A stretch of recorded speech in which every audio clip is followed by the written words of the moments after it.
do. I'm sorry. Hallelujah. All praises, glory, and honor to the Most High, the owner, creator, and possessor of all things. Long live his anointed son in the hearts and minds of the faithful elect. My brother Malachi Maccabee to my left. I got my beloved brethren, Gideon in Israel. all praise, glory, and honor, humility, STL, sect of the Nazarene. Feel me? Honor over brotherly oppression, hobo, Hebrew, fourth tribe, static, attic, all the above. First and foremost, can I be heard? Are we delaying? Like it's delayed on this side. Don't look delayed, boy. Yeah, keep going in and out. I want to see what's up with this. Make sure we all good. Make sure we can be heard. You going about it, bro? All right, man. Peaceful Sabbath to you, bro. Peaceful Sabbath to you. I mean, make sure we can be heard in this We're proud to offer a massive inventory of over 7 million tires. Tire America. Your tires, your way. Be good. We're not delayed or nothing. I mean, make sure we can be heard in this thing. All right. All praise, glory, now. Shalom. Okay, we all good. All right, bro. Corey Yhwh, Shabbat Shalom. Shalom. Miyah Hinzion. Shalom, fam. Print Blade. Shalom, Hebrew. Mina J. Shabbat Shalom. Yakira Yisrael. Shabbat Shalom. Irish Stephens. Shalom to you all. Dred Chapman. Maggie Moore. Mama Maggie. Brandy Mom. Oh, okay. Yeah. All right, how you doing, Mom? Dred Chapman. Print Blake. Shemakaya Kayla. Shalom, my sister. Yadia Dowdy. Shalom from the Holy Land. Shabbat Shalom. Howard Brown. My Jamaican brethren. Hey, bro. Shabbat Shalom to the family. Shabbat Shalom to the family. Y'all see the title. I am Yhwh. We're going to be focusing on Exodus chapters 5 through chapters 9. And then we're going to hit a few in Isaiah as well. Let's examine our mindset before the Exodus to add different aspects of the plagues. You feel me? The mindset that us as a people ought to be in prior to leaving captivity. You feel me? You hear a lot of buzz everywhere. It's 2019 now. It came in August 1619 plus 400. So August 2019 is like the lights go out or something. You feel me? But Messiah tells us the kingdom of heaven doesn't come with observation. You feel me? It's already within us. So that's showing that we're supposed to be in somewhat, for the most part, should I say, proactive. Like applying this Bible, not just reading and saying, gee, that was a soothing read. Man, that inspired me to read more. You feel me? We gotta understand that it's time to apply the Bible. So we're gonna go through our records, our history. We want to learn, you feel me, from the mistakes of our forefathers and even the successful examples of our forefathers. And we learn from it and then apply it. That's the whole thing about being someone that's chosen, called, set apart. We're supposed to live this book. Book's supposed to be manifested in our daily lives, man. You see? So we're going to examine some, like I say, Exodus chapter 5 through chapter 9, and then we're going to hit Isaiah, the 28th chapter as well. And you know how I go. Other scriptures may or may not get pulled, but all praise, glory, and honor to the Most High. All right, first and foremost, can we be heard? If we can be heard, we're going to throw a 7 up in this deal and let's get it cracking. Mama Nova, shalom to Vaya. Everybody mathematicians now, 2019. Shabbat shalom. I mean, I ain't the one to tell you that the Most High, I ain't the one to tell you the Most High is not the one to make things happen in 2019, because a lot of stuff happened in 2018. It was serious. 2018, you understand? But 2019, you feel me? So, I mean, I ain't the one to say we ain't gonna start seeing things. You're already in the midst of a partial government shutdown because of Trump and his wall.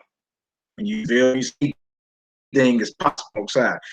Shout out to TT Notes on the Sabbath. Shabbat shalom to you in the house in Israel. She cracking jokes already. August Dream, Shabbat.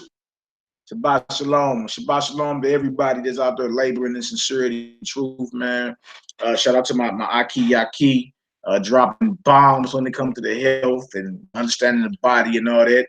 Shout out to matter of fact, I was fellowshipping with a few brothers on Pal Talk earlier. There was some brothers that are actually in the land, other brothers that are scattered. Shout out to them. Matter of fact, one of the articles we're gonna read something that actually was on Pal Talk. Taltalk. You feel me? That the name of the class was the room was Hebrew Visions.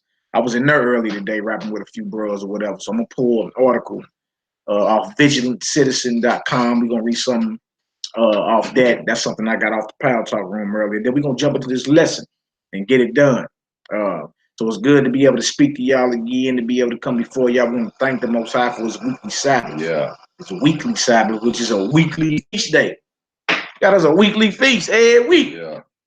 And y'all talking about being chosen and set apart is boring. What world you living in? It's never a dull moment. All right, so I'm about to share this real quick. I'm glad y'all can hear us for this screensaver real quick. Let's get it done. Bang, bang, bang.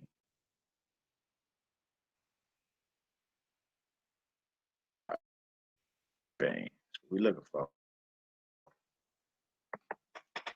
Bang.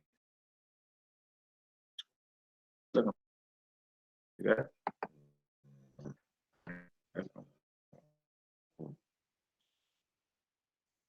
Go back down here. That's what they looking at. Bang. All right. All right, y'all. So this is something that actually was posted on Vigilant Reports. It's of through the world, not words nor laws. The vigilant symbols and different things right here. But this right here is the reports, and it's the meaning economist, the world in 2019. So there's something. The messages on the symbol is on the cover. The world and cover. Trip off the cover. Standing. You got a little bit of understanding from, you know what I'm saying, any type of stuff. They see screen tripping. Dang, son. It's something, man. Fox. Dang. A little choppy. Dang, what's going on? Yeah, he came back on yet. No, but I know I see.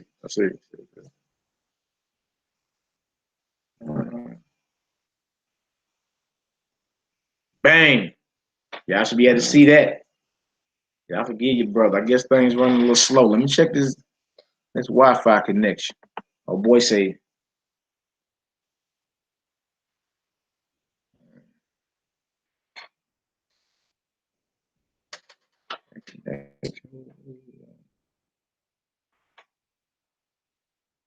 Turn this off.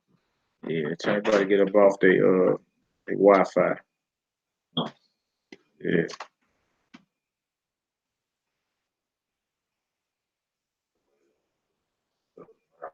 Yeah, yep. Already the signal a little stronger now. Yep. All right, y'all. Just to cover the economists right here. Y'all see these symbols. Y'all see all that, right? Let's go on down. Let's get into it. Can y'all see us? Can y'all hear us? Give me 7 if y'all can see us and hear us. Let's get into it, man. Again, inspired by the brothers of Pile Talk earlier today. I was like, oh yeah, that's a fire. I gotta share this with our subscribers, man. All right. Now here it is right here. It says every December, the reputed magazine The Economist publishes a special edition that predicts the trends and the events of the year to come. And every time the cover of these editions is an elaborate collection of images referring to various people and concepts. While the meaning of some of these images is obvious, others appear to be coded for those in the know. The quotation marks. Those in the know. Y'all see that? This year's edition is no expectation. In fact, it is more cryptic than ever. Okay. Why would anybody spend time deciphering these covers? Because The Economist isn't just any publication. It is directly connected with the world's elite. Magazine is directly connected to the world, partly owned by the Rothschild Bank of England, and its editor-in-chief, John, has attended the Bilderberg Conference several times. In short, the leadership at The Economist has inside knowledge of the elite's agenda, and they do their best to promote it. Y'all see that? Y'all see that? It says right here that it is partly owned by banking family. I'm here to tell you, they don't partly own nothing. What you mean partly? They don't work for folks. No, you understand? So this magazine is partly owned by the Rothschild banking family, or chief editor has attended the Bilderberg Conference. A little understanding on that you understand meet up every so many years, like the early 1950s, the Bilderberg Conference. That's straight world power elite. All right. So it says in leadership at The Economist, it says inside to promote it. Sure about this. All right. This is another comment.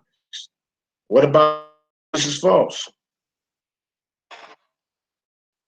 You understand? What about this is false? The world currency. Can even grab Revelation 13 for me? What about this is false?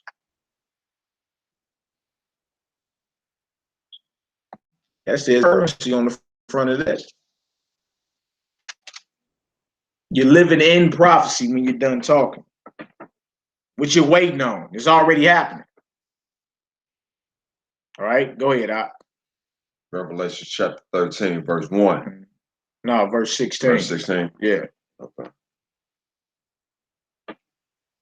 Revelation chapter 13, verse 16.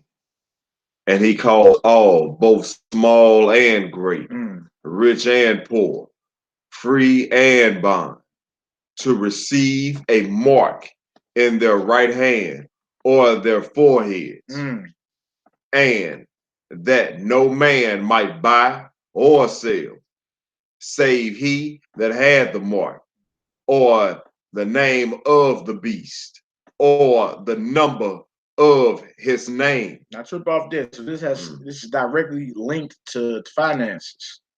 You won't be able to buy or sell unless you have this mark, which has something to do with a forehead and a right hand. Many ideologies about it, whether it be the RFID chip that's implantable, whether it be philosophies, many ideologies about it. You feel me? But regardless of what you believe, you should not be in the spirit of being treated like cattle and having somebody inject you with anything. You understand? Regardless if you think it's the mark of the beast or not, don't be so gullible, right? It's easy to have a one world currency when everything has something, a radio frequency identification marker, and they scan it like they do the barcodes, and it's in your right hand on your forehead for the elite. Yeah, that's out there too, or even philosophy. But when you're done talking, this is the front of The Economist right here, and it says, "Get ready for a world currency." Then we go into the Bible, a vision that John the Revelator got 2,000 years ago on the island of Patmos, and he had a vision of you wouldn't be able to buy or sell unless you down with the current system that's in play. You understand?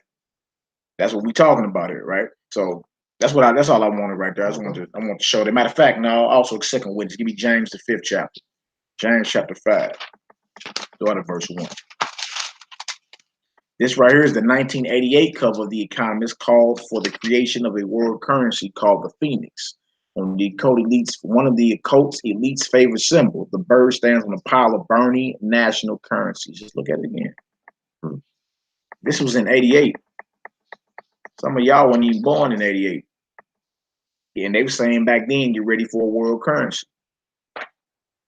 And again, notice how the eagle, the so-called phoenix, or the eagle is landed, is standing on world currency.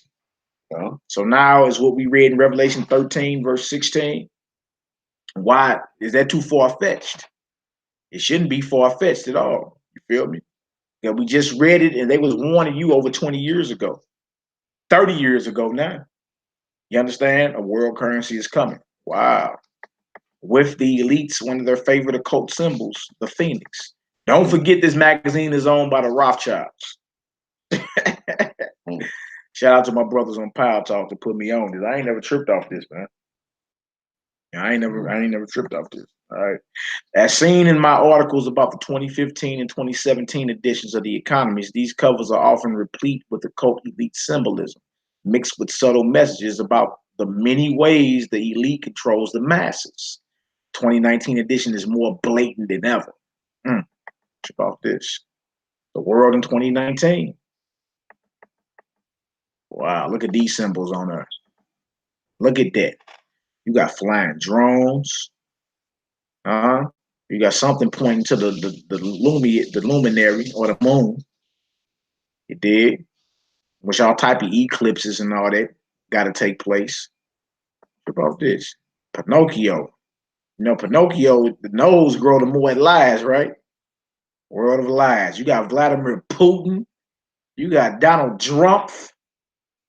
Man. You got all type of stuff going on down here, man. Satellites, you got weapons. Oh, Great Britain, the British Bulldog. About to make a move. Okay. Let's get on down here and get some understanding. There go that symbol right there, that knowing the anatomy of man. Dig. I think that's Gandhi right there. That's Gandhi right there. All right, let's get into it. Still want to hit this James 5? Yeah, hit that James 5 for me. Start at verse 1. James 5:1. Yeah. Go to now, ye rich men, weep and howl for your miseries that shall come upon you. Hallelujah. Those talking about rich men. Rich men. We just talking about a world currency. Then we go to Revelations and we talking about the mark of the beast, about buying and selling. You understand that the cover of 1988 Economist shows the phoenix standing on top of burned money. Burned world currencies. What else to say out? Verse 2. Your riches are corrupted. Your garments are moth-eaten. Your gold and silver are cankered. Your riches are corrupted, and it says your gold and silver is cankered, man. One world currency ain't too far-fetched, y'all. Feel me? So what are we doing to prepare for that? Dig? Like, if you know you can't be a part of that, because if you take the mark of the beast, when we get over to Revelations, the 14th chapter, if you take the mark of the beast, feel me, in philosophy or physically, I mean, everything is twofold, spiritual and physical. But if you take the mark of the beast, there is no forgiveness for you. So what are we doing to prep ourselves towards the system? You're shut outside the system. Or are we prepping ourselves and our families for survival? Yeah, real thing this. Go ahead, Op. Verse 3. Your gold and your silver are cankered. Poppy, go ahead. And the rust of them shall be a witness against you, and shall eat your flesh as it were fire. Ye have heaped treasures together for the last days. Yeah, you didn't hoarded all the riches. You know the difference between these rich men today and our forefather Abraham is that whatever he had, he was willing to let go. You know, Abraham understood it. You understand what you give, you receive back, and even more. That's one of them universal laws. Like what you put out, you get back. What goes around comes around. What you sow, you must reap. The same thing. Today, you got people scared to even. They holding on to money so bad they don't understand. They ain't even how the universe work. To get more, you must give away. And Abraham understood that these heathens we reading about James, the 5th chapter, hoard up gold and silver so much that it's a witness, it is rusting, and there's going to be a witness against them. Showing you not even the Most High bless you with riches to bless others, not to hold back. You understand? That's just how his creation works. Straight up, without the doubting, without the backbiting, without the worrying. But see, the reason why the world is like that, because as is a king, so is his subjects. The rich are stingy with the ends or the money. Yep. Thus, you got to be stingy with it, huh? Yeah, there's going to be a witness against them. Yep. All right, go ahead, Doc. Verse 4. Yeah. Behold, the hire of the laborers who have reaped down your fields, which is of you, kept back fraud. Kept back by fraud. Do you understand that? Huh? I mean, you got men slaving. You got us as even the chosen of God slaving, working for nothing. And you done kept back wages by fraud, when in the Torah it's like you ain't supposed to let the sun go down on paying somebody that work for you. You see? And even though you got control of everything, guess what you do? You're unjust with it. And you hold it back. By what? By fraud. And look, that's even more specific with the Rothschild banking family, basically controlling all the monetary, controlling all the world currencies and all that. That's major. That's major. All right, go ahead, Op. Cry, and the criers of them which have wept are entered into the ears of the Lord of Sabbath. Yeah, it's not even, that's the Lord of hosts. You feel me? I mean, the Most High about to avenge his. Hates unjust balance. Unjust weights and unjust balances. You're supposed to be equitable or equal, fair across the board in whatever you do. You see? Especially you talking about something that people depend on for survival, such as monetary, money. You see? So it's fiat currency now. It's not backed by anything. It's emergency war power money. It don't even exist. The only reason it holds sway is because you believe so much in it. When you the money, the most valuable resource you have is what's called the breath of life, the breath of Yhwh in thy lungs. You understand? The Most High done broke himself off into fragments, made us little bitty hymns. We run around here with our lip poked out when guess what? The money coming down no matter how much you try to hold on to it, man. All right, come on, now let's get it. Verse 5. Yeah. Ye have lived in pleasure on the earth and been wanton. Ye have nourished your hearts as in the days of slaughter. See, the rich live in pleasure on the earth and are want time, meaning they want more. You nourish your hearts as in the days of slaughter, like we just slaughtered a lamb or something. Eyes are satisfied, not ashamed. Yeah, you're just so evil. And how ironic that the powers that be, these so-called banking families that run the world, all of them are satanic. All of them got some type of agenda dealing with the fallen. You understand? They are the children of the sons of darkness. Yeah. We are supposed to be the sons of light. That's the truth, man. The sons of light rule the world. Totally different policy. Policy totally different. That's why I tell you in the book of Romans that the creation waits for the sons of El Elyon, the sons of the Most High power.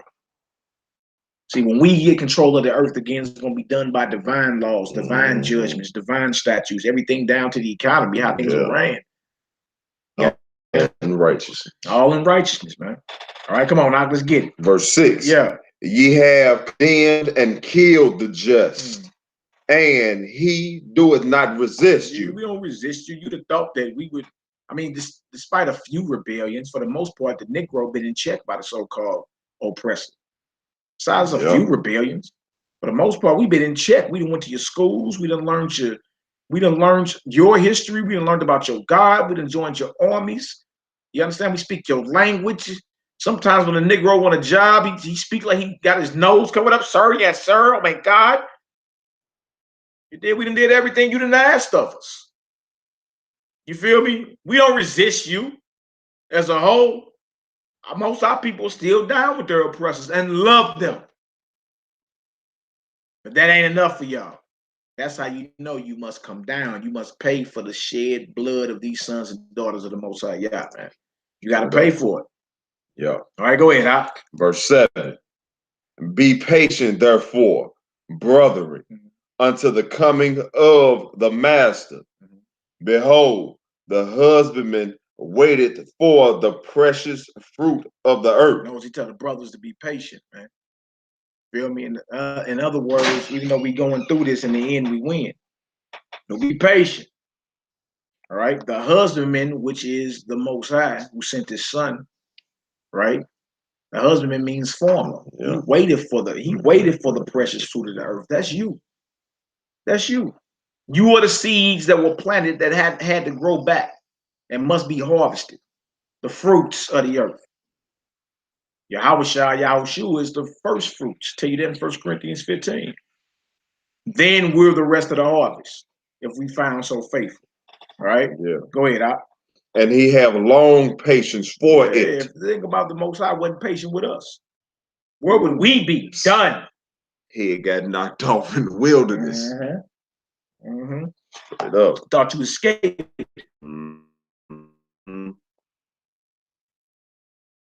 Until he received the early and latter rain. That's it for that. Okay. I'm tripping about this. So that's just going back into the Revelation 13 about the mark. It has something to do with buying with the James, the 5th chapter.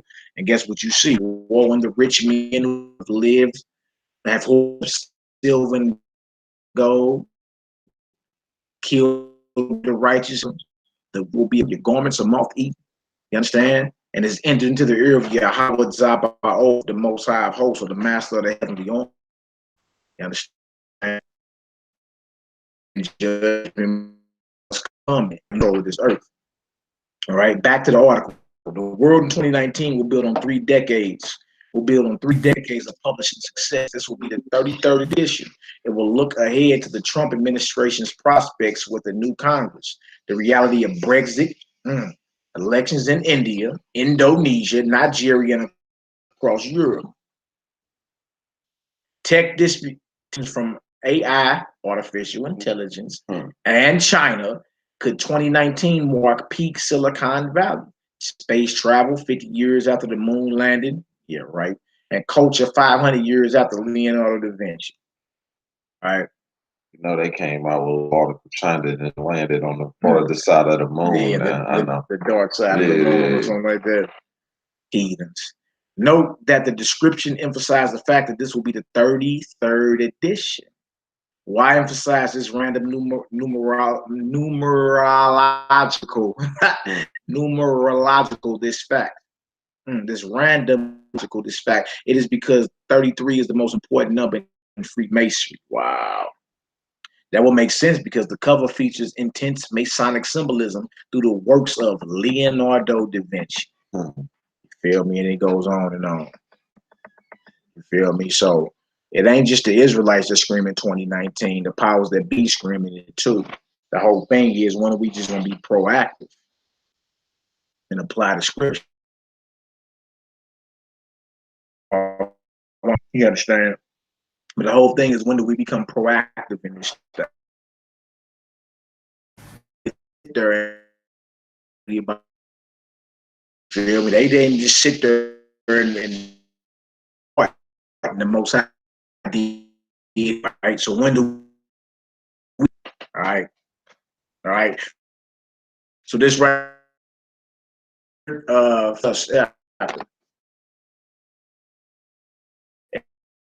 Exodus.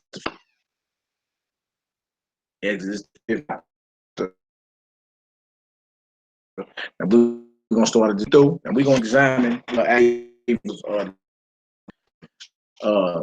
and what situations had to be in place, man. You feel me? Like what situations had to be in place. It's all good. All right, so this right here is chapter 9, and then we're gonna read some of Isaiah as well. And once again, thanking the Most High for allowing us to come together. Very choppy again, man. I don't know. Let me see. I don't know if anybody else on the Wi-Fi over here. We need to take that off. So, yeah, only missing one. Let's see.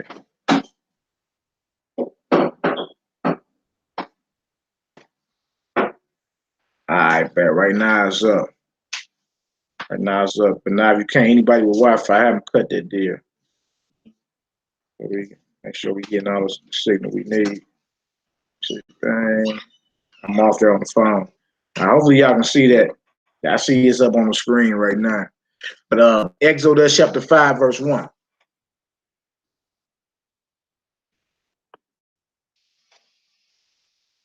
That's really. Yeah, go ahead. Exodus 5 and 1. And afterward, Moses and Aaron went in and told Pharaoh, thus saith the Most High Power of Israel, let my people go, that they may hold a feast unto me in the wilderness. Now, we trip up that Moses and Aharon didn't come to Pharaoh negotiate nothing. I trip off that. Came with a straight up message. And that's for anybody claiming that they is a leader of this people in this hour, whatever. You understand? Like, we need to be seeing that. Like, what are you talking about? Thus saith the Most High, the power of Israel, let my people go. Right? You don't get the world's attention like the one elder was saying today. You don't get the world's attention and then fumble. Get up here in A-N-D is D-N-A. The man that sleepeth on the floor can never fall out of the bed. In the land of the blind, one-eyed man is king. Yes, yes. You don't get the world's attention, man. Yes. You feel me out? You don't get the world's attention and then fumble. Like your boy Farrakhan doing 1,000,000 sucker marches. You understand? You don't get the world's attention and then you fumble. Come on, if it's what it is, then it's the Most High. Because this Torah portion actually is from chapter 6 to chapter 9, but I want to go back a chapter. It's called Yhwh, which means and I appeared. And you're gonna start seeing as we read that the Most High keep telling Moses to tell Pharaoh, and he keep telling Moses too, I am Yahweh. I am Yhwh. I am Yahweh. You feel me? And he kept showing him that he's with him. I'm with you. You see? Yeah. We know that the Most High is with us. We have nothing to fear. They couldn't go before Pharaoh nervous. They had to come with a straight up message, man. All right, let my people go, that they may hold a feast unto me in the wilderness. Verse 2, what did it say, y'all?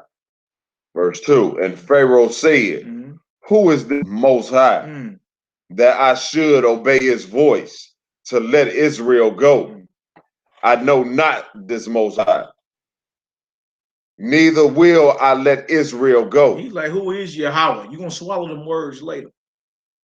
You understand? That's how beautiful the Most High is, man. The recompense, the payback is so poetic, man. It's so poetic. The Pharaoh fat mouthing right now. Who is Yahweh? Who is Yehovah? That I should obey his voice to let Israel go. I know not the Most High, neither will I let Israel go. He swallowed them words later. Huh? So since you claiming you don't know who he is, he had to come show you, I am Yahweh. Since you boasting you don't know, since you God on earth, right, Pharaoh? With almighty power, had to come holler at Pharaoh. You understand? Yeah. And he sent his messengers first. And let it be known, look, man, I'm with my people. That's just why, since you don't know who he is, I am Yahweh, right? Hence the name of this class. Verse 3. Verse 3. And they said, the power of the Hebrews have met with us. Let us go, we pray thee, 3 days journey into the desert. Into the word? Into the desert. Right. and sacrifice unto Yahweh our power, lest he fall upon us with pestilence or with the sword. You see that? They in captivity, and it let it be known we got to leave captivity to go truly worship him. They had to go out into the desert, the wilderness. Y'all got to go outside of captivity. Trip off that. Why they couldn't stay in Egypt and sacrifice? You see? Why they couldn't stay where they were at, held captive, whipped sun up to sundown? Why they couldn't stay there? Sacrifice the Yhwh. Notice he say, because if we do, guess what's going to fall upon us? Most High going to fall upon us with pestilence and with sword. Wow. I know, see, at certain times when you read these scriptures, it make you uncomfortable. It really make you dig in. But notice, Zion, you can't change the world till you change yourself. Some of us gonna have to radically change the way we speak, think, the way we move. You understand? Real talk. You may, like what said and what we just read may offend you. They couldn't sacrifice the Yhwh in captivity. They couldn't. They're like, nah, we do that, man. And guess what's gonna happen? Pestilence gonna break out, or the Most High gonna send his sword on us. They had to go outside of captivity to hide the Most High. And that's what he requires of us, to step outside of our comfort zone, man. Abraham was comfortable where he was at. But in order for you to grow, you understand, in order for the Most High to truly bless you, you got to step outside your comfort zone. You can't grow being comfortable. Nah. And the crazy part is we didn't grew comfortable behind enemy lines. Yeah.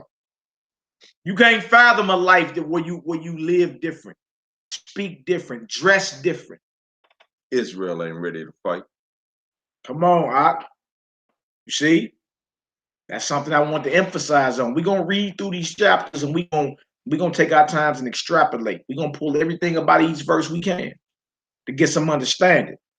They came with a straight up message. Thus saith the Most High, right? Let my people go. Pharaoh got the fat mouth. And who is your God? Yeah, you're gonna let it swallow them words.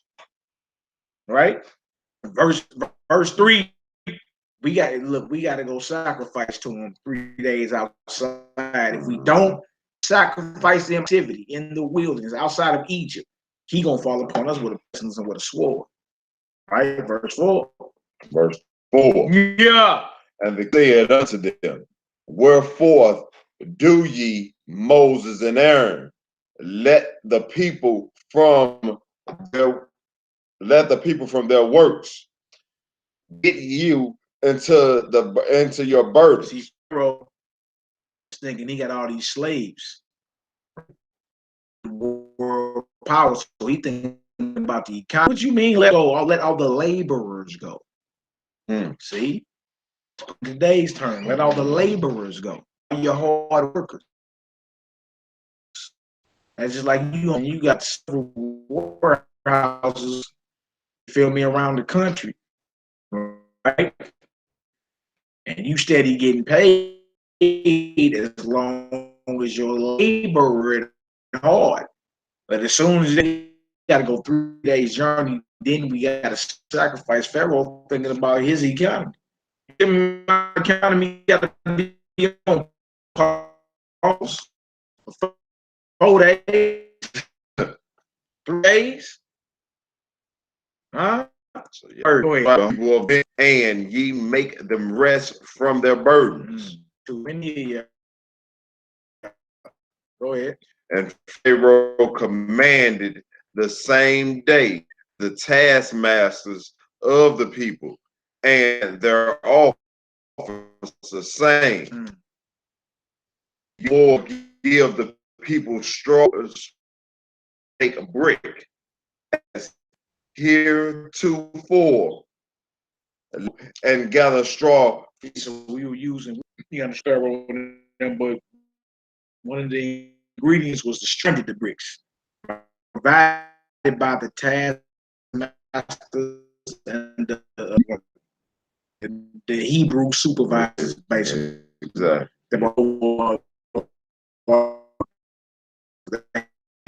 everything set up like that. Yeah. Right, that usually was provided by them, but now like go slaves will get their own straw. So with God and the people their own straw to make these bricks. Since you're talking about letting them take essence.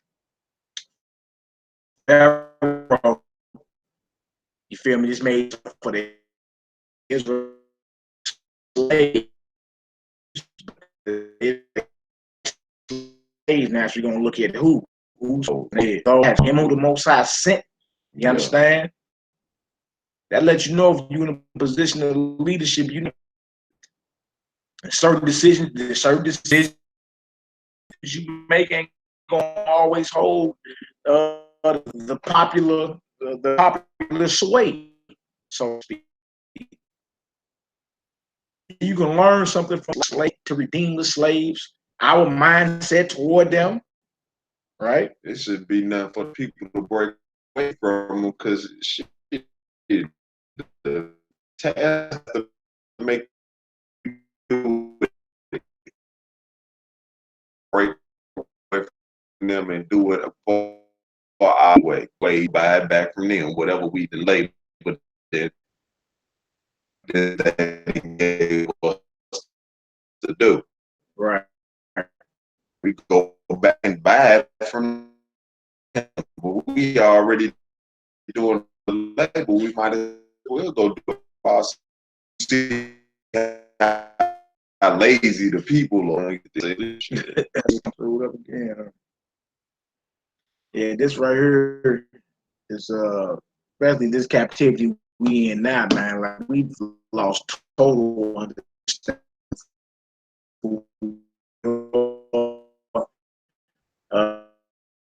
Even in our captivity, we stay amongst each other. The leaders that over us trying to be like the enemies. Yeah. Real talk. All right, go ahead. Verse 8. Verse 8. Verse 8.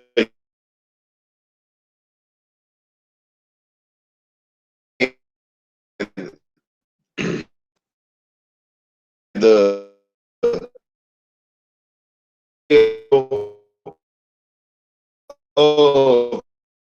bricks which them.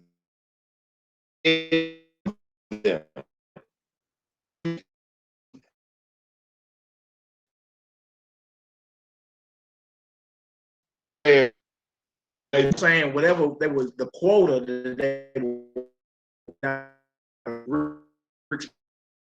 before that not diminish.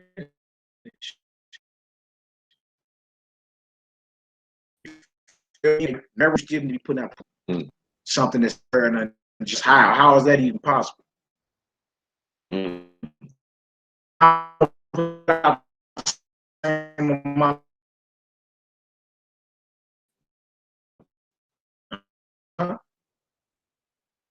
Spirit to have you being unjust in your judgment, man. Verse 9.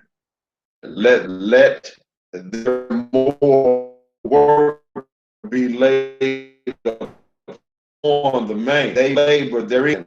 Let them not regard words. Yeah, so it's like Moses talking more workers on when our people were not revolutionary stuff. Master Charlie is good white folk. No Pharaoh and them good black folk. Hey, so weak-minded. You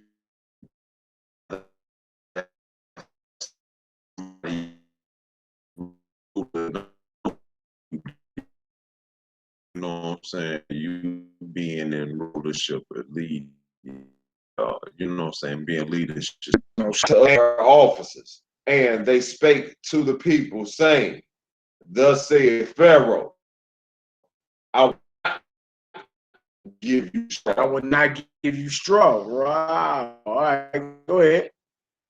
Go get ye straw with it. Get ye straw where ye can find. So he being unjust, unequitable in his judgment. Right, go ahead. So the people were scattered abroad throughout all the lands of Egypt to gather stubble instead of their straw. I trip off that. Again, I just want to speak on the tactic of the oppressor, which is a pharaoh. All right. Now he know how to deal, and they use the same ideology today. He know how to deal with the revolution, right? He just take whoever the leaders of the revolution is and turn the people against them. You understand? That's an age-old tactic. They was doing that in Egypt. The oppressor would turn the leaders of the rebellion or turn the people of the rebellion against the leaders of the rebellion by making work harder for them. That's how that worked. That's how that worked. All right. So the people scattered abroad. We in verse 13. What does it say? And the taskmaster has faced them, saying, your daily straw and the officers of the children of Israel, which Pharaoh's taskmaster has set over them, set over these. Wherefore have ye not fulfilled your task in making brick both yesterday and today, as heretofore? So they just whooped the supervisors. You feel me? It was Israelite supervisors, even though there were Egyptian taskmasters over us, they picked out Israelite supervisors to supervise the rest of the workload.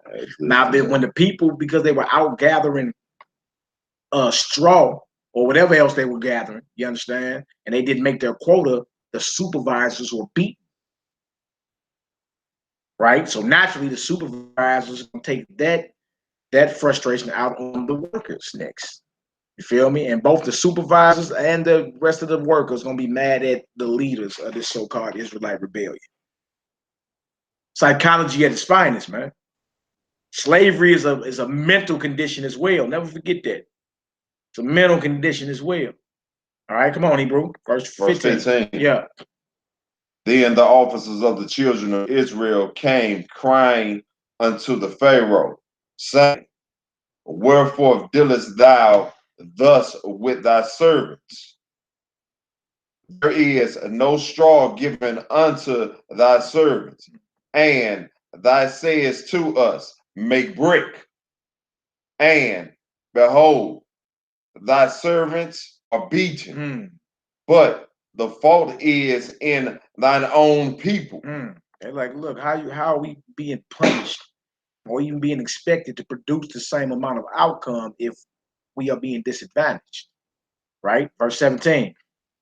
But he said, ye are idle. Yhwh. Ye are idle. Come on. Ye are idle. Therefore ye say. This is the oppressor telling the Israelite, you're lazy. You're lazy. Sound familiar? They call you today shiftless, lazy. Don't want to work. Don't want to work. Sound familiar, don't it? You see all the jewels start popping out once we slow down and just read what this really is about. And this also lets us know, family, that captivity gets worse before it gets better. Yeah. They close to the end of their captivity. These are our forefathers, close to the end of our captivity, and can't even see it. Can't even see that the Most High done put the spirit and raised up individuals. You understand? To lead our people. It's what it is. What y'all think is a coincidence that Israelites are standing up all over the world now? Is this a coincidence? Mainly here in America too, bro. Boy, these bros over in America is like banging that we the Israelites. You feel me? You can't say that's a coincidence. You can't be a spiritual person and say, oh, that's just cute. They read the Bible now. This will have to be Ezekiel 37 in action. You're living in house. Knows even down to the psychology of toward the Hebrew slave. You are idle. You are lazy. You are lazy. Right? Go ahead. Yeah. But he said, idle, idle. Therefore, let us sacrifice to the Lord. So what is the oppressor saying? Y'all just lazy and trying to get out of work. You ain't got nowhere to be. You ain't spiritual. You ain't got to serve who you say the Most High. That's these heathens today. I need y'all for the Shabbat, period. You're lazy. You're trying to get out of work. Let's say it's the same ideology today. It was just Pharaoh and it was black folk.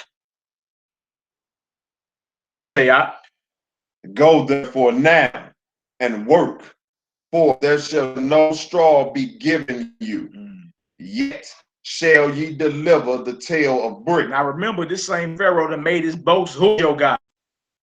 And then he turned right around and he produces righteous judgment. Told our forefathers, the son of the Most High God, the son of El Elyon, right? Our forefathers that you got to produce the same quota of bricks. Now you got to go gather your own straw for it. There's going to be punishments and repercussions. Oh, would you want to work? You just lazy. Talking about you want to go kill God. Wow. Sound me. Go ahead, Hebrew. 19. Yes. The of the children did see that they were in evil case. After it was said, ye shall diminish aught from your bricks of your daily tasks. And they met Moses and Aaron, who stood in the way as they came forth from Pharaoh. See, so and they met these taskmasters and the supervisor of Israel, the Israelites, as Moses and Aaron were, on their way to holler at Pharaoh. You feel me? They was coming up from hollering at Pharaoh, complaining about work. These would be like the labor unions today. You want to call it that, right? Verse 21. And they said unto them, the Most High and judge. Look at that. Now trip off this. These are men that the Most High raised up to deliver the nation, right? And they are being sliced with the tongue of the so-called Israelite officers because of the workload just increased. And they expected to have the same amount of quota, even though they're at a disadvantage. So they see, and they already know it's Moses and Aaron's fault, not knowing the society of the oppressor to turn brothers against each other. That's just the oppressor turns y'all. You so blind because the oppressor, you got more work. You so carnal. You like, look, man, may the Most High look upon you and judge you. You bring the Most High kill Moses and Aaron for doing what they've been called to do. Go ahead, because ye have made our Savior to be abhorred in the eyes of Pharaoh and in the eyes of his servants, to put a sword in their hand to slay us. And Moses returned unto the Most High and said, Yhwh, wherefore hast thou so evil entreated this people? Who is it? Why is it that thou hast sent now me? Look, it's Moses. Man, I gotta go pray. It ain't looking good. Sometimes it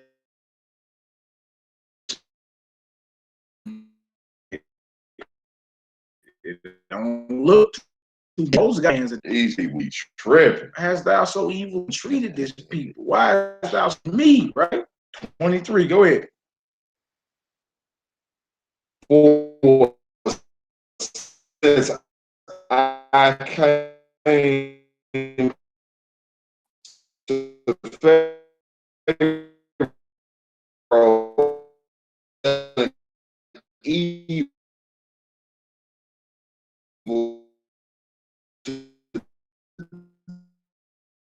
this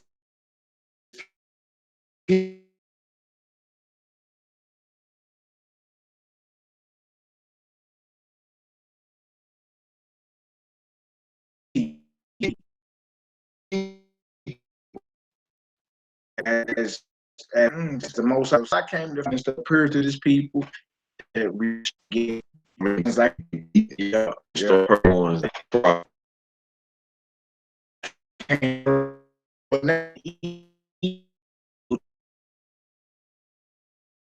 This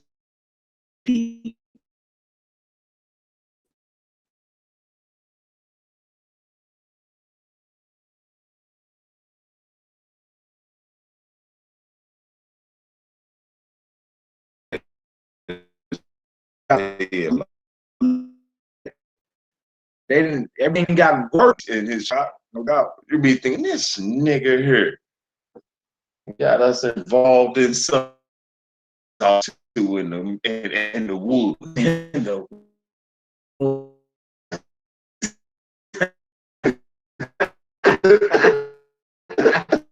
Came back and tried to get all of us out of it.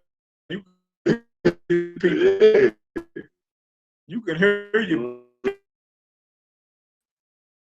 You know,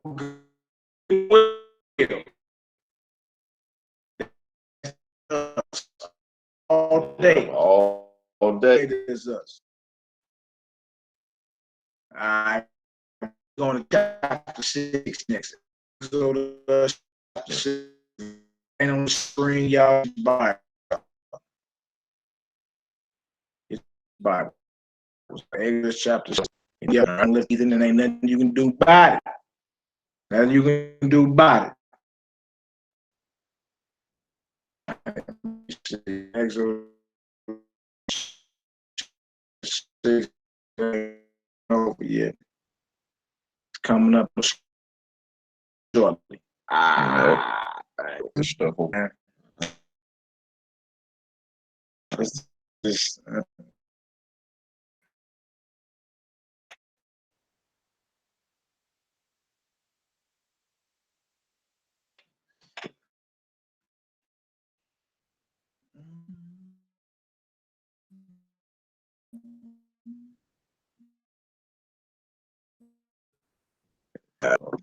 still low.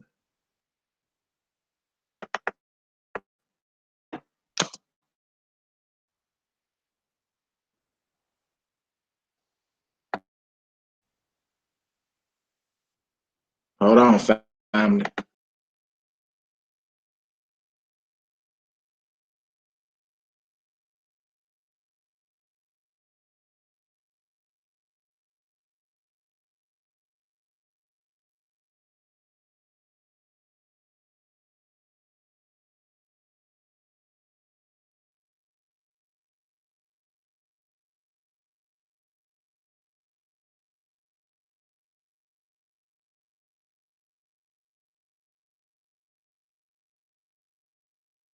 Check, mic check. Can I be heard? If we can be heard, throw a 7 up in the chat, fam. If we can be heard, throw a 7 up in the chat.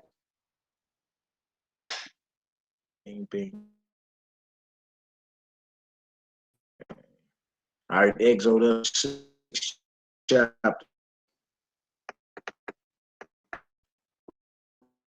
Make sure you can be heard.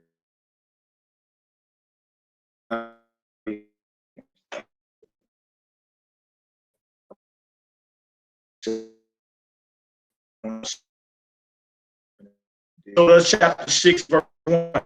Hey, John. And we seeing, yeah, we in the thing get worse before, all right, and also that revolution is not nothing that's talked about and not applied. The Bible is the blueprint to our revolution. If you're talking about land, if you're talking about resources, if you're talking about government, you're talking about God, you're talking about laws, you're talking about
Respond. Bing, bing, bing. Yo.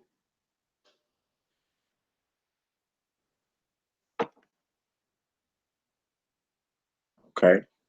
Okay. There go that picture right there. Respond. Bing, bing, bing. Yo.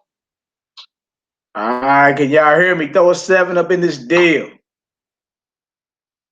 Throw a 9 in the chat. I can see y'all. I can see y'all typing.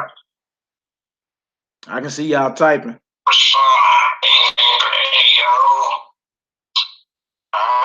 y'all hear me? Throw a 7 up in this deal. Yeah, we back. Throw a 9 in the chat. I can see y'all. I can see y'all typing. Everybody 7 and 9. I can see y'all typing.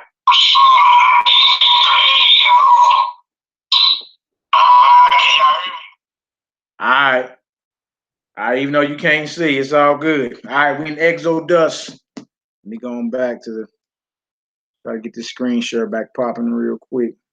I didn't stop that, did I? I must have. Okay. Let's see if the screen share work. If the screen share work.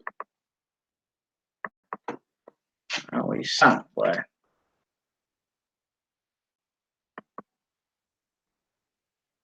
Exodus chapter 6. Okay.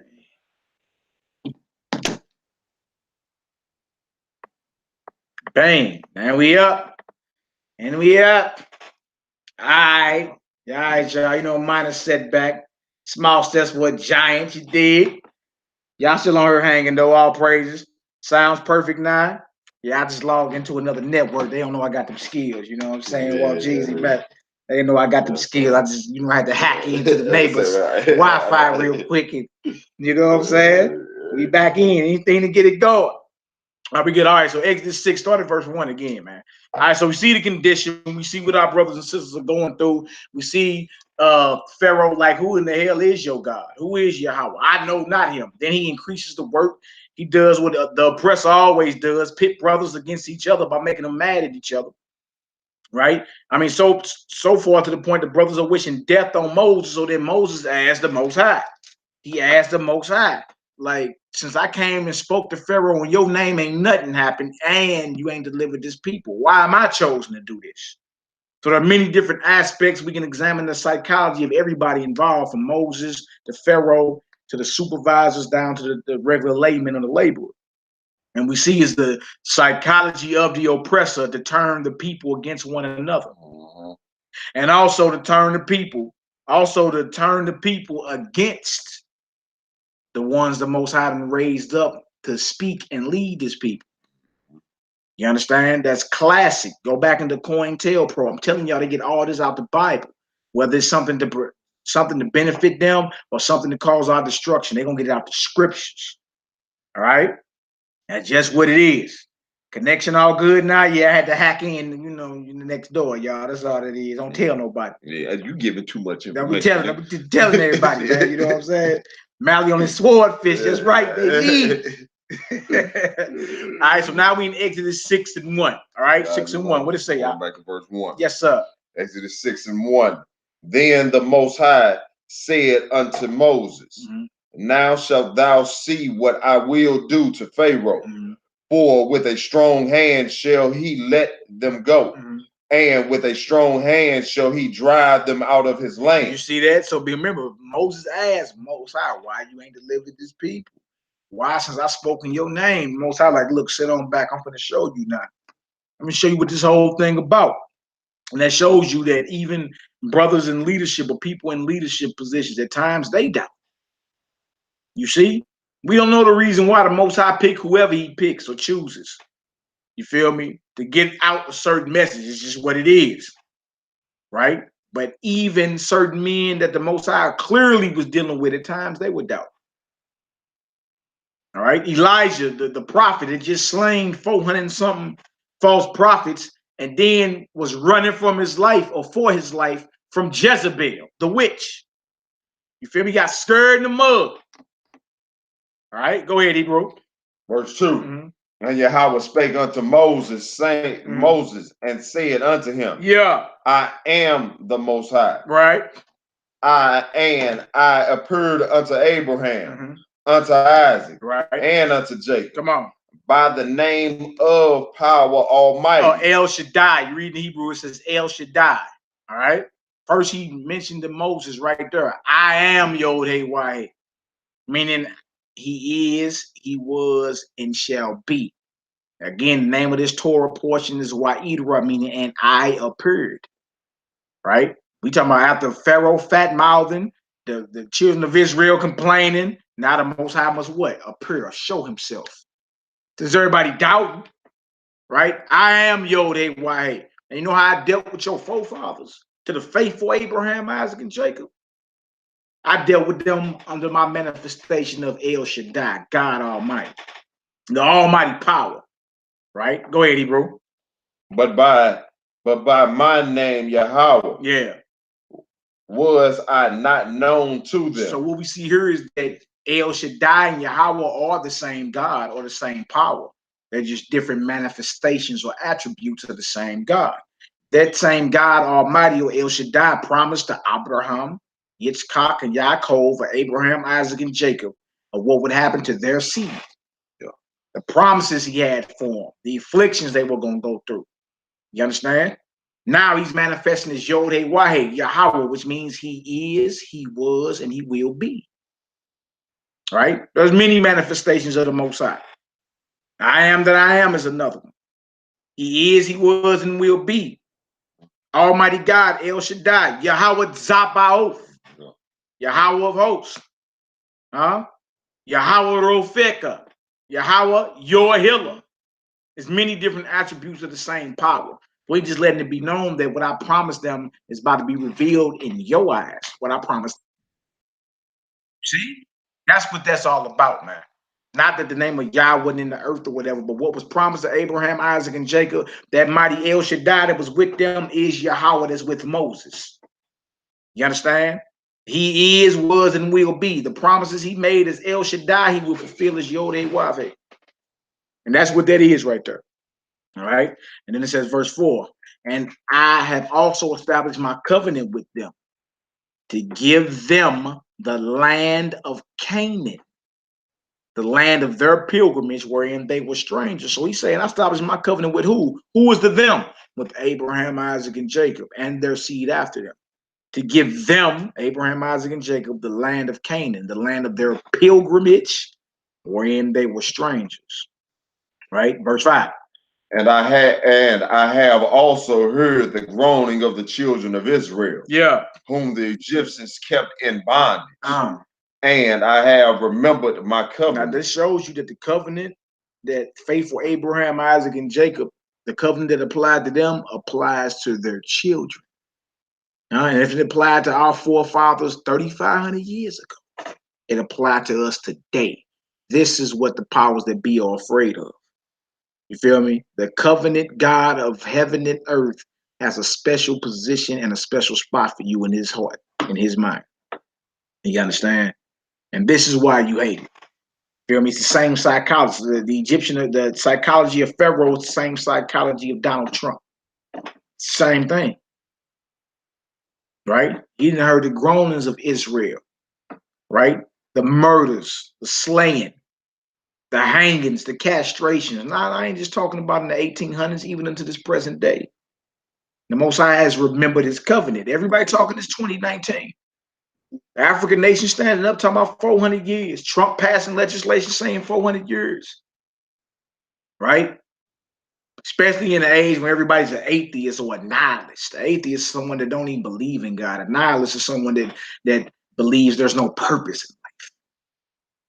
The Most High, in times when there's no faith, in times when it seems like it gets worse and worse, is when the Most High begins to reveal himself. So in essence, all I'm saying is get ready to see miracles, family. Get ready. Get ready. Because you are in a covenant with the Most High, and he has remembered that covenant. Verse 6. Wherefore, say ye unto the children of Israel, I am the Most High, and I will bring you out from under the burdens of the Egyptians. See what he said? I am Yahweh. See? He got to come, because remember, Pharaoh said what? I don't know who that is. Moses doubting. He's like, I've been speaking in that name, and he ain't even respected you, Lord. Nah, the Most High like, look, I'm gonna show you who I am. In a time when there's no faith, no hope. You understand? I am Yhwh. And how you gonna know? Through the signs and everything he started pouring out, the plagues and everything. You gonna know who God is God. Everybody gonna tap out and confess. All right. What else to say? And I will rid you out of their bondage, and I will redeem you with a stretched out arm, and with a great judgment. And with great judgments, huh? That's beautiful, with man. Great judgment. They gonna know. So he promised the end. He letting it be known out the gate. Look, go tell the children of Israel, in the end we win. I got them. I'm gonna show you who really got the power. Pharaoh gonna confess. He gonna confess and let you go. Wow. And in that day, it seemed almost impossible, man, like it would seem today. Yeah. You talking about America, you talking about the red, white, and blue, you talking about the leatherneck Marines, you talking about the Navy SEALs. Nigga, please. Ain't nobody stronger than that. Well, you over here talking all this revolutionary, you talking in that Bible, baby, they gonna kill you. Huh? Negroes get scared because you know how to give a traffic ticket back without paying for it. Nigga ain't ready to fight, man. No. He ain't ready to fight. Boy, you gonna get the peoples looking at you. They been looking at us. What you mean? Shit. You ain't got to do nothing and they look. You been in the radar. Come on, Doc, let's get it. Verse 7. Yeah.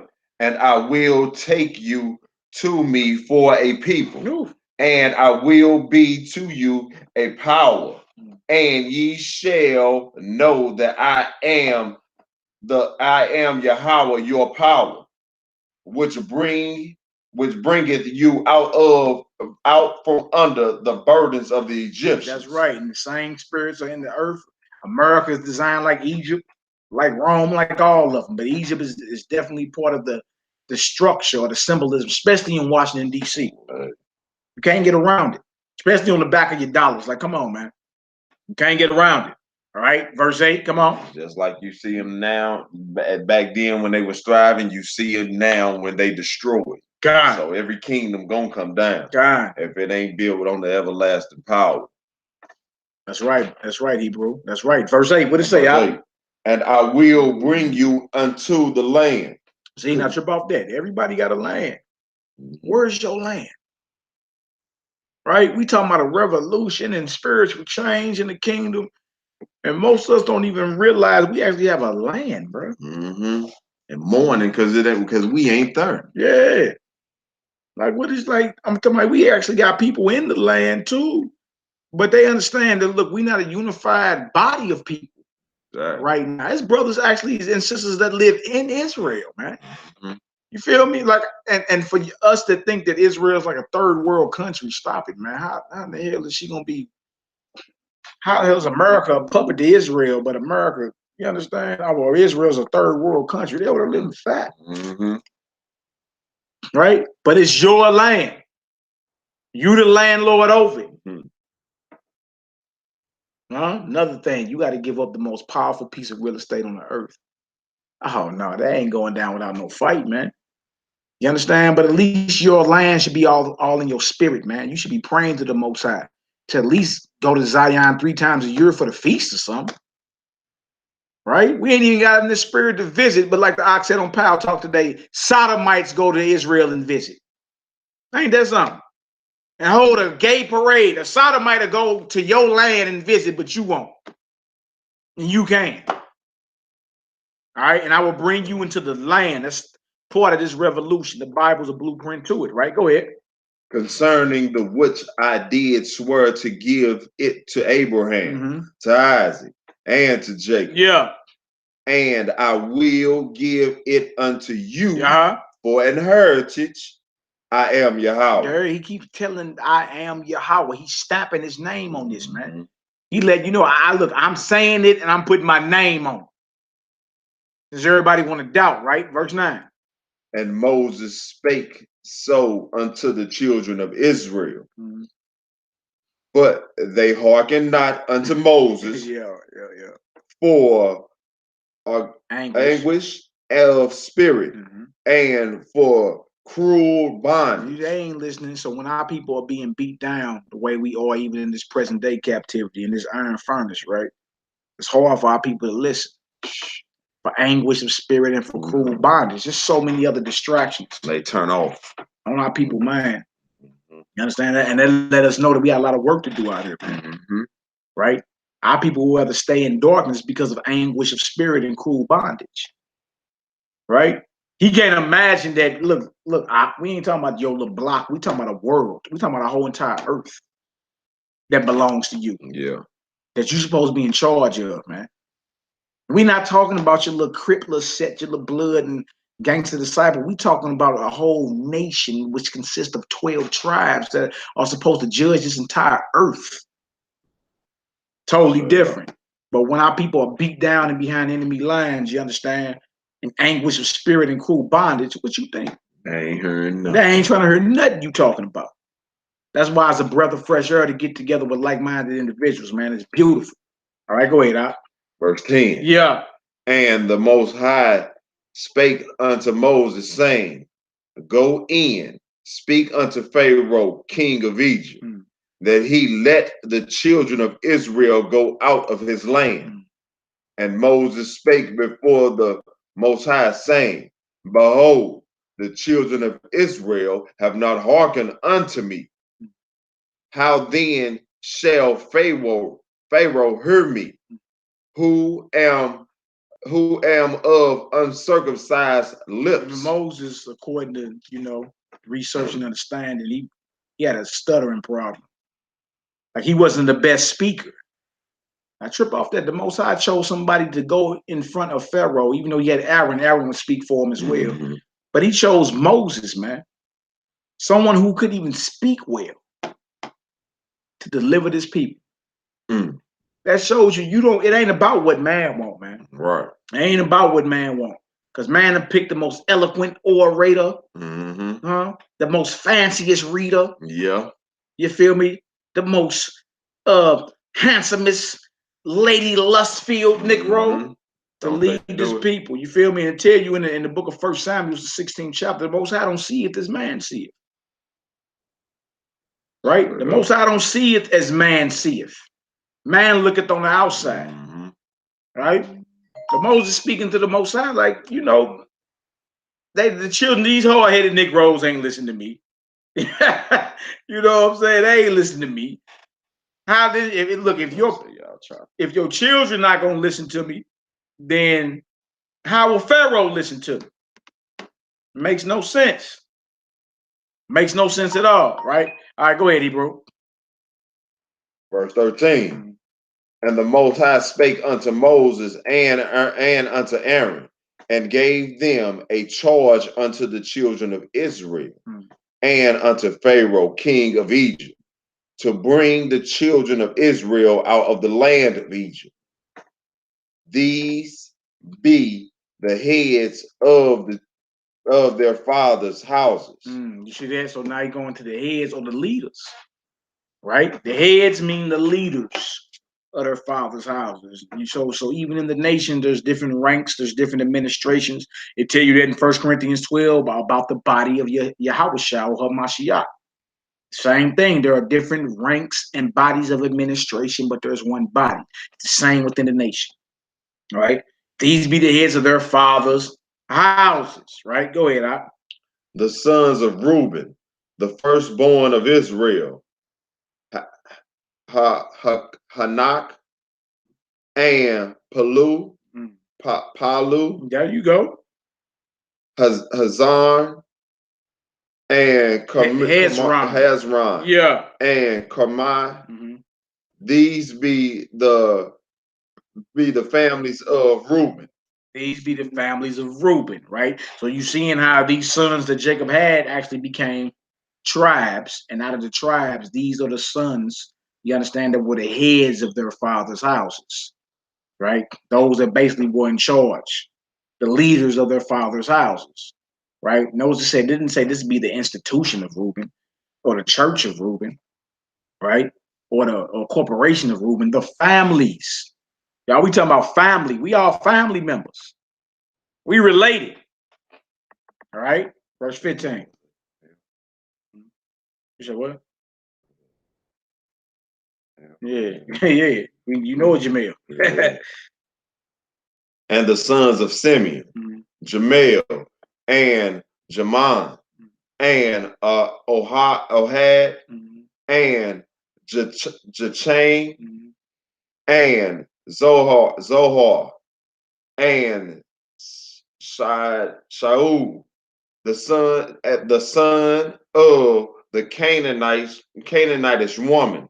These are the families of Simeon. So Simeon had these sons, and he had also a son by a Canaanite woman. All right, these are the families of Simeon. It's wild, but you'll find instances in the Bible for those that claim the woman don't matter. You'll find instances in the Bible where the woman is actually brought up. All right, verse 16. What does it say? And these are the names of the sons of Levi according to their generation: Gershon and Kohath, and Mira, however you pronounce it, and the years of life of Levi were 137 years. Wow. The sons of Gershon, Labini, and Shimi, according to their families. And the sons of Kohath, Amaron, and Azor, and Hebron, and Uziel. Come on. And the years of the life of Kohan were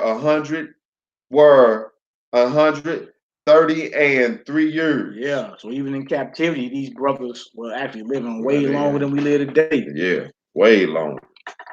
That shows you we completely destroyed. All right. Before I say those names, right? Yeah. And it's wild. That's how you know we've been destroyed, because our names sound foreign to us now. You used to little Willie Johnson. Right. You know. Like my name, Walter. Yeah. James. Government name. My name James. Right. So James. Come here, Walter. Yeah. You go, hey, Walt. You dig? Some either try to call me Jim one day. I'm like, nah, I ain't never been called no Jim. All right. Maybe Jay, man. Jim. Yeah, I say them names. Yeah, our names sound foreign to us. You see that? All right, where you at? Verse what? Verse 19. Come on. And the sons of Mirai, Maha, Lai, however you pronounce it, and Mashi.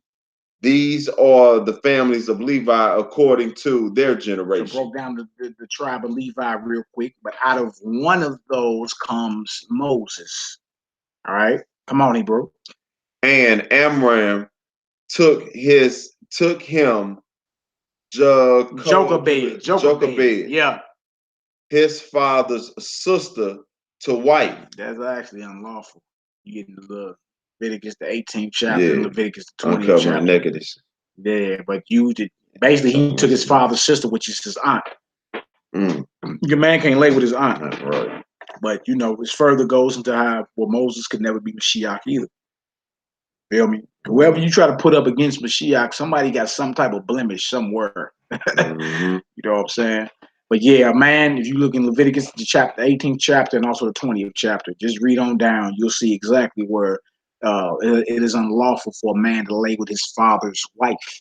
Yeah. I mean his father's sister. His father's sister, excuse me. Of course, his father's wife. That could be his mama or one of his father's women. That's unlawful. Reuben did that. But we talking about he laid with his father's sister. He took her to wife. Yeah.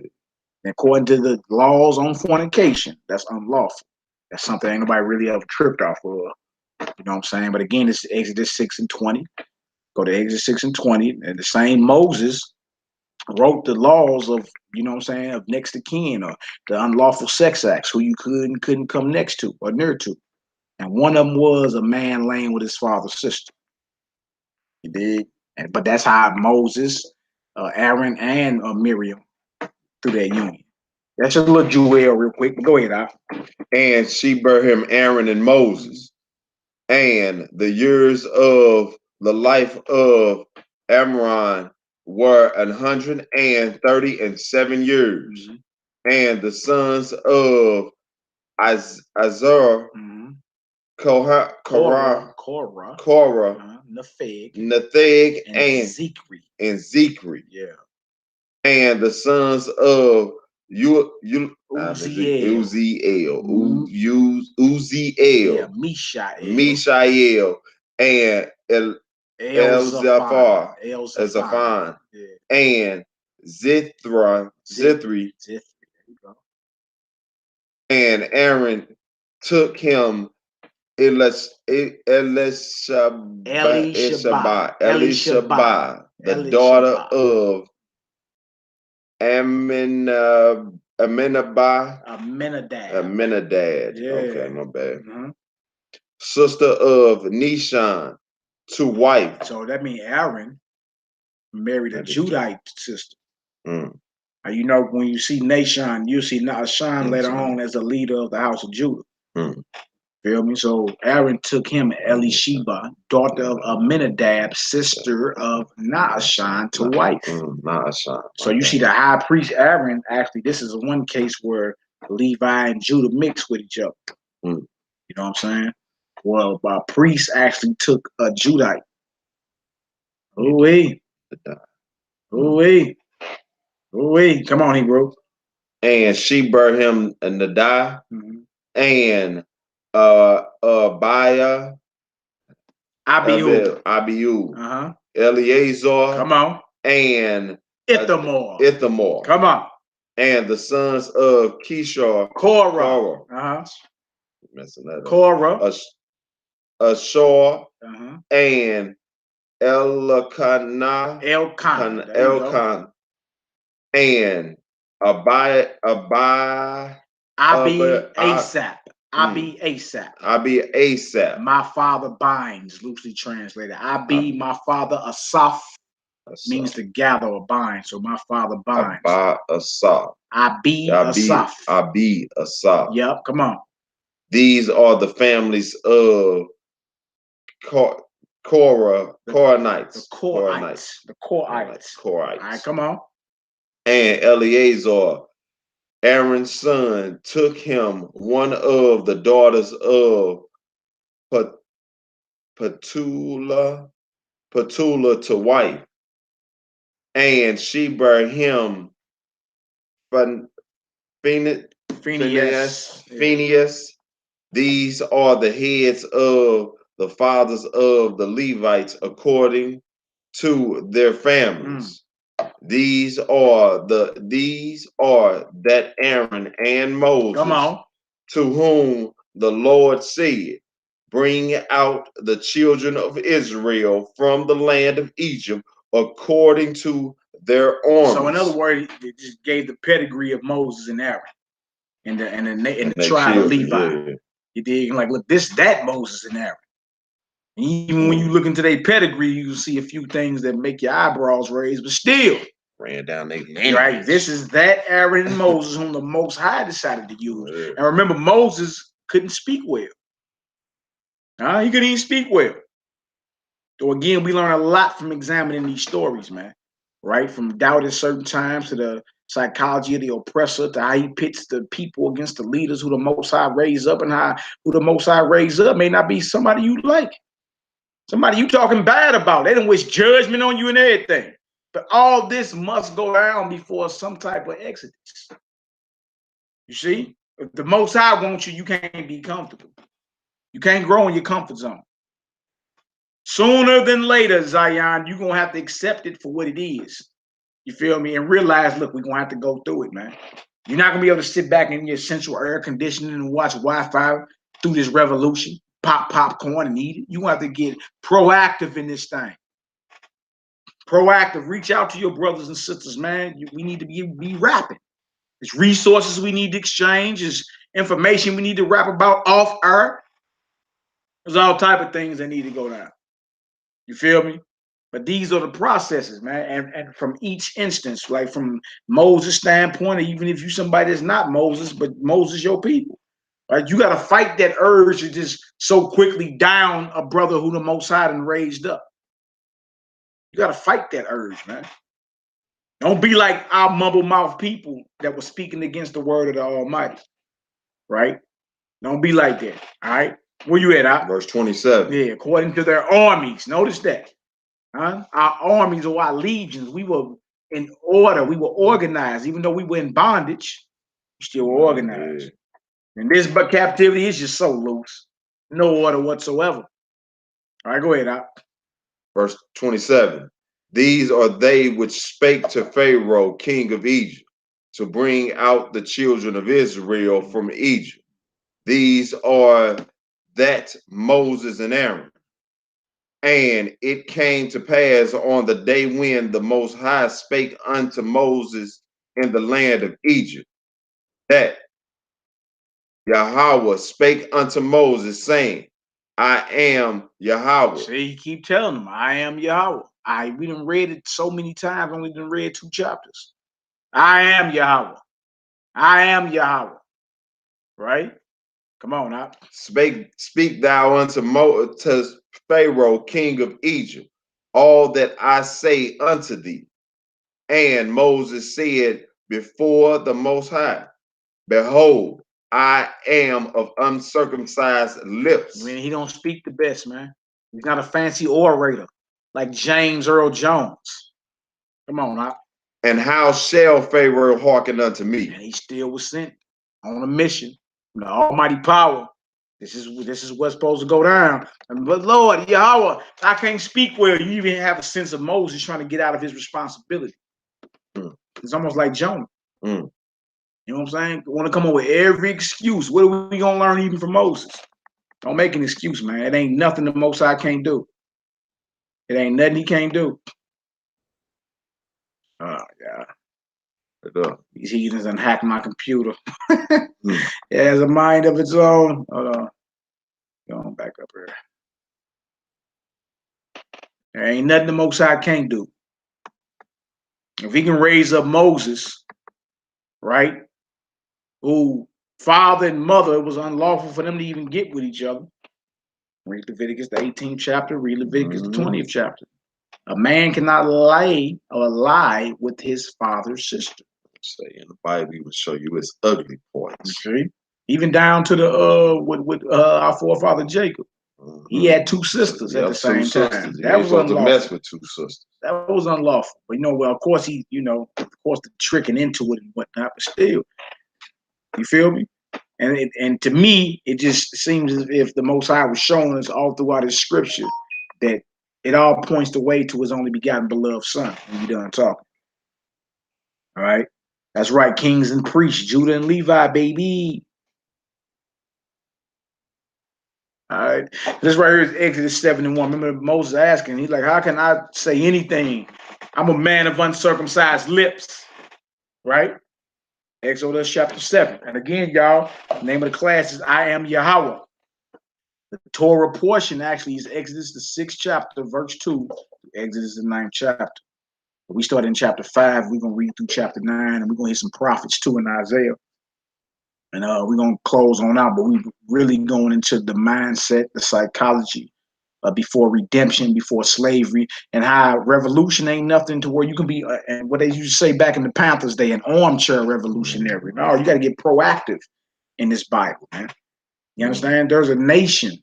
And if it's a nation, we a nation of divine laws, ordinances, statutes, and judgments. You understand? Our king is divine, Yahushua, Yahushua. The true and living image of the Most High power, Yahweh. You see, so we got a great responsibility on our shoulders, and it takes a very radical transformation of mind. You got to let go of previous thoughts or previous assumptions about your brothers and sisters and actually rap to them and talk to them. I actually did that today with an elder and a brother. I hadn't talked to like face to face in like 12 years, man. You feel me? And we laughed about it. We laughed about it. You know what I'm saying? But it was good to actually talk to the brothers and hear their voices and all that, man. It just was, you know what I'm saying? That's what time it is. You see? And as you see, even though Negroes getting mad and they lips turned up, Israelites mad at Moses, Moses still had to go do what it is that the Most High called him to do. Regardless if you get mad or not, I still got work to do. This brother Gideon Israel still got work to do, no matter if you get mad or not. Brother Yhwh Ben Israel got work to do, no matter if you get mad or not, man. We can't fumble on this. All right. Exodus 7:1. What it say, y'all? And Yahweh spake unto Moses, see, I have made thee a power to Pharaoh, and Aaron thy brother shall be thy prophet. Remember Moses asking, well, how is this going to go down? How, when I can barely talk? Moses said, look, now I made you a god to Pharaoh, a mighty one. When you read it in the Hebrew, it actually says Elohim. Same thing it says in Genesis 1:1. In the beginning, God created the heavens and earth. It's just the lowercase g. Yeah, that's in English. You dig? I'm just saying, period. The same word is there is there. You feel me? And that simply shows you that we are what? Part of God's family, man. We are his sons. So his power is in our blood. Yeah, we are his. We belong to him. And that's the hatred, or what some brothers call the butt naked hatred that they didn't have for us. It ain't just because you got darker skin. You understand? You part of God's family. The Most High power. Yeah, for those who believe. Right? And then it said right here, right? Made you a God, a mighty one to Pharaoh, and Aaron thy prophet shall be, Aaron thy brother shall be thy prophet, or your spokesperson. Yeah. Because what does the prophet do? What did Isaiah do? What did Jeremiah do? They spoke on behalf of the Most High God. Because the Most High God was what? Dealing with the prophets. So the Most High, my bad, but look, the Most High gonna give it to Moses, and Moses gonna give it to Aaron.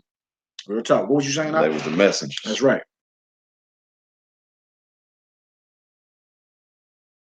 And Yah spake unto Moses and said unto him, I'm in verse 7, I'm tripping.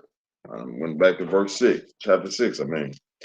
Now shalt thou shalt speak all that I command thee, and Aaron thy brother shall speak unto Pharaoh, that he send the children of Israel out of his land.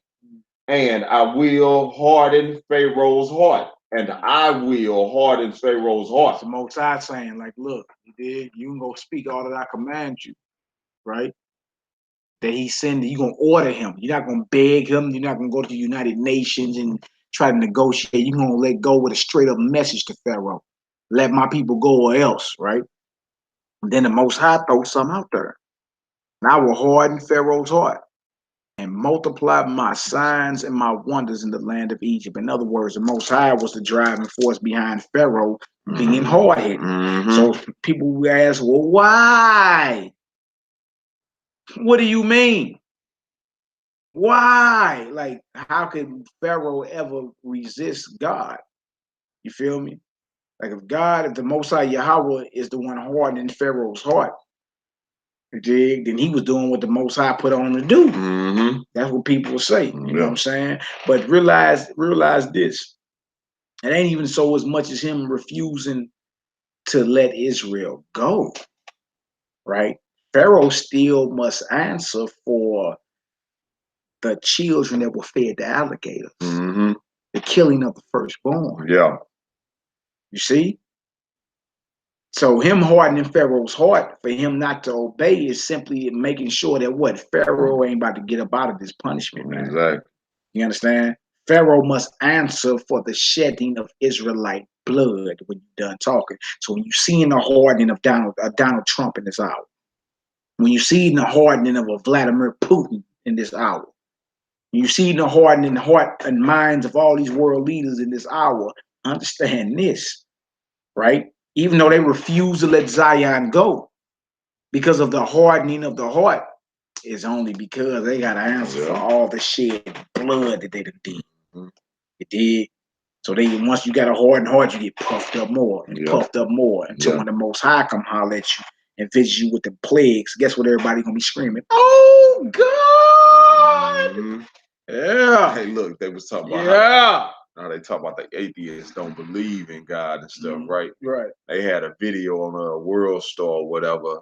This atheist had got hit by a car. Something happened to the atheist or whatever. But first thing he yelled out was, "God help me, Jesus, please!" Well, I've been yelling it out. I've been in stitches laughing.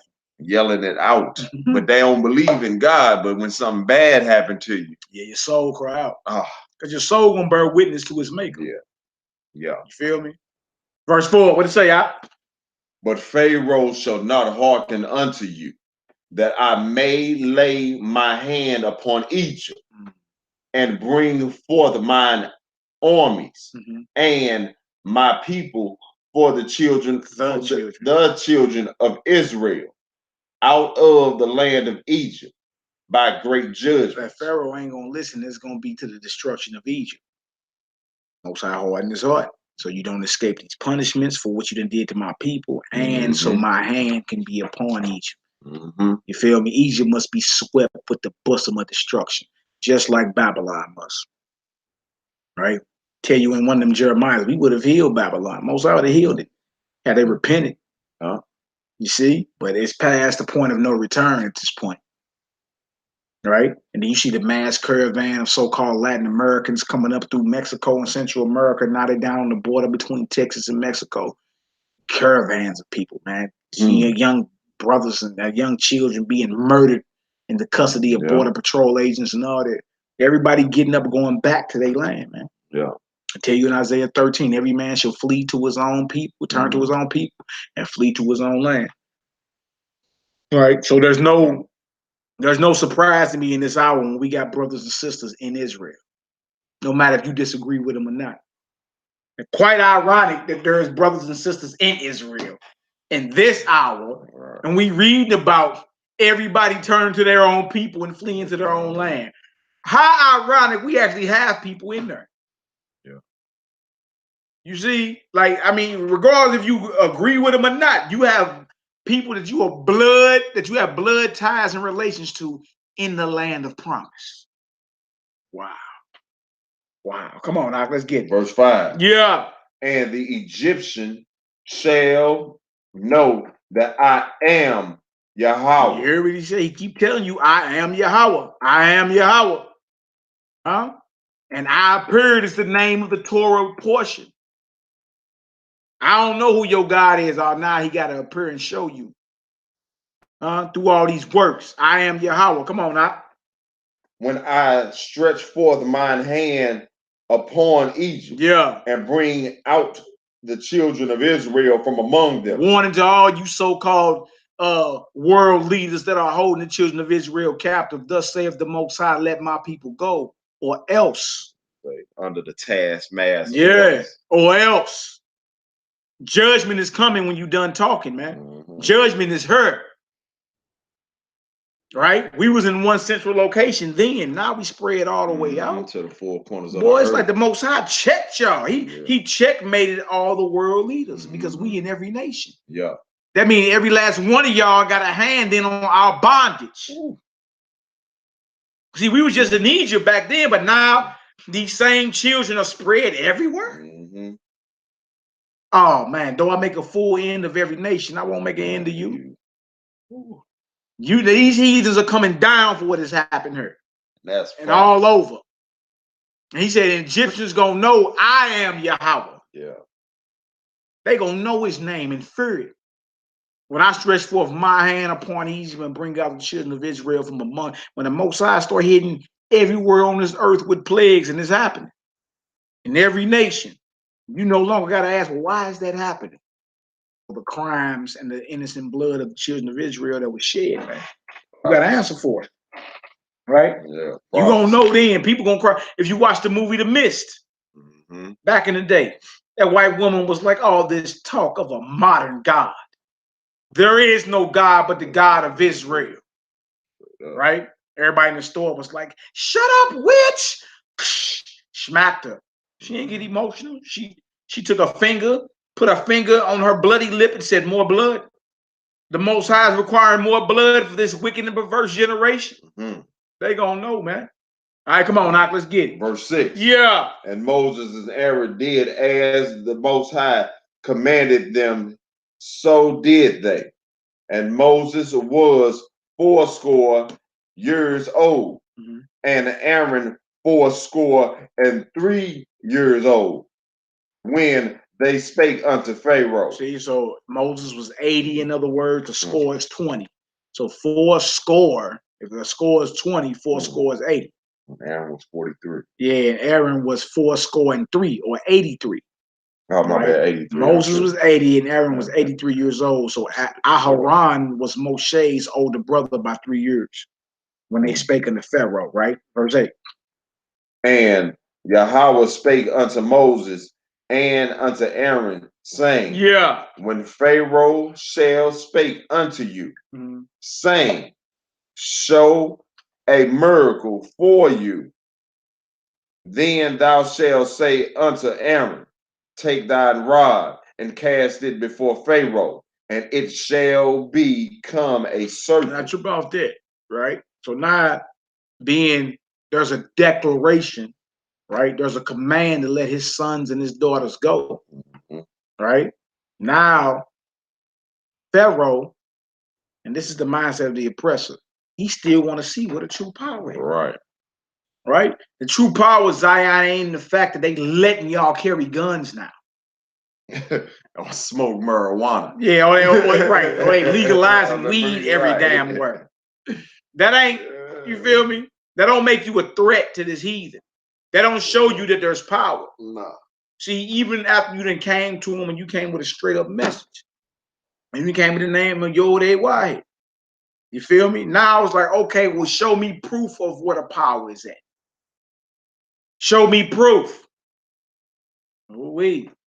And he say, look, tell Aaron and cast that down, man. It's gonna turn to what? A serpent. Meaning he gonna be able to take something that doesn't have life, something like a broomstick, and throw it on the ground, and it shall become a snake. It shall become something that has life in it. Supernatural power. Yeah. Right? All right, go ahead. Verse 10. And Moses and Aaron went in unto Pharaoh, and they did so as Yahweh had commanded.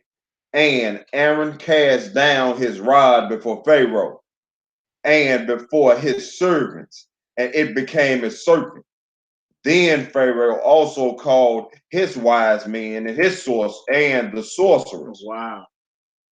Now the magicians of Egypt, then they also did in like manner with their enchantment. So it show you that even on the dark side there is power, right? But it don't trump the light. It don't trump Yhwh in his power. Feel me? But that goes to show you those that are really down with the adversary, they into that black magic and white magic. There's witches amongst us, or sorcerers amongst us. There's into enchantments and all type of stuff, man. So don't be so gullible thinking that the wicked don't have power. Right. Exactly. You know what I'm saying? It's just they power ain't got nothing greater as he that's in you than he that's in the world. I always understand that. All right, verse 12. What it say? For they cast down every man his rod, and they became serpents. But Aaron's rod swallowed up their rods. Showing you where the power is at. The power, the forces of darkness ain't got nothing coming when it comes to the Most High power, man. Period. Dot. Right? And that's what we take out of that. I always remember that. Even though there may be power on this side, it ain't got nothing on this over here. Nothing. All right, go ahead, Op. And he hardened Pharaoh's heart. So Yahweh hardened Pharaoh's heart again. Yeah. And he hardened Pharaoh's heart, that he hearkened not unto them, as Yahweh has said. Hold your spot. Give me Romans 9 real quick. Give me Romans 9. Romans 9, like 15 through 18, I believe it is. Romans chapter 9, verse 15. For he spake to Moses, I will have mercy on whom I will. Might start 13. Yeah. Okay. Verse 13. As it is written, Jacob have I loved, right? But Esau have I hated. Written in Malachi, the 1st chapter. All right, 1 through 6 or 1 through 4. You'll see right there. All right, come on. What shall we say then? Is their unrighteousness with Yah? Because that's your next question, being that the Most High clearly let you know there's a people I love and a people I hate. Your next question in your mind is, well, is there unrighteousness with the Most High? How can he love a certain people and hate another people? Come on. Yah forbid. Yahweh forbid there is no unrighteousness in him, even though he does love a certain people and hate a certain people. There is no unrighteousness in the Almighty. All right, go ahead. For he saith to Moses, yeah, I will have mercy on whom I will have mercy. So Moses, man, we right back to Moses and the Exodus. You see? And it was the same with the Egyptians. The Most High loved Jacob, but got at who? The Egyptians. I'm going to have mercy on whom I decide to have mercy on. All right, go ahead. And I will have compassion on whom I will have compassion. So then it is not for him that willeth, nor of him that runneth, but of Yah that showeth mercy. For the scripture saith unto Pharaoh. So who knows? He said it ain't to him that willeth or desire, or to him that runneth. It's the Most High that decide to show mercy. It ain't about man's desire. It ain't about how fast man run. It's on whom the Most High desire to have mercy on. And now he give an example about Pharaoh, who we reading about. All right, go ahead. For the scripture said unto Pharaoh, even for this same propose have I purpose. For this same purpose have I raised thee up, that I might show my power in thee. You see? So he raised the hardened Pharaoh up and raised him up so that when he fall, you would know where the true power is. True power lies in Yhwh, the owner, creator, and possessor of all things, period. Period. Right? Men are mere puppets in his play. Men are mere puppets in the play of the Most High. All right, go ahead, Doc. And that my name might be declared throughout all the earth. That my name, what name he kept? I am Yahweh. Yeah. I am Yahweh. I am Yahweh. I need Yahweh. I need Yahweh. When you read it in the Torah, I was reading the Torah before we started this lesson. Like, man, he saying all through her, letting it be known, I am Yahweh when I appeared. See, so what we gonna get when the Most High shows face, when he appeared, you better be on the right side, man. Yeah, you better be on the right side. And this, and he appears in captivity. That's what we're gonna see. He gonna start manifesting himself in this very bondage that we reading about in Egypt. He showed himself there in order that the children of Israel could come out. So when the Most High appeared, when he start opening up, you don't want to be on his radar and his crosshairs, being an enemy of him. All right, was you done with that? Nah, you want me to read on down to 20? I'm gonna read on down to 20. Verse 18. Therefore, have he mercy on whom he will have mercy, and whom he will, he hardeneth. Who he desire your heart. Yeah, that's like the he God did with Pharaoh. Yeah. Exactly. He harden who he want to harden. Yeah. He have mercy on who he want to have mercy. Who gonna check him over it? Who gonna park the Most High and tell him he doing wrong? Thank the Most High you have a chosen vessel. You know what I'm saying? Thank the Most High, man. This knowledge that we have, this faith that we have is beyond precious. So it's time for us to start acting like it. Stop acting like an Edomite in spirit. Yeah. So easy to give up. So easy to lay down your heritage. Most High, that's what got Esau hated. Yeah. He got hated not because he came out red. Esau became hated because he abhorred his inheritance and sold it off just because he was hungry. All right, go ahead. Verse 19. Yeah. Thou wilt say then unto me, Why doeth he yet find fault? For whom hath resisted his will? Yeah, who done resisted his will? Well, how can he find fault with Pharaoh if Pharaoh simply was doing what he said? Go ahead, Doc. Nay, but, O man, who art thou that repliest against Yah? Yeah. Shall the thing form say to him that formed it, why hast thou made me? You see? So he's like, look, man, you old vain man. How is the creation gonna tell to the creator, why did you make me like this? Huh? You ain't nothing but clay and he the potter. You ain't nothing but the seed and he the husbandman. Huh? You ain't nothing but the paint and he the painter. Come on, now. You done with that? Verse 20. Okay, come on. It's saying the same thing you're saying. Go read it on down. Yeah. Yeah, okay. Have not the potter power over the clay of the same lump to make one vessel unto honor and the other unto dishonor? That's it for that. We're gonna jump on. We're gonna go back to her right here in Exodus chapter 7, verse 13. The Most High, out of the same lump of clay, can make a vessel of honor or a vessel of dishonor. He can make a fine china dish, or he can make a toilet bowl out of the same lump of clay. Consider yourself blessed to be in the knowledge of Yhwh, to be a disciple and a follower of a Mashiach. Consider yourself blessed, man. Stop being an Edomite in spirit, so willing to give up so easy and lay down your heritage just because it don't look so easy and good for you. The ride is rough. Let me off at the next stop. What that boy say? Nigga ain't ready. Nigga ain't ready. Nigga ain't ready to fight. All right, come on now. 13. And he hardened Pharaoh's heart, that he hearkened not unto them, as Yahweh has said.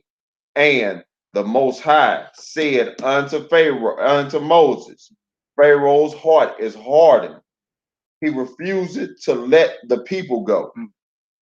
Get thee unto Pharaoh in the morning. Lo, he goeth out unto the water, and thou shalt stand by the river's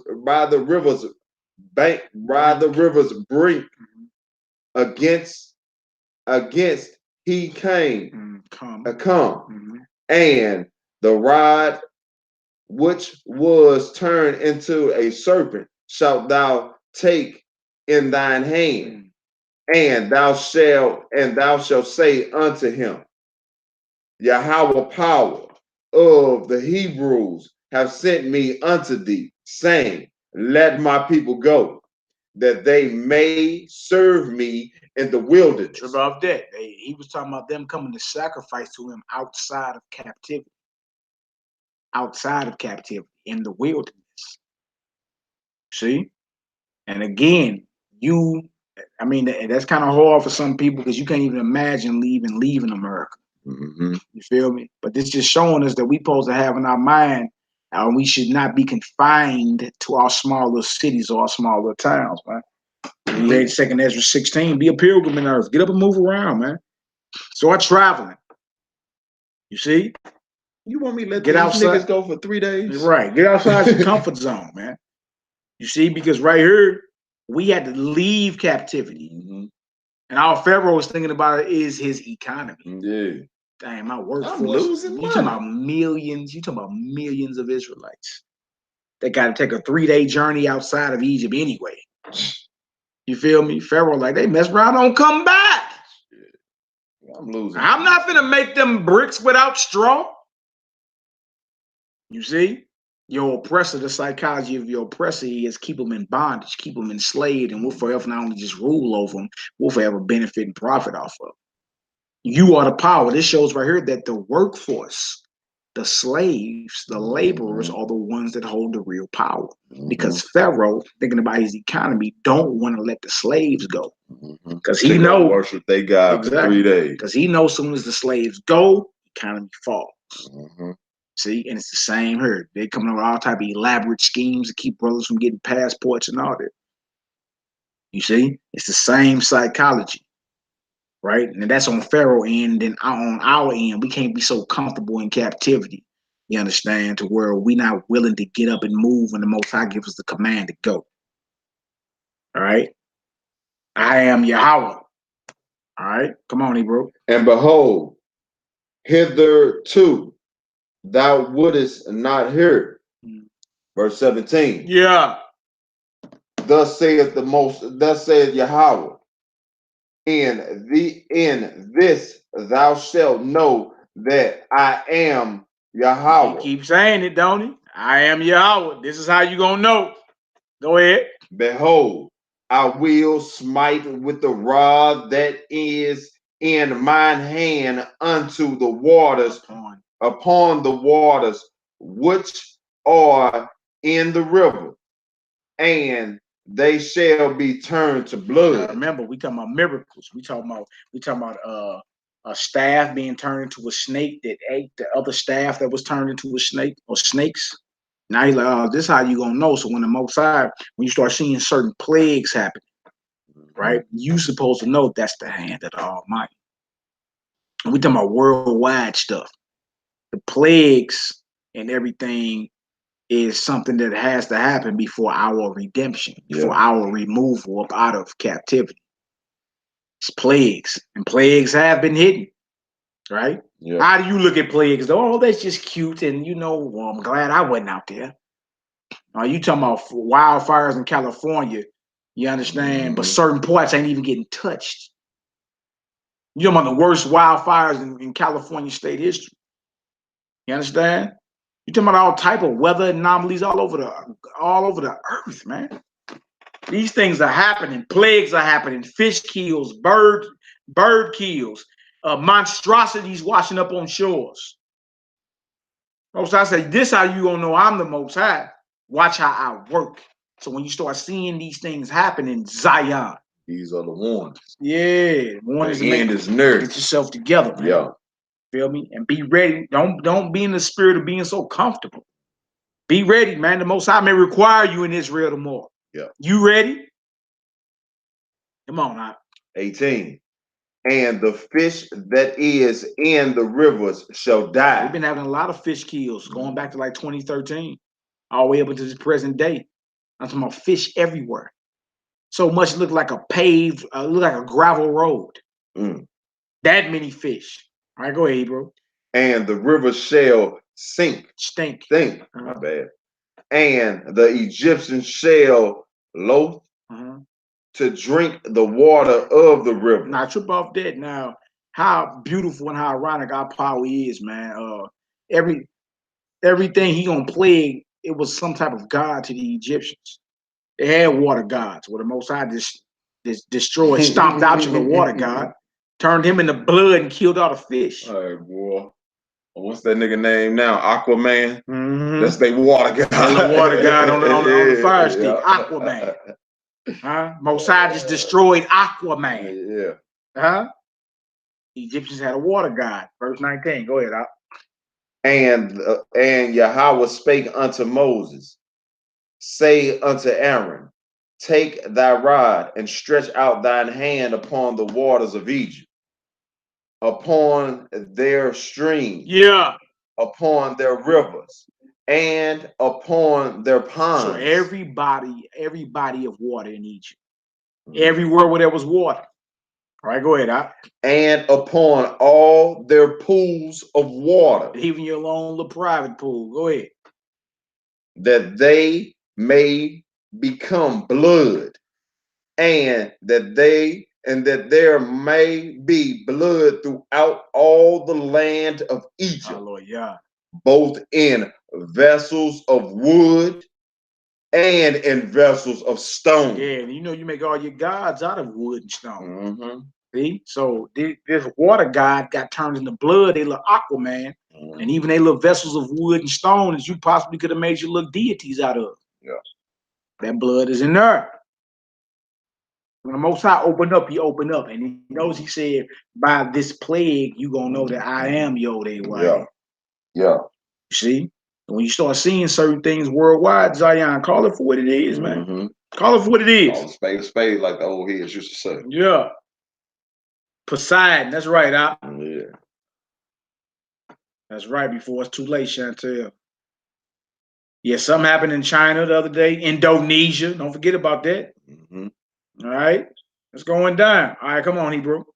Verse 20. Yeah. And Moses and Aaron did so as Yahweh commanded, and he lifted up the rod and smote the waters that were in the river in the sight of Pharaoh and in the sight of his servants. So he had witnesses. Yeah. And all the waters that were in the rivers were turned to blood. Oof. And the fish that were in the rivers died. And the river stank. And the little stanky waters, little stanky rivers. Boy, you know some dead fish and some water stank. Yeah, boy, the fish already stank. Right. Let alone some boy. Dirty water. Oh man. Boy. Dirty water. No, bloody dirty water. Bloody dirty. Oh yeah, bloody dirty water is really nasty. Go ahead, Al. All right. And the fish that was in the river died, and the river stank, and the Egyptians could not drink the water of the river. And there was blood throughout all the land of Egypt. And you can't drink the water, no life. And imagine, sisters, imagine if y'all was Egyptian women during this time. Oh my God. Y'all can't take no baths on your monthly. Oh my God. Oh man. The plot thickens. Major. It don't pay to be on the wrong side. It don't pay to be on the wrong side dealing with the Most High, man. Plot thickens. Because contrary to popular belief, the women aren't exempt either. You understand? Like real talk. Just like it is with us. Most High put a hit out on the nation. Yeah. All right. What you saying now? Just like they do us. They ain't got no remorse for the children, the woman, the old, the young, they ain't got no remorse. Yeah. They show you what they do. Real talk. We the ones turn a blind eye and be like, no, they don't. No, they don't. Why would they do something like that? Nigga, you see it. All right, 22. What it say, bro? And the magicians of Egypt did so with their enchantments added to the plagues. And Pharaoh's heart was hardened, neither did he hearken unto them, as Yahweh had said. Just like Gideon just said, genius, you're adding to your calamity. You feel me? Right. So in your blind lust to show out that you had power too, to show Pharaoh that, well, man, what Moses and Aaron doing ain't that? And I got power too. In your blind lust to seem as if you had power in which you don't. Not on that level. You understand? You add to the plagues, genius. You'd have thought at least the magicians would have been smart enough to be like, let's reverse the plague. Let's make all the waters clean again. Right? Watch this. That show you when you dealing on the dark side, your judgment is clouded, man. Right? A child, if I put one of my children out there, they first mindset would have been, how about what we need to do to make the waters clean again? But not this magician. These magicians was like, they so blinded in their lust to seem as if they're more powerful. They added to the calamity. Silly Negro. And then Pharaoh so blind. Well, the Most High said he was going to blind him anyway. You know what I'm saying? He did say it. Most High said he was going to blind him anyway. You did. His heart get hard. Right. As if they just did something to remedy the situation. Man, I have one better. This is crazy, man. All right, where you at, 23? Yeah, verse 23. God. And Pharaoh turned and went unto the house, into his house. Neither did he set his heart to this also. He ain't even trip off of it. He go inside thinking he done got one off. And boy, your magicians and sorcerers just added to the plagues, man. Huh? Wow. Go ahead, Al. And all the Egyptians digged round about the waters, round about the rivers for water to drink, for they could not drink the water of the river. And 7 days were fulfilled. After that, Yahweh had smitten the river. Had smitten the river. Y'all don't forget the article we read earlier about the money situation from Vigilant Citizen. Don't forget about that. You feel me? All these signs are signs that it's time for us not to be comfortable. You dig? It's time for us to start looking at this thing like the righteous nation it is and reaching out and hollering at your brothers and sisters, man. You understand? Playing church in the basement some damn where or behind a computer ain't finna get it done. Nah. You understand? It's time for you to lay your eyes on your people and sincerely start making moves and measures. You understand? Because the Messiah said himself in Luke, the 12th chapter, 49 to 52, I'm come to send fire on earth. And what would I have to be already kindled? So that shows right there that what you play a part in the fire that he's going to send. Yeah. You're supposed to be starting the fire. In other words, you're supposed to be applying this Bible, man. You understand? The more that you stay out, the more that you stay outside in your comfort zone, trying to apply this thing just only when you feel like it. You feel me? You're gonna miss the mark. You're gonna miss the mark. And again, the name of this class is I Am Yhwh, and it's the Torah portion, Exodus chapter 6 and verse 2 through chapter 9, but we started at chapter 5 just to give an overall view. And it's we going into when the Most High first appeared. Is Yhwh is the name of the portion. And I appeared. And I shall appear, should I say. You know what I'm saying? Yeah. And I shall appear. And when the Most High appeared, he showed and manifested in what? The works that he was doing through the men that he chose. And we read about it wasn't nothing smooth. We read about how the oppressor was turning the brothers against the other brothers. You understand? Old bait and switch tactics dealing with the heathen. You feel me? How he say, look, I ain't got to, control all of them. I can just turn them against their so-called leaders and we can squash this rebellion. The Most High was with these brothers. You feel me? Show you how even though you may be in a position of leadership, those that don't know that that's your mission or don't know that the Most High done sent you, they may be talking bad against you. But you still got to get it done. Feel me? So even when Moses was doubting, see Moses doubting, talking about I'm of uncircumcised lips. He said that twice. And the Most High told him, look, I done made you an Elohim, a God to Pharaoh. Yeah. And guess who's gonna speak for you? Aaron gonna speak. Yeah, your brother. Take your brother with you. Yeah, you ain't got nothing to worry about. And on top of that, you know what I'm saying? Aaron, Most High telling Moses, tell Aaron, do this, do that, do that. And guess what? The supernatural power of Yhwh is manifested. You feel me? And the sorcerers and warlocks in Egypt so just blind that they don't realize they're adding to the calamities. You see? Also, Moses and Aaron didn't come and say, can we negotiate? Can we have civil rights? Can we march? Can we, we shall overcome? No, they went to the leader of the most powerful nation in the earth and said, thus saith Yhwh, let my people go or else. You see? And also we had to leave captivity, go sacrifices, all type of things, man, that come with this thing. And this to show us that we got to be more responsible with this thing, and our mindsets have to transform radically, man. You feel me? Like no longer can we afford to view life under the lens of our oppressors. We can't even view the Bible under the same lens we were brought up in, let alone life. You see? There's a great responsibility that come with the redemption of this people, man. Yeah. And the Messiah said, I'm sending fire, you kindle it. That means we got to be proactive in this thing too. All right? Get away from that hateful spirit, that spirit of discord.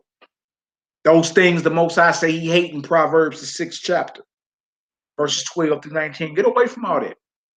Get away from all that, man. You got every right to regulate your cipher. I'm into loving my power and loving his people. And I know it's not going to be nothing easy. It ain't going to be nothing smooth. You dig? I tell you this, I wouldn't want to be nobody else but an Israelite, period. Straight up. I don't care how crazy we seem to the world. I wouldn't want to be nothing else but who I am. All right? So let's get this, y'all. We in Exodus, the 8th chapter. Exodus chapter 8. Y'all get some understanding thus far. I throw a 7 up in the chat. Throw a 7 up in the chat. All right. We gotta get away from that hate-filled spirit. That superstitious spirit too, man. Look at who he know. Look at what he got on. think I feel like hating me a nigga today. Like, come on, man. We got to get out of that spirit of hatred. The scriptures say, if you are angry with your brother without a cause, you in danger of hellfire, man. Without a cause. If you hate your brother like Cain did, you a murderer. You feel me? And you got so many people laughing and taking on that spirit. Ain't got no reason to hate nobody, but you hate. God. It is what it is, man. Hate. Then whether the player haters ball. Moses couldn't hate Yahweh's people. Moses was a leader of Yahweh's people. He couldn't hate them, though. Even though these crazy stiff-necked Negroes get on your nerves at times. You can't hate them, though, man. He said these people don't even want to listen. Yeah.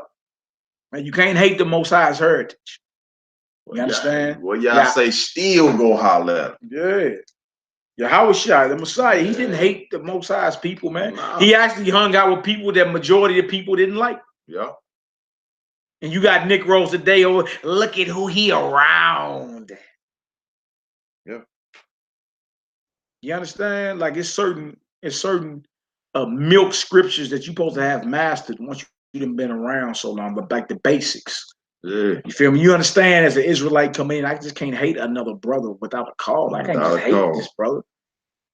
What has he done to violate you? And it's protocol that we must follow too. Like if certain things go down, it's protocol. It's ways we handle situations. You feel me? And you ain't seeing that in Israel, man. You're just not seeing it for the most part. So yeah, we got a lot of work to do, but we gonna do it. All right. Let's get her done. Exodus 8:1. Yeah. And Yahweh spake unto Moses, go unto Pharaoh, and say unto him, thus saith Yahweh, let my people go, that they may serve me.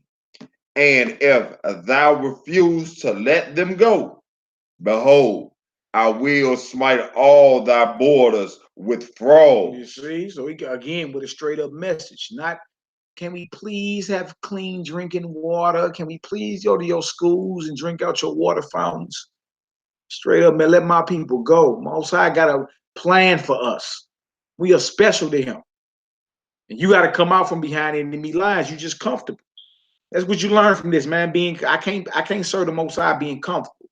I'm gonna have to go through my wilderness, whether it's a physical wilderness or a situation when you first come into the truth and everything start crumbling. You start losing loved ones, friendships dissolve, relationships dissolve. You know what I'm saying? You going through a wilderness at that point. A straight like wilderness in your mind. You gotta be willing to go through that. You feel me? Because in order to serve the Most High, you have to get about your comfort zone. Period. Period. All right, go ahead. Verse 3. And the river shall bring forth frogs abundantly, which shall go up and come into their houses, and unto their bedchambers, and unto thy bed, and unto the house of thy servants, and upon thy people, and unto thine ovens, and into thine knitting thoughts, knitting troughs. Yeah, like where they need bread, flour. They make bread and all that. So it's basically letting you know these swamp creatures, these frogs or swamp creatures, gonna come about them rivers into your houses, your bed chambers, your bed, into your house of your servants, upon your people, into your ovens.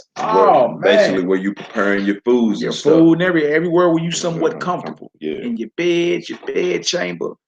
Even if your servants living good, or if your servants worked hard enough, you ain't got too much to worry about, right? Upon your people and into your ovens. Now don't forget, swamp creatures got feces too. Don't forget that. Swamp creatures, they got feces too. Don't frogs give you warts? Yeah, God, warts, frog, boo-boo. All right, go ahead. Verse 4. Yeah. And the frogs shall come up both on thee and upon thine people and upon all thine servants. And Yahweh spake unto Moses, saying say unto Aaron, stretch forth thine hand with thy rod over the streams, over all the rivers, and over the ponds, and cause frogs to come up upon the land of Egypt. Trip off that. It's already bloody rivers, ain't it? Well, he took it away in 7 days. They took it away after 7 days, and then here come the frogs out of the same rivers. Yeah. Right?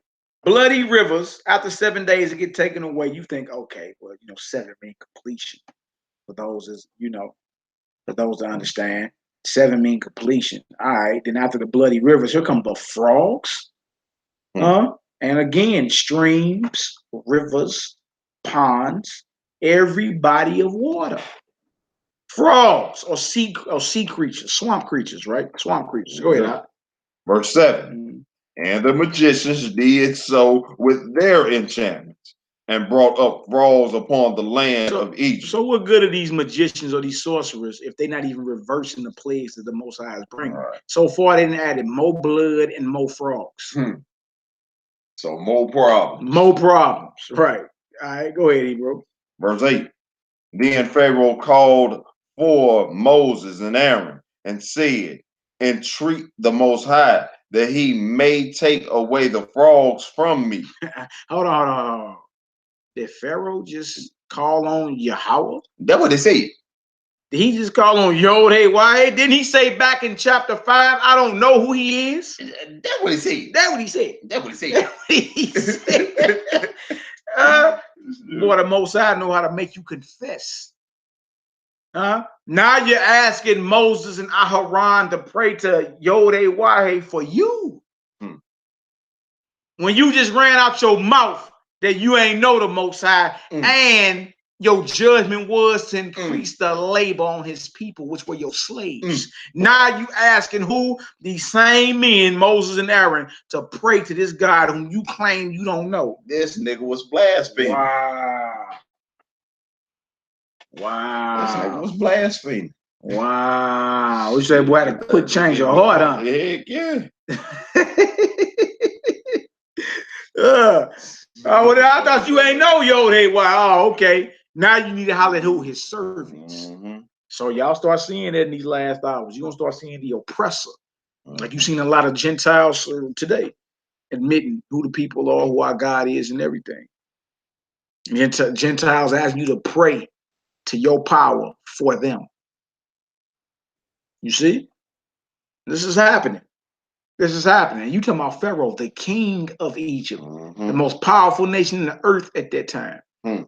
Right? Now that's power right there. See? So ask yourself, are we really ready for when the Most High appears? When he start making himself known, because he ain't coming to make himself known to shoot the breeze even with you. It's about judgment, then the redemption of his people, man. For what mindset are we to be in? The same as he. The name of this Torah portion is Yhwh, which means and I shall appear. The I is Yahweh, the Most High. And we see how he's appearing. We see in how he's manifesting. Thus far, the staff turned to a snake, eat the other snakes. The rivers turned to blood, right? Then the magicians add more blood. Then the rivers just turn to frogs, and the magicians add more frogs. That's what happened. And now Pharaoh, who made his bold proclamation, I don't even know your God, Yahweh. Now he asking Moses and Aaron, please pray to him for me. Oh no, it's like old boy on that Friday after next. Or next Friday, when Day and them was working in the CD shop and the African dude came in there. But then when Craig finally came out and he got thrown down, I just a bitch ass nigga. It's just a bitch ass nigga. No, I didn't mean it. No. Pinky did the same thing. You was just running your mouth, man, talking out the side of your neck, and now you're like, no. Please pray to your God, I bet. Entreat Yhwh, right? Go ahead, Hebrew. You in verse 8. Verse 8. Yeah. Entreat Yhwh that he may take away the frogs from me and from my people, and I will let the people go, that they may do sacrifice unto Yhwh. Man, pray to your power that he take away these frogs, and if that happens, I'll let your people go, that they may sacrifice unto Yhwh. Most I ain't done with him yet. You know what I'm saying? Somebody will quickly confess to something to get up out of some type of discomfort. Heck yeah. Quickly. Oh, okay. I ain't mean it. I'm just playing. Y'all just like you said, I just a bitch ass. Just a bitch ass. Sure. Put that fur on them. They willing to confess to do anything. You start having heart palpitations. Yeah. Most I tickle them heart feathers. Oh, yeah. Oh, okay. Got your attention up. Verse 9 up. And Moses said unto Pharaoh, glory over me. When shall I entreat for thee and for thy servants and for thy people to destroy the frogs from thee and thy house, that they may remain in the river only? You guys number time. When you want me to pray for you, that these frogs only remain in the river? Huh? Verse 10. And he said, tomorrow. And he said, be it according to thine word, that thou mayest know that there is none like unto Yah, our power. You see, be it under your word, Pharaoh.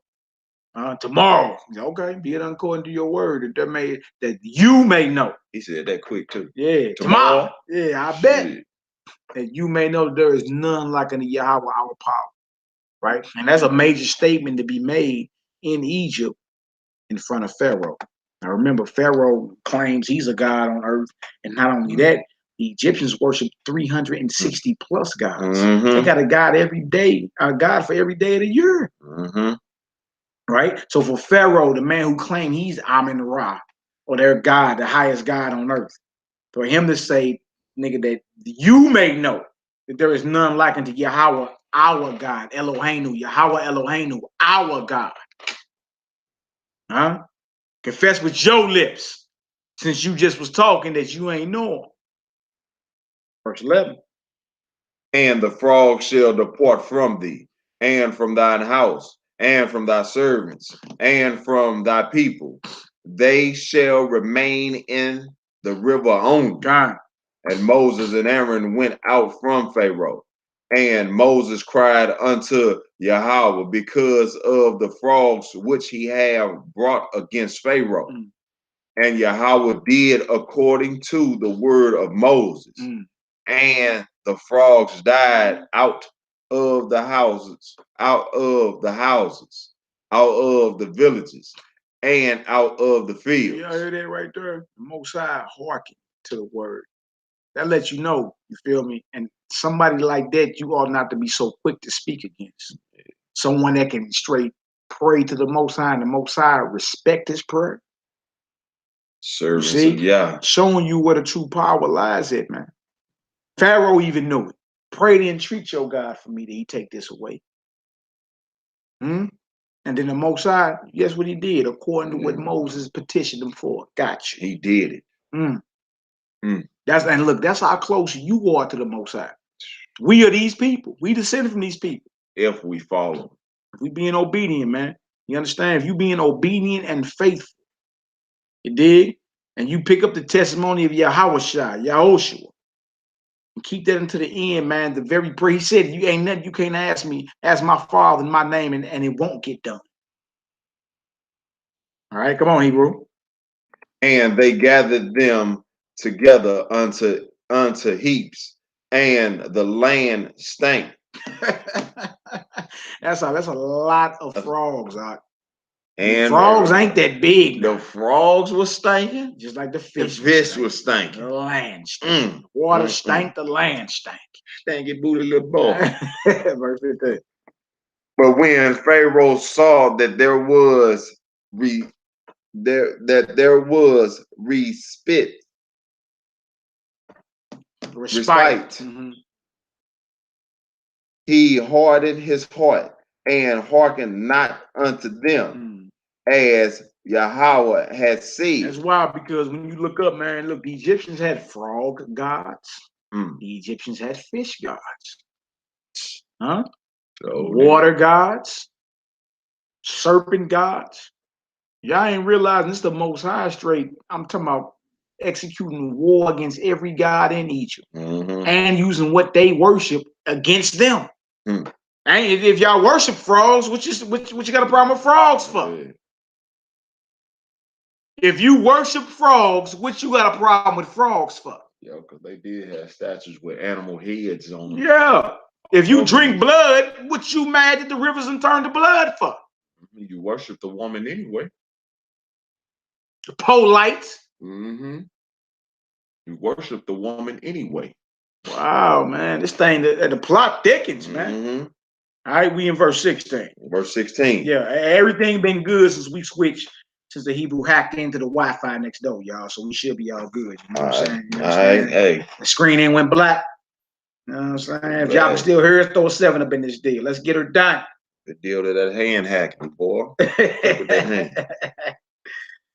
And Yahweh, at verse 16, and Yahweh said unto Moses, say unto Aaron, stretch out thy rod and smite the dust of the land, that it may become lice throughout all the land of Egypt. Wow, now we got a lice problem, man. And crackers is known for having lice. Heathens are known for having lice. Big, but look, this lice that attacked these black ass Egyptians. Yeah. I mean, feel me? Yeah. I mean, could it be it's because it's the same spirit that was on them as on our current oppressors? Yes. It's what it is. Right? Yeah. But notice this rod that Aaron is using. Right? He had it the whole time. It's an instrument that the Most High is using. Not only Moses and Aaron, but the very rod he has to bring about his manifestation. To bring about his revelation. All right? Real talk. All right? And the dust turned to lice. The dust of the land turned into lice. All right, go ahead. A lot of dust, boy. And they did so. For Aaron stretched out his hand with his rod and smote the dust of the earth, and it became lice in men and in beasts. All the dust of the land became lice throughout all the land of Egypt. And it says, and it became lice in man. That means lice was crawling out of the pores of man. And in beasts. In beasts. In man and in beasts. Wow. All the dust of the land became lice throughout all the lands of Egypt. Verse 18. Watch it. I ain't never had lice. I don't know what they do. Me either. 18. And the magicians did so with their enchantments to bring forth lights. They dumb mother boy. I smack them niggas if they was my workers. But they could not. So there were lights upon men and upon beasts. This is something they couldn't even see. Their power is limited. Yeah. It only can go so far. You feel me? Even old Bill Schnoebelen, who used to be a vampire. Well, he claimed he used to be. He wanted to suck your blood. Yeah, but that heathen went on a fast for a whole year where he just drank blood. But even when I was watching, he was Bill Schnoebelen. He's a so-called ex-witch. Now he claimed he followed Mashiach, right? But I mean, look, he was a witch for like 30 plus years. This man in his 60s or 70s now. You know what I'm saying? So he even said that he was instructed as a witch that whenever he loses his power, to report directly to a Mormon church. Right. To seek refuge at a Mormon church. And there's only like 3 or 4 of them in North America. Right. Like a Mormon temple, one of the main Mormon temples and all that. There's only like 3 or 4 of them in North America. So witches are instructed when they lose their power, because their power only goes so far, right? To report and seek refuge at a Mormon temple. According to Bill Schnoebelen. He got his videos on YouTube. Y'all look him up. But go ahead, Al. Verse 20. You in verse 20? Oh, no, 19. Then the magicians said unto Pharaoh, this is the finger of Yah. This is who? The finger of Yah. Now you got these magicians and sorcerers let it be known. Look, our power and our pump fake it. Our sleight of hand only goes so far. This right here is the finger of the Almighty. So now not only is Pharaoh confessing the name of the Most High, even his sorcerers starting to confess. They like, hey, look, this is something beyond our pay grade. That was funny how it went on the high ranking first and then trickled down. Now the people that he called in, you know what I'm saying, his musicians and stuff, you dig, now it's coming out of their mouths. Now they confessing. At first it was Pharaoh, then now it dropped down to his musicians, the people up under him. That's right, Doc. And Pharaoh's heart was hardened, and he hearkened not unto them, as Yhwh had said. And Yhwh said unto Moses, rise up early in the morning, and stand before Pharaoh. Lo, he cometh forth to the water, and say unto him, thus said Yhwh, let my people go, that they may serve me. That's right. Let my people go that we may serve him. See, so while we under bondage, question is, are we truly serving the Most High? I mean, we strive to the best of our ability, but we can never really truly serve the Most High. He say in Zion, I'm going to accept your oblations and offerings. In Zion, all my people in the land. Yeah, in the land. That's the end game. We got to go back home. Yep. That's the end game, man. Yeah. For anybody talking, the end game is you have to leave captivity. And I know that rattle a lot of Hebrews and Hebrews. Like, huh? Oh, I'm used to just, my air conditioning and my pot pies and my Lee's chicken and my Chinaman and my weave. But all the ideas that the enemy have to sell you, they learned from you. That's the crazy part. Lacking belief and faith, boy. God. Real talk, man. Everything that they got, they stole from you to sell to you. Niggas ain't ready to fight. Right? So, right here, he say, go ahead, where you at? 21. Else if thou wilt not let my people go, behold, I will send swarms of flies upon thee, and upon thy servants, and upon thy people, and unto thine house, into thine house, and the houses of the Egyptians shall be filled with swarms of flies, and also the ground whereon they are. You see, so everywhere was going to be filled with swarms of flies, including the ground they were. Huh?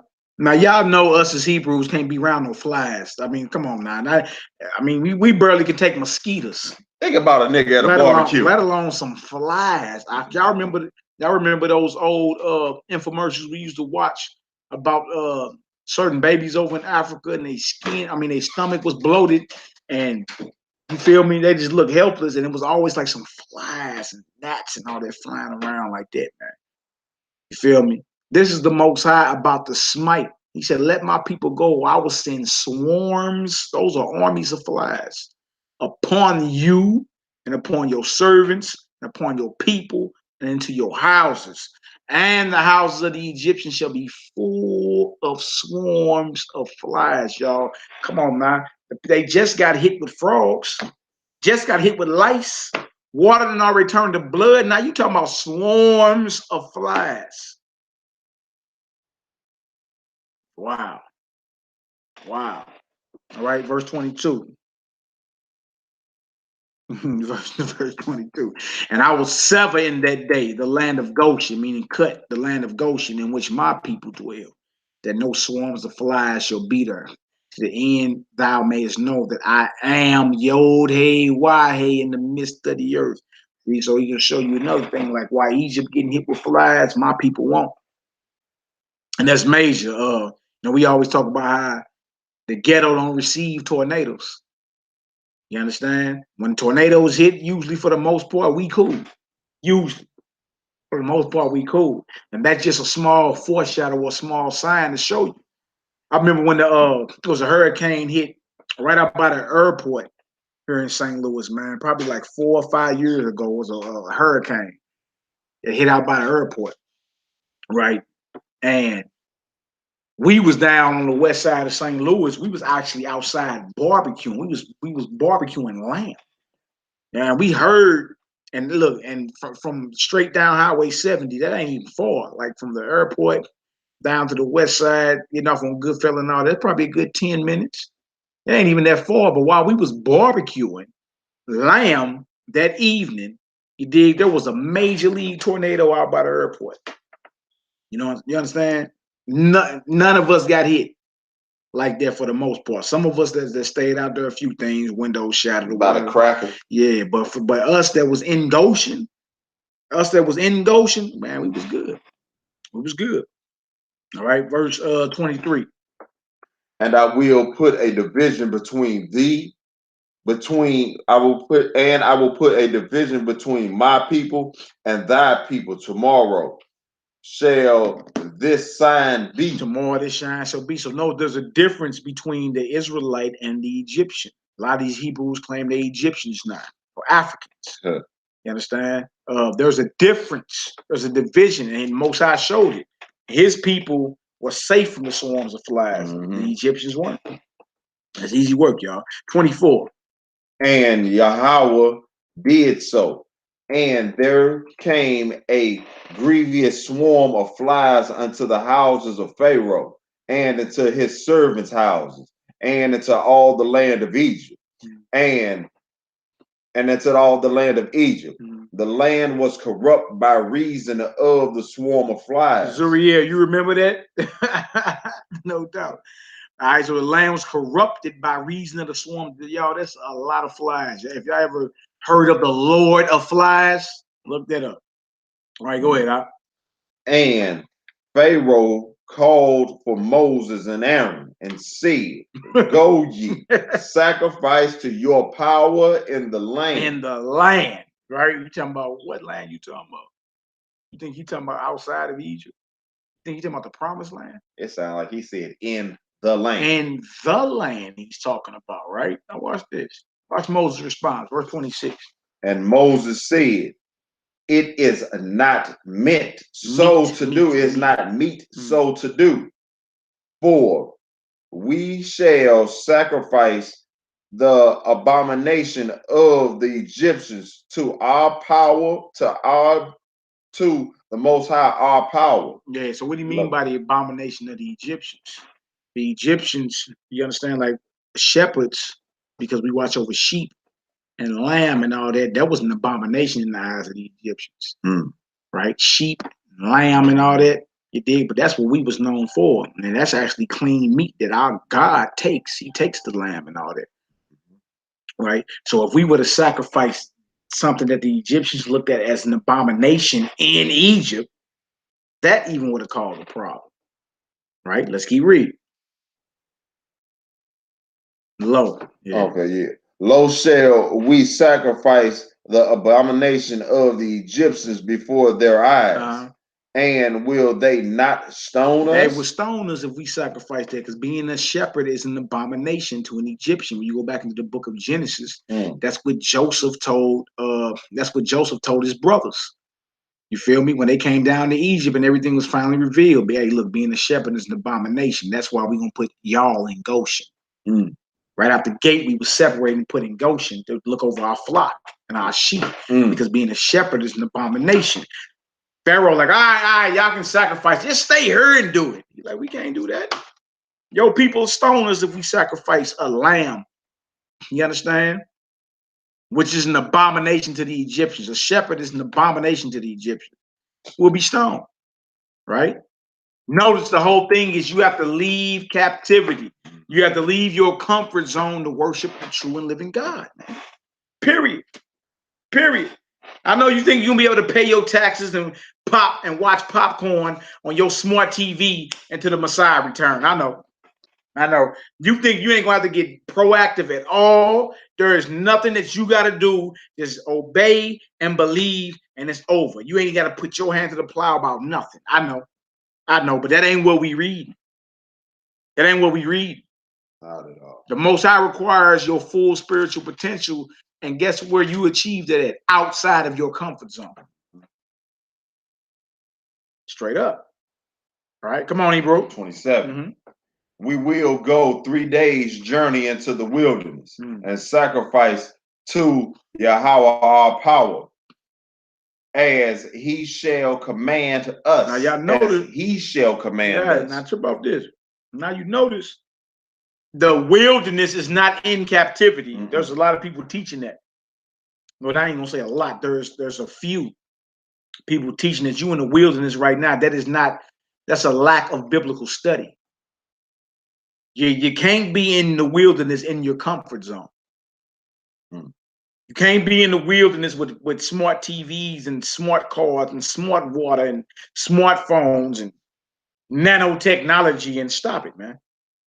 The wilderness is outside of captivity. It's outside of society. That's what it is. Everywhere in the scriptures, it was that. Even John the Baptist was baptized in where? In the wilderness of what? Judea. He was outside of Jerusalem. He wasn't in Jerusalem. He was outside of it. In the wilderness. Some spots say a desert place. All right. 28. And Pharaoh said, I will let you go. Yeah. That ye may sacrifice to your Yahweh your power in the wilderness. Only ye shall not go very far away. Entreat for me. And Moses said, behold, I will go out from thee. He's saying, pray for me. Yeah. Don't go too far.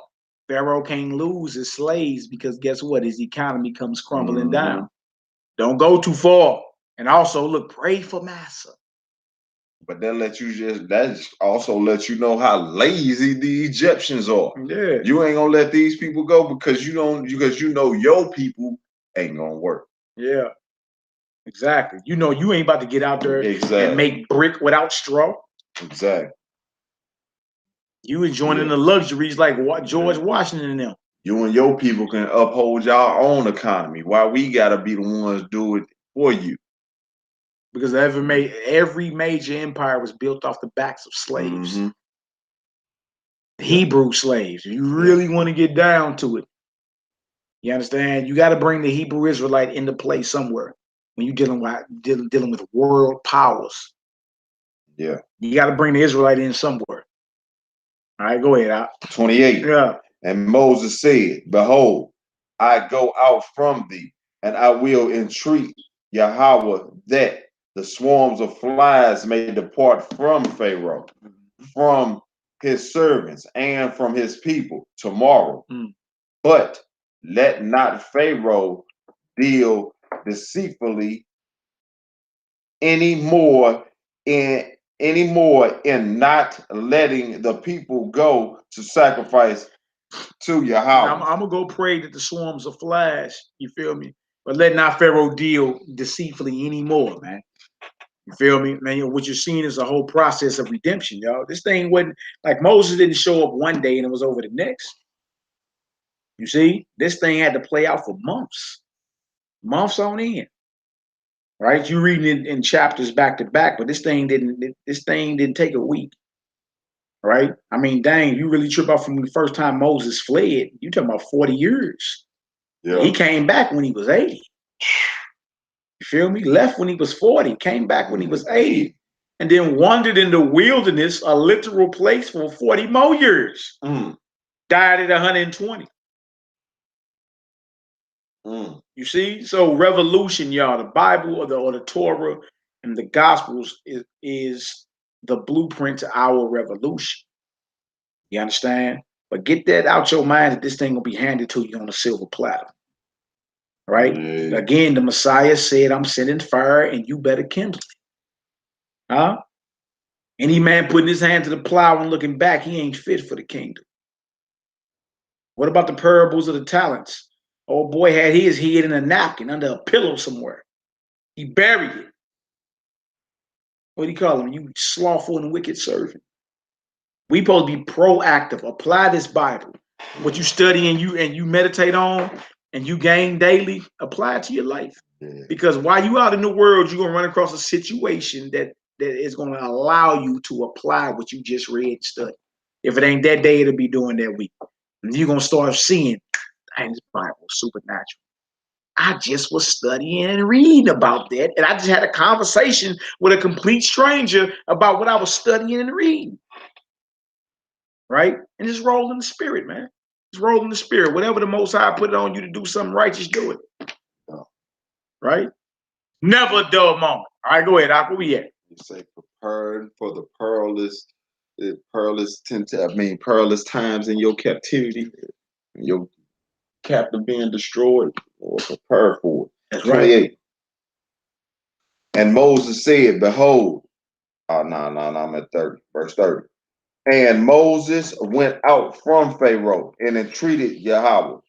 And the Most High did according to the word of Moses. And he removed the swarms of flies from Pharaoh, from his servants, and from his people. They remained not one. Wow. Go ahead. And Pharaoh hardened his heart at this time also. Neither would he let the people go. All right. Now, we read earlier in the book of Romans that the Most High hardened Pharaoh's heart so he could show his magnificent power in Pharaoh. Yeah. Pharaoh still had the answer for the enslavement and the spilling of Hebrew blood, man. Yeah. Right? Deeper than just him not letting them go, you had to be reserved for punishment. Yeah. You had to be brought down low. Number one, I'd say lower than a footprint. Yeah. Lower than ant piss. Yeah. I was bugging up. I say, yeah, that's low, boy. That's low there. Lower than ant lower piss. Than ant piss. That's a Yakinan Eliezer phrase. Lower than ant piss. Drag through the mud like snail nuts. Huh? Yeah. My Jamaican brethren, y'all over there in with 61-inch flat smart TVs and iPhone 10s. Y'all in the wilderness, brother? Y'all in the wilderness with iPhone 10s and flat screen 61-inch? Nah, you ain't in the wilderness yet. Nah. All right. All right, let's get it. Let's get this cracking. This is the last chapter of Exodus, and then we got a few verses in Isaiah. And then we're going to open up for a few questions. But we just want to examine how y'all it actually gets worse before it gets better, right before our redemption. You feel me? And in a society where there's atheists, where there's nihilists, where there's no hope in the Most High has to reassure us and say, I am Yhwh, and I shall appear. And what we've been reading, how does he appear? He appears through plagues, signs, and wonders. So you would know that's the hand of the Almighty Yhwh. Mm-hmm. You feel me? So expect to see supernatural things, but just don't lose your faith, man. Yeah. You understand? Don't lose your faith. Have full belief in the unseen. You feel me? Have full belief in the unseen. This is Yhwh. I mean, look, we all got faith in Wi-Fi. Everybody on Wi-Fi right now ain't seen Wi-Fi. How tall is Wi-Fi? How tall is Wi-Fi? How much Wi-Fi weight? What do you look like? What does Wi-Fi look like? How many children do Wi-Fi have? You already believe in the unseen. Stop it. Yeah. Stop it. You talking about in the era? You talking about in the era where you can stream from your phone to your TV? Without a wire connected to it? Yeah, what color is it? What's Wi-Fi's nationality? Huh? What is it? All praise and glory now, man. What does Wi-Fi eat? That's right, my Jamaican brethren. Huh? What car does Wi-Fi drink? What does Wi-Fi live at? Tell them something, yo, Ed. Hallelujah. Hallelujah, man. I want to thank the Most High for allowing us to, come in on this Sabbath and just chop it up with the fam, man. That's what it's about. Resting, chopping it up with family. You did. We got a weekly feast day. And y'all willing, I'll be seeing most of y'all, if not all y'all, sooner than later. Y'all willing, me and bros, we'll be over in Israel, man. Probably y'all willing before Passover, on Passover, after. But you know, we're working on a few things now. We're trying to at least start going over for the feast 3 times a year and just chopping it up. Just chopping it up, man. All right, Exodus chapter 9. I'm starting verse 1. Exodus chapter 9, verse 1. Yeah. Then Yahweh said unto Moses, go in unto Pharaoh and tell him, thus said Yahweh power of the Hebrews, let my people go, that they may serve me. That sounds so powerful, don't it, boy? Yeah. Yahweh, the power of the Hebrews. That's Yahweh Eloheinu, Yahweh our God, our power, man. And the world know it. We done fell away from the Most High power and got detached from it, even though he's a power at hand. You understand? All this new age knowledge of is an invisible force around you to which you can ask anything and you know it will manifest. You talking about Yhwh? What you talking about, Yahweh? They getting it all out the Bible when you done talking. You understand? Well, maybe not in those words. Yeah, but, yeah. You want to call it something else, but you ain't slick. All right, go ahead, bro. Verse 2. Yeah. For if thou refuse to let them go, and wilt hold them still, right? Behold, the hand of the Most High is upon thy cattle. Dang, upon thy cattle. So then guess what you don't got? If the hand of the Most High is upon your cattle, you feel me? You don't got nothing to sacrifice. You don't have food. You understand? Depending on what it is, you don't got clothing. Trip off that. Is upon thy cattle, which is in thy field. All right, go ahead. Which is in the field. Yeah. Upon the horses. Right. Upon the ass. Upon the camel. Upon the ox. Yeah. And upon the sheep. There shall be a very grievous moraine. Very grievous moraine. So notice, okay, not only do your waters get hit, not only do your fish get hit, not only do you get hit with frogs and flies and lice, now we talking about the Most High lifting up his hand on all the cattle and livestock too. You seeing the very things that a nation needs to sustain, that an economy needs to sustain, being brought to its knees. The Most High is taking Egypt out one set at a time, man. The water, the fish, you understand? The frogs, the lice, the flies.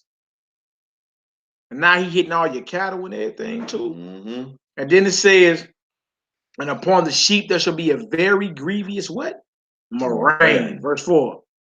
And the Lord shall serve between the cattle of Israel and the cattle of Egypt. So the Most High even put a difference between our livestock. Y'all see that? There's a difference. Yeah. It's like there's a difference between you and an Egyptian. It's a difference between your dog and his dog. Yeah. A difference between your cattle and his cattle. You see? And if we spent all them years, hundreds of years in Egypt back then and still weren't considered Egyptians, what make y'all think we can spend 400 years in America? You understand? And then mysteriously, we not Israelites no more. How do we spend hundreds of years in Egypt and still came out as Israelites? We're not one people. Yeah, we're not the same. We never have been. All right? May the Most High bless all y'all for y'all prayers and support. All right, come on, Hebrew. Verse 4. Yeah. And the Most High shall serve between the sever between the cattle of Israel and the cattle of Egypt. Right. And there shall not die of all that is the children of Israel. And you say he say nothing of yours is gonna die. Right. Again, y'all, it may seem like it's getting worse right before redemption. But understand the Most High is in total control of this whole thing. You feel me? So when plagues start hitting, every word that held us captive, we also seen that the Most High is providing pockets of sanctuary for his. Pockets of sanctuary for his. Goshen ain't get hit with flies. Now, when it's time for the cattle to be judged, the cattle of the Egyptians, the Most High even put a difference between their cattle and ours. Wow. Wow. Really?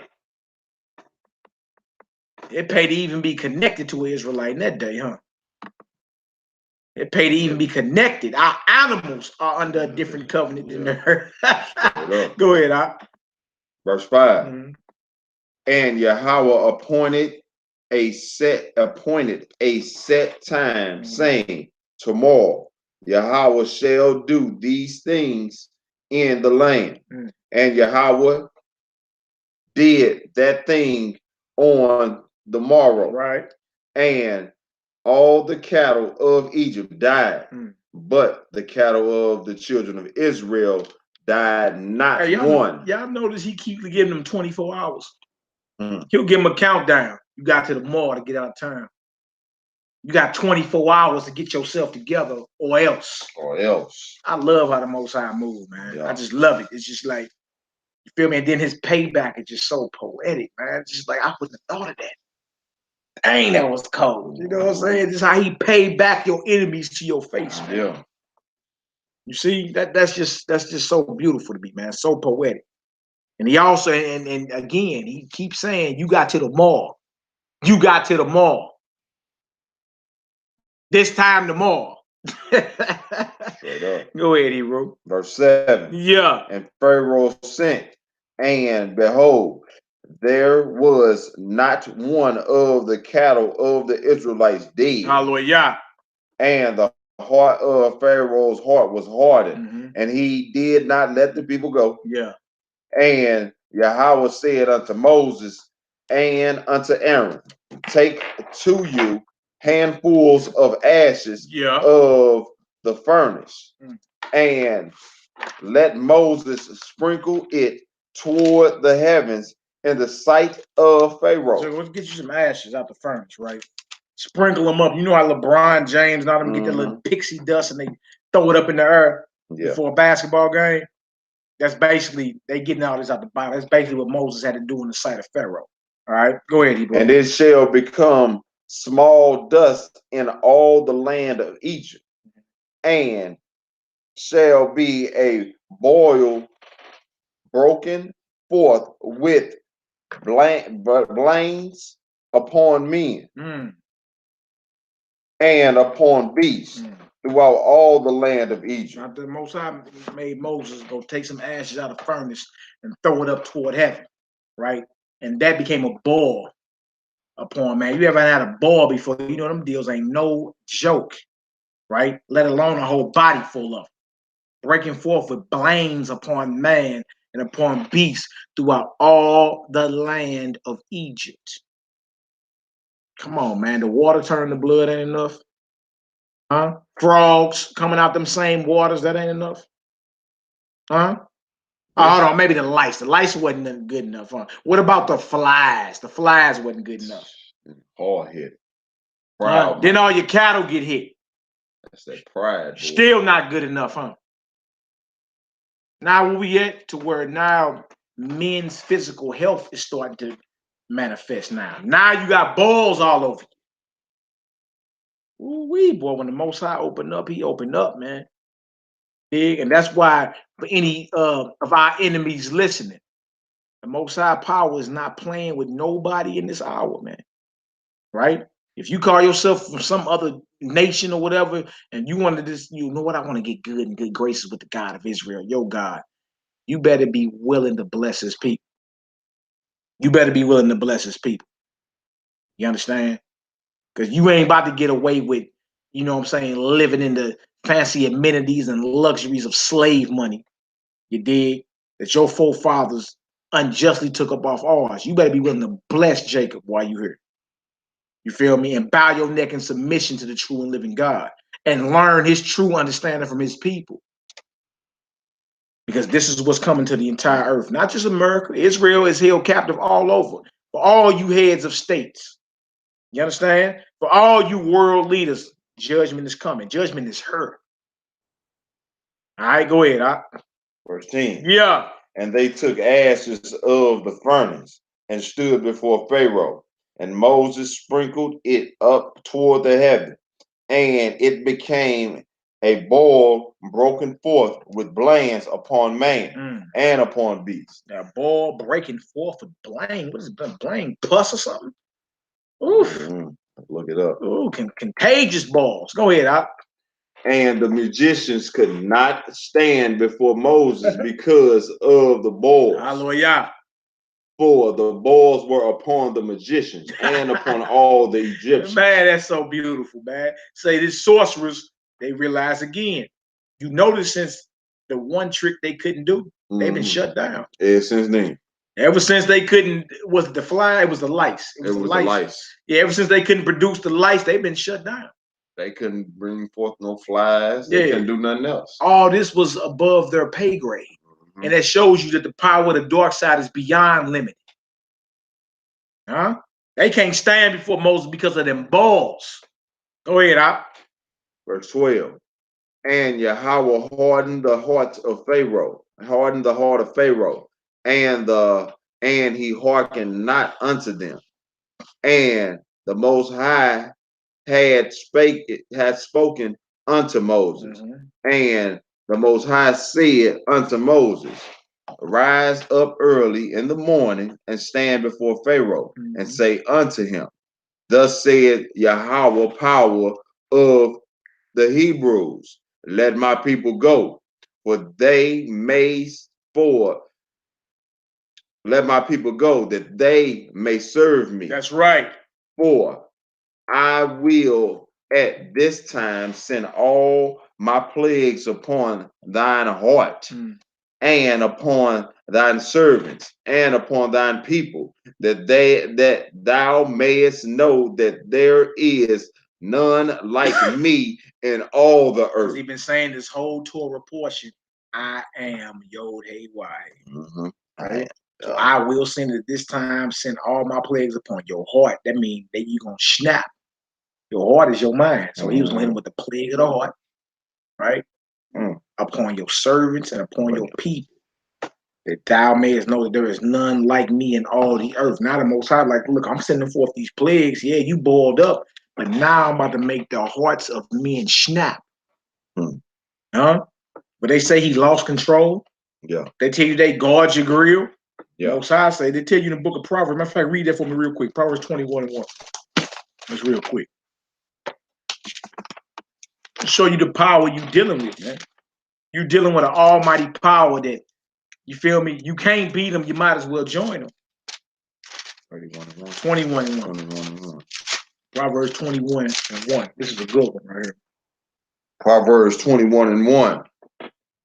The king's heart is in the hands of Yahweh. The king's heart is in the hands of Yahweh. Hold it right there. He just said, for I will at this time send all my plagues upon what? Your heart. Thine heart. Your heart. The king's heart. All right. He talking to the king. He talking to Pharaoh.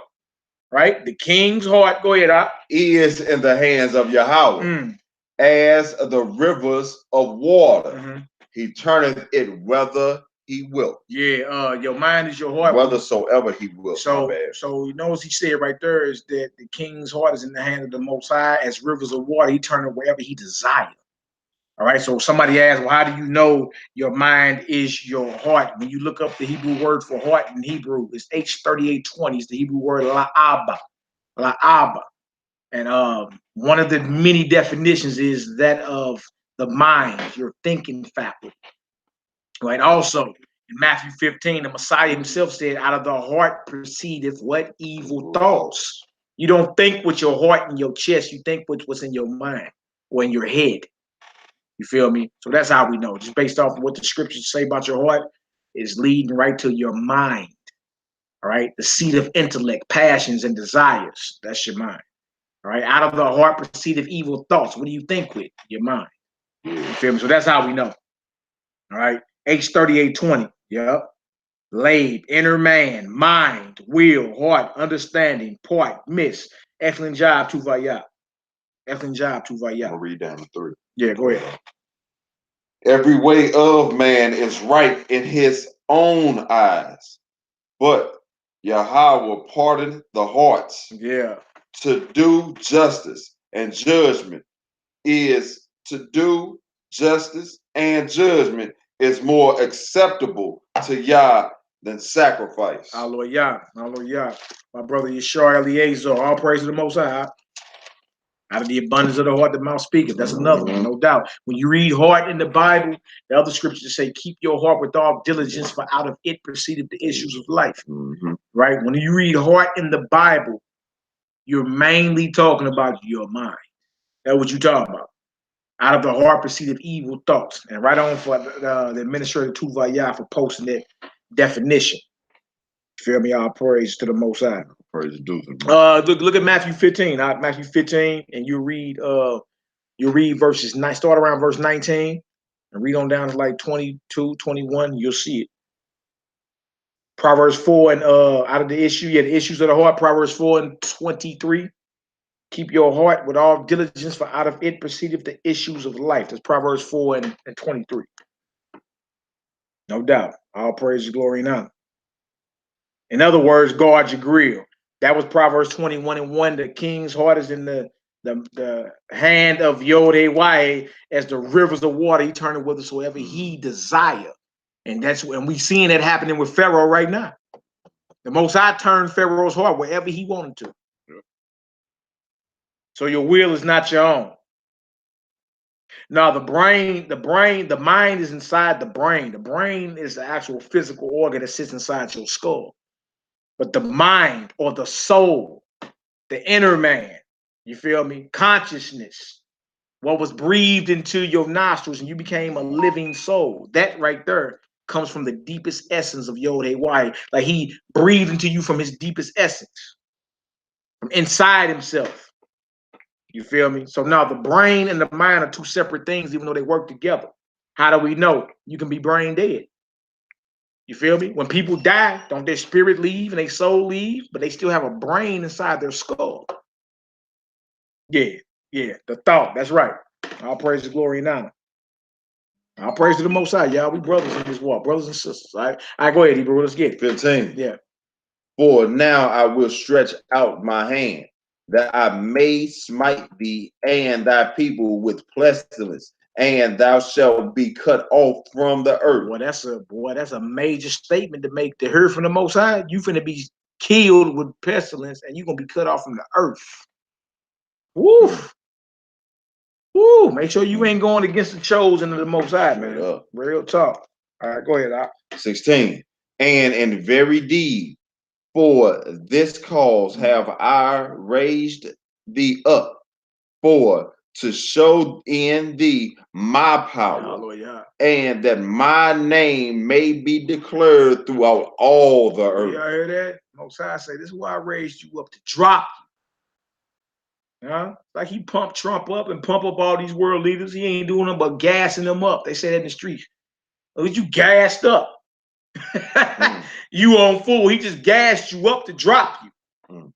So there will be no question of who is the living power. All right? Come on now. As 17, as yet exaltest thou thyself against my people, that thou wilt not let them go. Behold, tomorrow about this time I will cause it to rain a very grievous hail. Oh man, so you ain't just got balls, you got a hail now, man. You talking about hula hoop size hail? Most I know how to get your attention, huh? Don't walk back through them plagues. You'll see. You'll see. Huh? You'll see rivers turn into blood. Huh? You see fish kills. You see the flies. You see the lice. You see the balls. Right? You see the grievous sores on the animals. You feel me? You see everything. Was that back in the 90s, boy? We got that hailstorm. We be seeing the power of the Lord. It be shown across the whole world, but you know what I'm saying, just here in the ST hell shit. We seen that power of them hailstorms, the Lord power. Them hailstorms, Joplin, Missouri, you see them whirlwinds. Well, we was working there. We was working with DI then, boy. Yeah. Remember so we had a heathen that lived down in there, boy. Boy, and guess who they was hollering? They had to come holler at me and this Hebrew right here to get some understanding. They're Most High about white Joplin, Missouri, out of the annals of world history. Yeah. You dig? And it was a heathen we was working with, inspecting trucks. He lay down there. Yeah. And all he kept saying, "Oh Lord God, Jesus." Yeah. He didn't try to claim to me he was saved after all. Well, he's saved. Hey, stop it. Who told you that? Yeah, stop it. Yeah. You couldn't save them underwear. I know you blew all your drawers out, boy. Don't even front. All right, come on, Hebrew. Verse 18. Behold, tomorrow about this time I will cause it to rain a very grievous hail, such as have not been in Egypt since the foundation thereof, even until now. Here, I'm finna put up in the chat too, y'all, for people that claim the Bible or this Exodus is made up. Y'all look this up right here, and what you'll see is a blow-by-blow detailed account of the Exodus, but told from the Egyptian perspective. It's called the HERBAL papyrus. Look that up. Google it, whatever. And you're going to see it's a blow-by-blow detail of what happened. The Egyptians were recording this too. They were recording this too. I know some people say, well, it never was recorded. Then what visited Egypt all them thousands of years ago where they got it recorded in the HERBAL papyrus. Poppy, that's right, that's homework. Y'all read it, let me know what y'all think about it. And you're going to see the blow-by-blow details from the Exodus account and then the Egyptian account. And it's saying the same exact thing. Yo, God is real. Yeah. Feel me? And we on the brink, and we on the brink of, you understand, redemption. But it gets worse before it gets better. But for the Most High to show you, I am Yhwh, I shall appear. That's the name of this Torah portion, Yhwh. And I shall appear. But we see when the Most High appear, it ain't no funnies. Yeah. Prepare your hearts for persecution. Yeah, it ain't no funnies. It ain't patty cake. It ain't hopscotch. Most High start hitting. He start dropping plagues. Hit your waters. Yeah. Infest you with flies and lice. Put balls on you. Huh? Black the sun out. Look at Flint, Michigan. Look how they do you. So you shouldn't have no feelings or no sympathy for them. All right, where we at? Verse 19. Yeah. Send therefore now and gather thy cattle and all that thou hast in the field, for upon every man and every beast which shall be found in the field and shall not be brought home, the hail shall come down upon them, and they shall die. You better put your beast up. If they caught out in the field when this hula hoop size hail fall out the sky, hula hoop size hail. That's some big hail, boy. They gonna die. You better put them up. All right, come on, Hebrew. What you expect rocks being thrown from the Lord? That's from the heaven above. Of course you finna die, you outside. Well, you can't drop a penny off a skyscraper without cracking somebody's skull. Straight up. And them died. All right, verse 20. He that feareth the word of Yhwh among the servants made his servants and his cattle flee. Even certain Egyptians and servants amongst them was like, hey man, look, obviously we dealing with something above our pay grade. I mean, after you've been seeing everything, the lice, the frogs, the bloody waters, the dead fish, you understand? You've seen everything, the balls, everything. So I listened to what these Hebrews were saying, you know what I'm saying? What to face into the God of the Hebrew. That's right. Verse 21. And he hath not the word of Yhwh, left his servants and his cattle in the field. Right. And Yhwh said unto Moses, toward heaven, that thou mayest be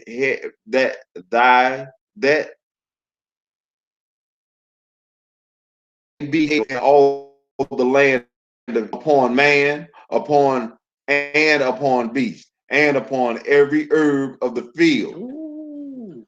Throughout the land of Egypt. Do y'all hear that? I mean, all your herbs done dealing. All your cattle done dealing. Everybody outside done dealing. The Most High is taking down the economy of Egypt as well, y'all. Economy, and then he about to take their labor force, the slaves away. Yeah. Egypt never recovered from this, and then while we going through this, Egypt was a world power. From this, never fully recovered. For the most part, it's a dust bowl. They had herbs back in the day in Egypt. Yeah, herbs, not no more. All right, go ahead. And Moses stretched forth his rod toward heaven, and sent thunder and hail, and the fire ran along upon the ground. Oof. And Yhwh rained hail upon the land of Egypt. Beautiful, man. So there was hail and fire mingled. There was hail and fire mingled with the hail, very grievous, such as there was none like it in all the land of Egypt since it became a nation. That's one of the plagues when the angels start blowing. The 7 trumpets in Revelations. One of them is hail mingled with fire. Ooh. See what I'm saying? So the same plagues that hit Egypt about to hit this earth worldwide. Why? Because the children of Israel, the children of the promise, have been held captive everywhere. So when taking us into slavery and denying us, all you did was seal your own fate. They take out us captive mentally and physically. Yeah. This same fire mingled with hail is the very fire mingled with hail that's supposed to drop when the 7 angels blow their trumpets announcing the 7 plagues. Hallelujah. All praises to the Most High. Glory and honor. All right. And it said none like it in all the land since it became a nation.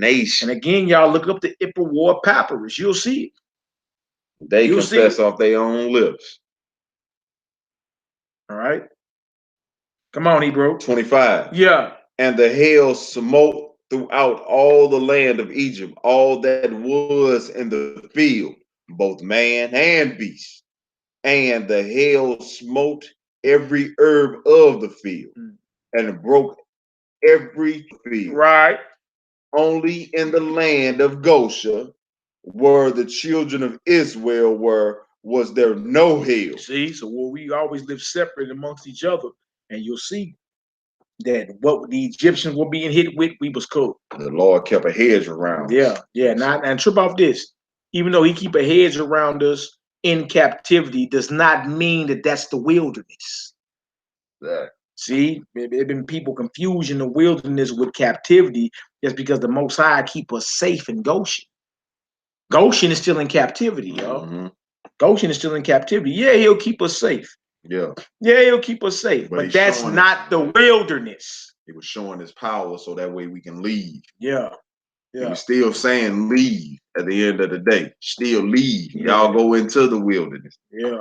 Never once did he say, stay there. I'm going to have you stay there. He's saying leave so you can go serve me. Mighty hand and stretched out arm, and what fury poured out. And you see that's what's happening. Yeah.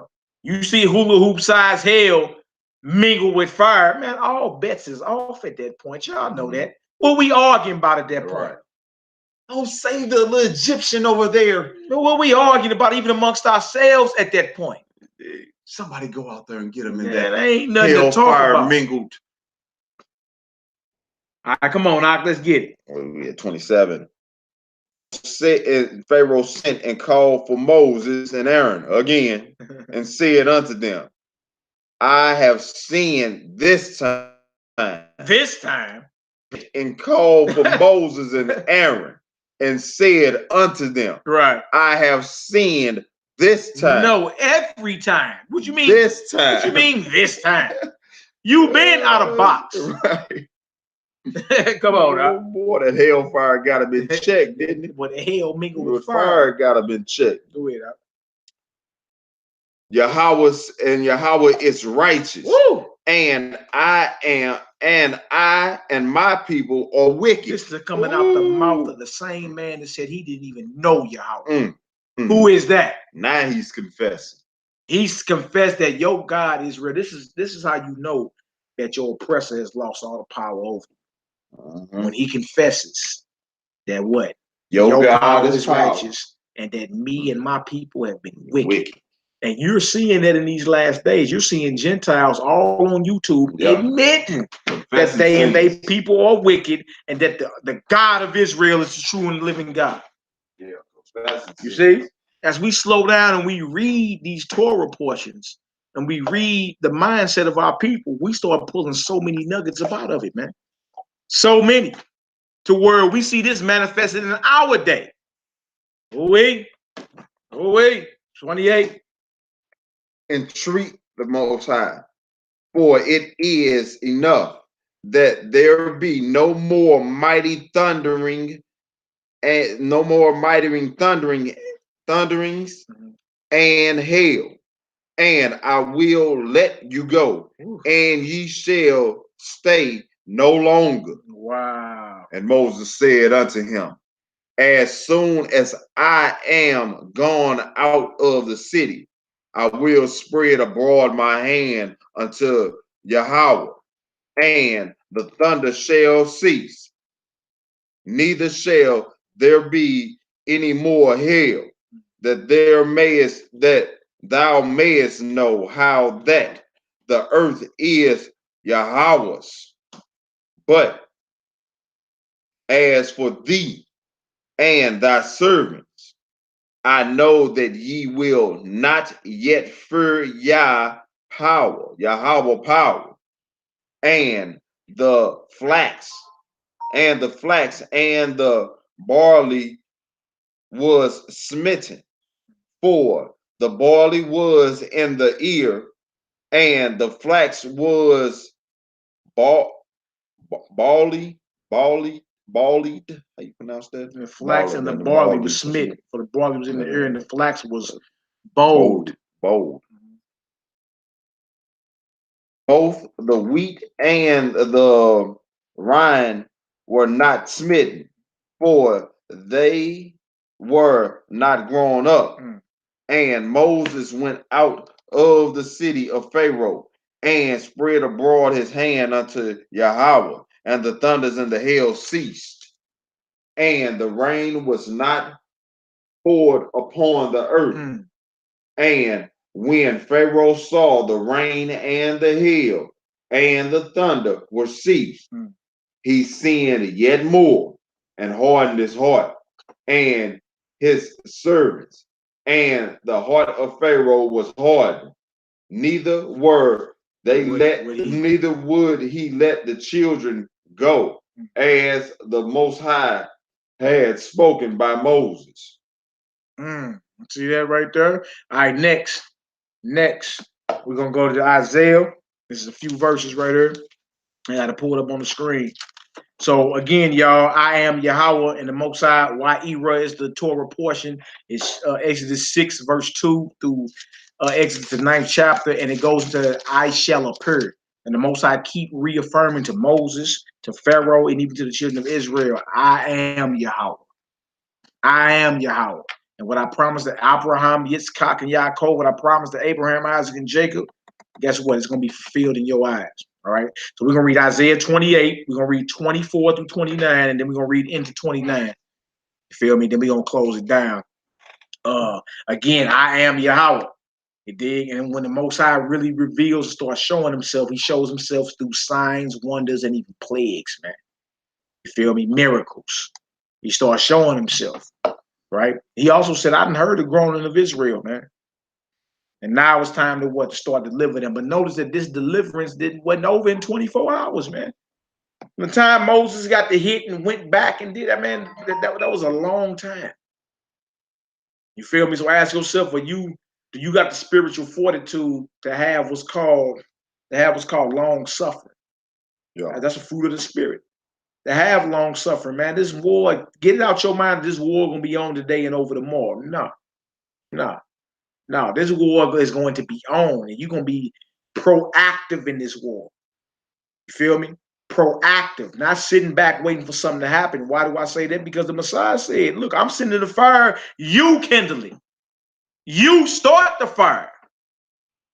Wait, Negro don't want to hear that. What you mean start the fire? What would Master say? Master Charlie is good, white folk. Mally, talking all that Bible and that revolution. That's where we at. All right, Isaiah 28.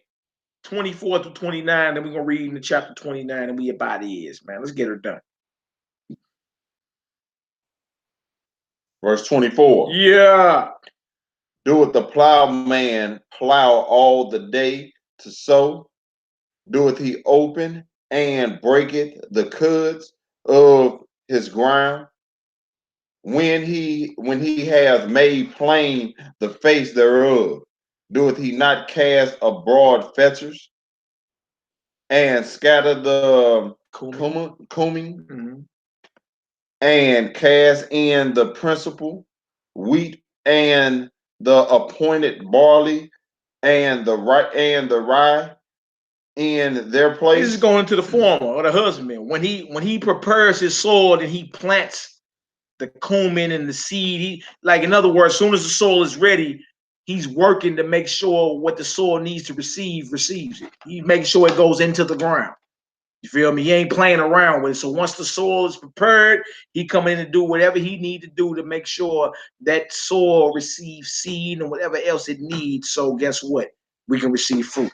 All right, go ahead. 26. Yeah. For his power doeth instruct him to discretion, and do teach him. For the fetters are not thrust with a threshing instrument. Threshing instrument, right? Go ahead. Neither is a cartwheel turned about upon the Coleman, right?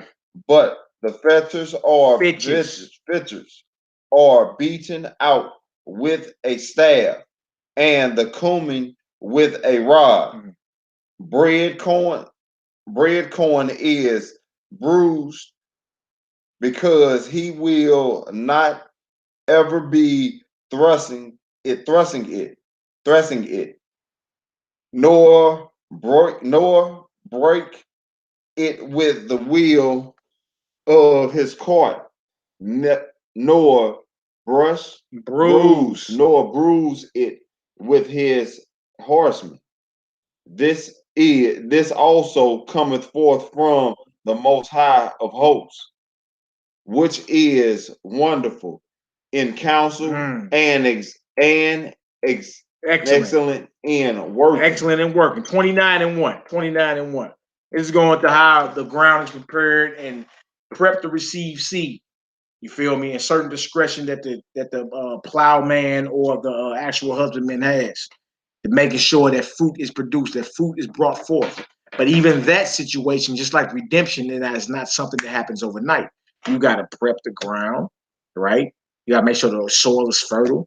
Then you got to bring seed into play, and you got other, you know what I'm saying, other ways in which you make sure certain things are pressed out. They brought up the cartwheel, they brought up the rod, the beating out of certain things.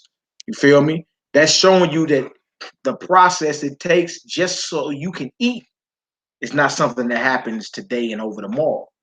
It's a lot of work to go in just so you can eat your food. Right? So it's similar with the redemption of his people, man. It's not something that's going to be here today over tomorrow. It's a process. The land got to be prepped. The soil got to be fertile. The seeds got to be ready, right? Now, what's your procedure on curing whatever it is you're growing, or getting a faster yield, or whatever it may be? It's just going and showing you that the skill of making sure a nation eat, that don't happen overnight either. There's a process to that, just like it's a process to redemption. So kindle the fire, Zion. All right, Isaiah 29 and 1. What did it say, y'all? Woe to Ariel. Ariel is another code name for Jerusalem. All right, Ariel, Jerusalem, Mount Zion, the city of David. All right, Ariel, meaning Ari is a lion, El is God. So my God is a lion. All right, go ahead. Woe to Ariel, the city where David dwelt. Add ye year to year. Let them kill sacrifice. So judgment, in other words, Isaiah is prophesying about a judgment coming on Jerusalem. Right? Come on, out. 2. Yet I will distress Ariel, and there shall be a heaviness and sorrow, and it shall be unto me as Ariel. No, he said, I'm going to distress Ariel. So even though the Most High got the Egyptians for us, there's judgments that we had to go through as a people as well because we kept violating. Yeah. And showing you the Most High is not a respect of persons, man. Right? When we just read about these Egyptians, guess what? It'll happen to us and even more. Yeah. Because we're under a blood covenant. Yeah. And we know better. All right, go ahead. 3. And I will camp against thee. Camp against thee, my bad. And I will camp against thee round about. Yeah. And will lay siege against thee with a mount. And I will raise forth against thee. And thou shalt be brought down, and shalt speak out of the ground. And thy speech shall be low out of the dust. That's low, boy. Go ahead. And thy voice shall be as of one that hath a familiar spirit out of the ground, and thy speech shall whisper out of the dust. Strip off that. Now, how did Israel know when the Most High visited them? I shall appear. How did Israel know the Most High visited them when they was transgressing? Plagues. Same thing, It's the same thing. Plagues, and he'll raise up other nations to come empty us out. You see? It's the same thing. Now, we want the Most High to appear for us, so he'll fight for us. All right? Yeah. And that's only going to happen if we obedient. So I love this Torah portion because this shows even the flip side. Israel tripping, the Most High punish us too. But the end game is what? Yeah, the end game is what? We going to win. We come out on top. All right, go ahead. Verse 5. Yeah. Moreover, the multitude of thy strangers shall be like small dust, and the multitude of the troubled ones shall be as chaff that passeth away. Yeah, it shall be at an instant suddenly. Thou shalt be visited of the Most High of hosts with thunder and with earthquakes and with great noise, with storms and tempests, and the flame of devouring fire. Don't forget, he's talking to Israel, talking to us. You see what happens? You see the devouring fire. We read that about Egypt. The hail mixed with fire. A strong wind and tempest. Was strong wind and tempest when it was time for the Red Sea to be drawn back. Earthquake, great noise. For disobedience. Verse 7.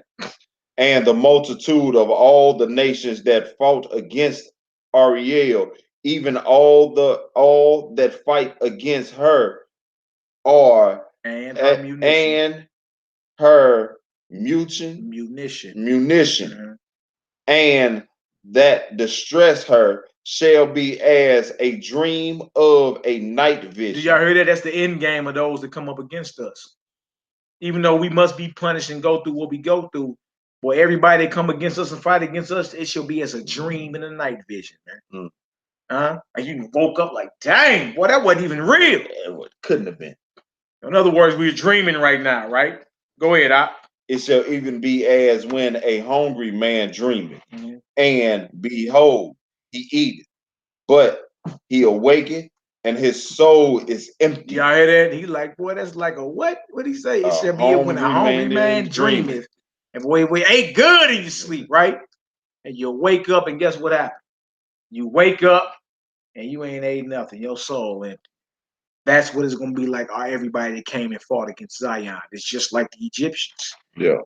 Just like them Egyptians that the Most High just pronounced judgment on and poured out all them plagues. Everybody that fight against Israel, you understand, shall be compared to a hungry man that was dreaming he was eating good. But he woke up and his soul was empty. Go ahead.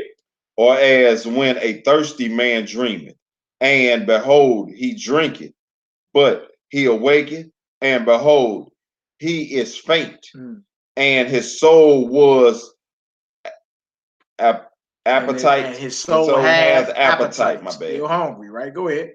As so shall the multitude of all the nations be that fight against Mount Zion. Y'all heard that? Y'all, you're wasting your time coming against the chosen people of the Most High.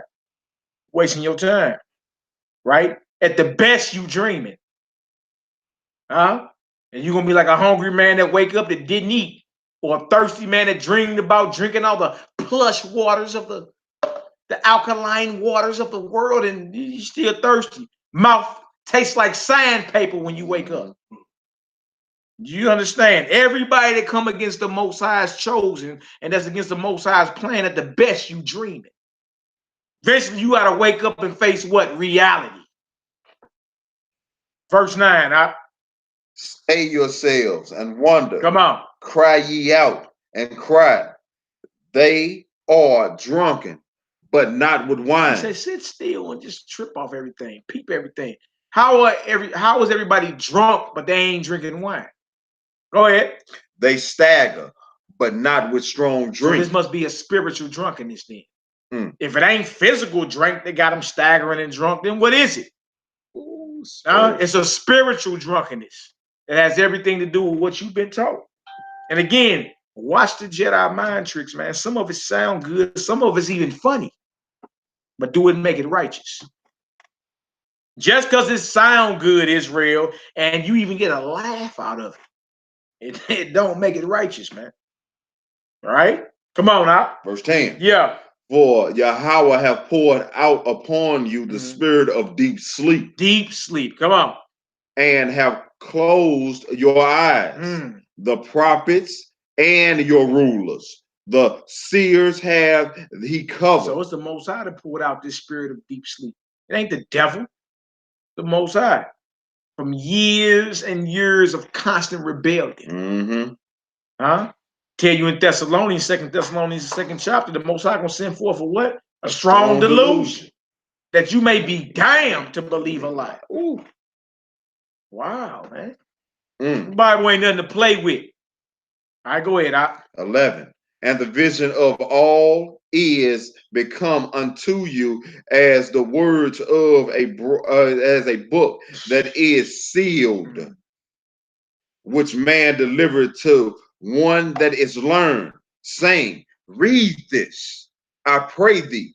And he said, I cannot read, I cannot, for it is sealed. Hear that the book is sealed. There's only a few that's actually been called and raised up to actually teach this thing, man. You feel me? That show you that everybody don't have to understand of the Bible. He just read it, right? The book is delivered. The book is sealed. It becomes you as the words of a book that is sealed, which men delivered the one that is learned. You know, you the pastor, you the preacher, you know the Bible, right? You are esteemed elder, right? Read this, I pray thee. I cannot, for it is sealed. That's showing you that everybody has not been given the ability to navigate these scriptures. That's just the truth, man. It's not joning. It's not bragging. Everybody ain't got it, though. Book is sealed. The understanding only been given to a few. All right, go ahead, Verse 12. Yeah. And the book is delivered to him that is not learned, saying, read this, I pray thee. And he said, I am not learned. Yes, now you going just any old body. Like they did back in the day, they just made anybody a priest. I can't, I'm unlearned. In other words, the knowledge that the Most High has given in these last days, not only should we be thankful for, we should also realize everybody ain't got it. All right? Go ahead, 13. Wherefore Yhwh said, for as much as this people draw nigh to me with their mouth and their lips doeth honor me. Yeah. But have removed their hearts far from me. So it's our lip service today. We done alienated our minds from Yhwh. And that's why today all our people want to do what they want to do. You can't tell a Negro nothing. Surely by now, 2019, the Negro hasn't figured out. Yes. Surely he hasn't figured out. Huh? Still on welfare, still getting gunned down. You understand? Still loose, no order. Still selling food stuff. Surely you didn't figure this thing out without the Most High. It don't make sense, man. All right, go ahead. And their fear toward me is taught by the precepts of men. Therefore, behold, I will proceed to do a marvelous work among this people. He said the fear about me is taught by precepts of men. And you remember a lot of stuff we grew up thinking was in the Bible is not in the Bible. Yeah. You feel me? That's one example of that. The fear toward Yahweh is taught to us by the precepts of men. Like the money is the root to all evil. Right. It's for the love of the money is the root to all evil. Exactly. Or Cain being Satan's son. We was taught that too. Next video. That'll be in the next. That'll be in the next video. Real talk, like for the black man to try to comprehend his situation without the understanding of the Most High, it's futile. Yeah, it's vain. It's vain. You will never understand your situation and what you're dealing with as a black man, quote unquote, as a speak without the scriptures. That's right. There's no way around it, brother. That's right. You'll go around in a circle doing all the things you said. Chasing your tail. Chasing your tail and never catch up. Right. And they call you a dog. Yeah. Yeah, real talk. Got you chasing your tail. Yeah. Chasing a false religion. That your pastor, they put one man, like you said, one man, now y'all get to believe him. Y'all get to chasing y'all tail. Yeah. The precept. Call y'all dogs, chasing your tail. And another thing, hey, give me the scriptures where it say Cain and Abel was twins. Give me that one. That's when we was talking. Yeah, we was taught that too. I always was taught Cain and Abel twins. Yeah, we gonna break that down next week. video. No limit rappers. Cain and Abel had rappers. Yeah. And with twins. They was twins. That's an excellent point. And they was twins, look, Cain and Abel. Yeah. That's how you know our understanding was like that. Yeah. A lot of our understanding is based off sound bites. Yeah. It's what what we heard from somebody else. I give an example of the one we talk about all the time. No weapon formed against me shall prosper. And you like, all right, what the rest? That's a half a verse. What's the rest? What the rest of the verse say? You feel me? And it's wild. And that right there shows you that most of our modern day faith is based on sound bites. What we didn't heard somebody say. Or what's they other saying? I'm sanctified, saved by the Holy Ghost. Filled by the Holy Spirit. Yeah. Real talk, man. All right, come on, Ak, what did it say? We at 13. No, we at 14. Wherefore, behold, I will proceed to do a marvelous work among this people, even a marvelous work and a wonder. For the wisdom of their wise men shall perish. The wisdom of their wise men shall perish, right? Go ahead. We didn't seen that even in Egypt. Yes. With the magicians and the sorcerers. They only got so far. Then they like, can't do it. I can't do no more. You can't. And what we learned out of this is your arms too short to box with Yhwh, right, man. You did. The prophet is going to the very same thing. The very same thing that will happen over there in Egypt. You feel me? What happened about their wise men in Egypt? Right? The very same thing he said. The wisdom of their wise men shall die. Even a wise men caught boils. Yep. And they said, this is the hand of God. Whether Israelite or heathen that thinks himself to be so wiser than the Most High gets brought down. Oh, yeah. Y'all ain't heard nothing yet about Cain and Abel being twins and the doctrine of superfetation and all that. Man, please. We're going to break it down. We're going to go step by step. We even going to show where the doctrine comes from. It's a white man. It's a straight heathen doctrine. I forgot I started something. Yeah, no, you good. Messed everybody. No, that was already messed everybody learning something. No, that was already in the making. We got that and the Ark of the Covenant not being in Ethiopia, guarded by some damn Danites. When the scripture says only the Levites can touch the Ark. Stop it. Stop it. Yeah, we got a few videos. We just gonna put it on out there. So guess what? The other side can get some understanding. Yeah. Like if y'all want to shoot out on doctrine then. Like, what's up? We can go right into it and show, you feel me? Even though we still got love for brothers and hug brothers and all that, you can stop it. We can't act like it's certain things we don't disagree with. Yeah. Stop it. Stop it. And if you still hold on to the fact that all y'all agree on the same thing and y'all sit next to each other teaching the same thing, you a damn lie. It's the truth. All right, come on, Doc, let's get it. All right. Okay. And the understanding of their prudent men shall be hid.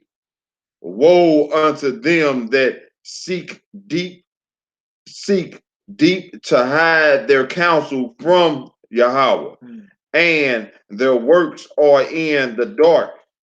And they say, who seeth us? Yeah. And who knoweth us? Who knoweth us? Just the same thing Pharaoh and his magicians were on, man. And that's the spirit we are not to be in. Don't be in a Pharaoh spirit. Don't be in an Edomite spirit. Somebody that sell their blessings for just because they hungry.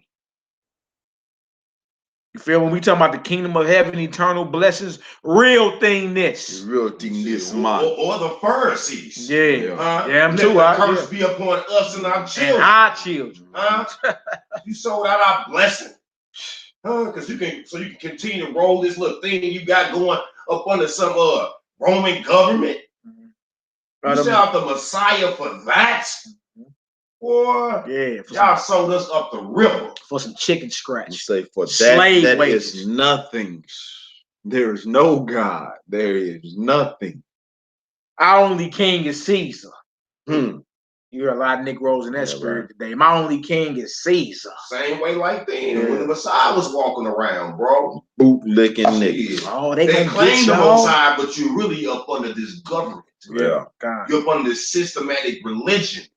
You feel me? The Messiah came to tear that down. Same way like now. These Creflo dollars, you know what I'm saying? TD snakes, you feel me? They are with the government. Yeah. And it's our job to tear that down. Kindle the fire. Kindle the fire, Doc. Come on, let's get it, Doc. Verse 16. Surely your turning of things upside down shall be esteemed as the potter's clay. Wow. For shall the work say unto him that made it, he made me not?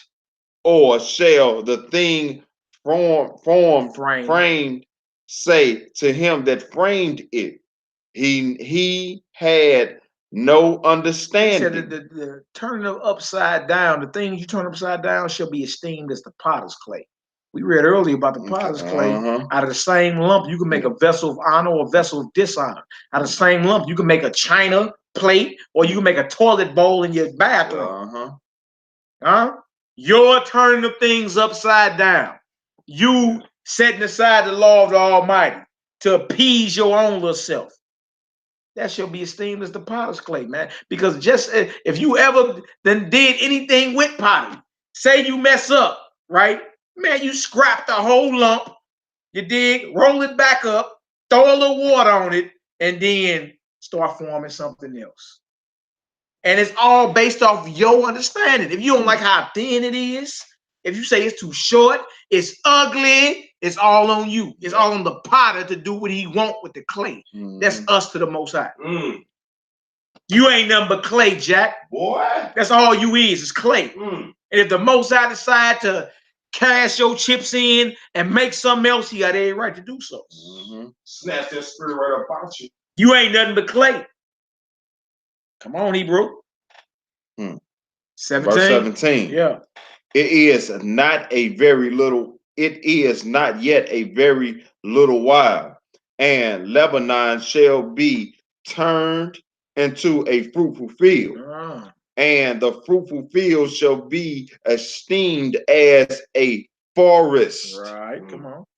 And in the day shall in that day shall the deaf hear, and hear the words of the book, and the eyes of the blind shall see out of obscurity, and out of darkness. The meek also shall increase in their joy in Yahweh, and the poor among men shall rejoice in the Holy One of Israel. Right, so after darkness comes the light. Once we left captivity, you understand, and we went through the wilderness, then it's the land flowing with milk and honey, man. You feel me? So even though things may seem like it's getting worse, Israel, understand we on the cusp of our deliverance. And guess what? We're going to have to be dedicated, determined, and disciplined. Dedicated, determined, and disciplined to do what the Most High have called us to do. Dedicated, determined, and disciplined to get this done, man. Yeah. Period. And this is about you being proactive, active in this thing. Yeah. You feel me? Again, the Messiah say what? He said what? I'm sending fire, you kindle. That's Luke 12:49-52. Yeah. We supposed to be proactive, not passive, not passive observers. Huh? You supposed to be participating in this thing, man.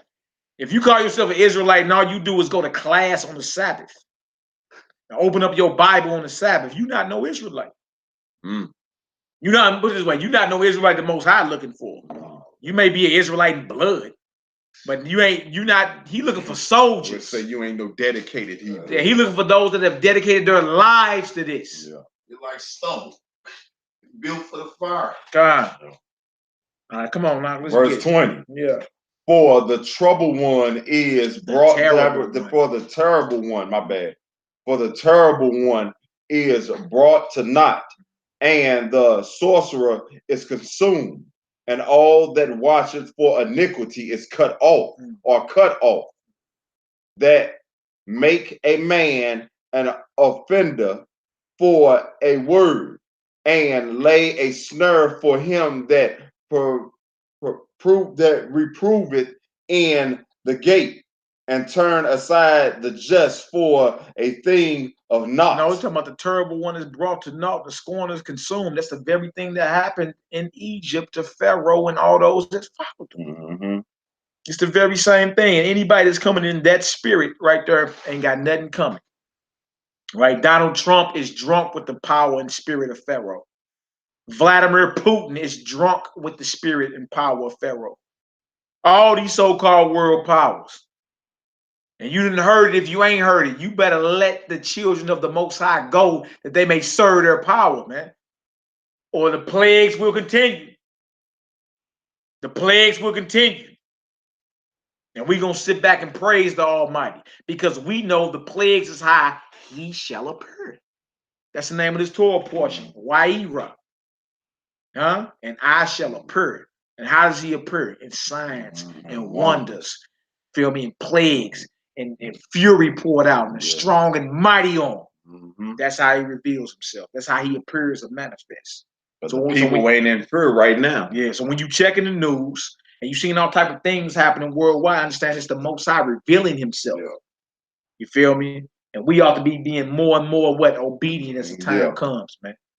You feel me? Not playing around like we're going to be able to sit back and watch our flat screen TVs till the Antichrist get anointed. And then we just mysteriously just going to get our heads cut off and it's over.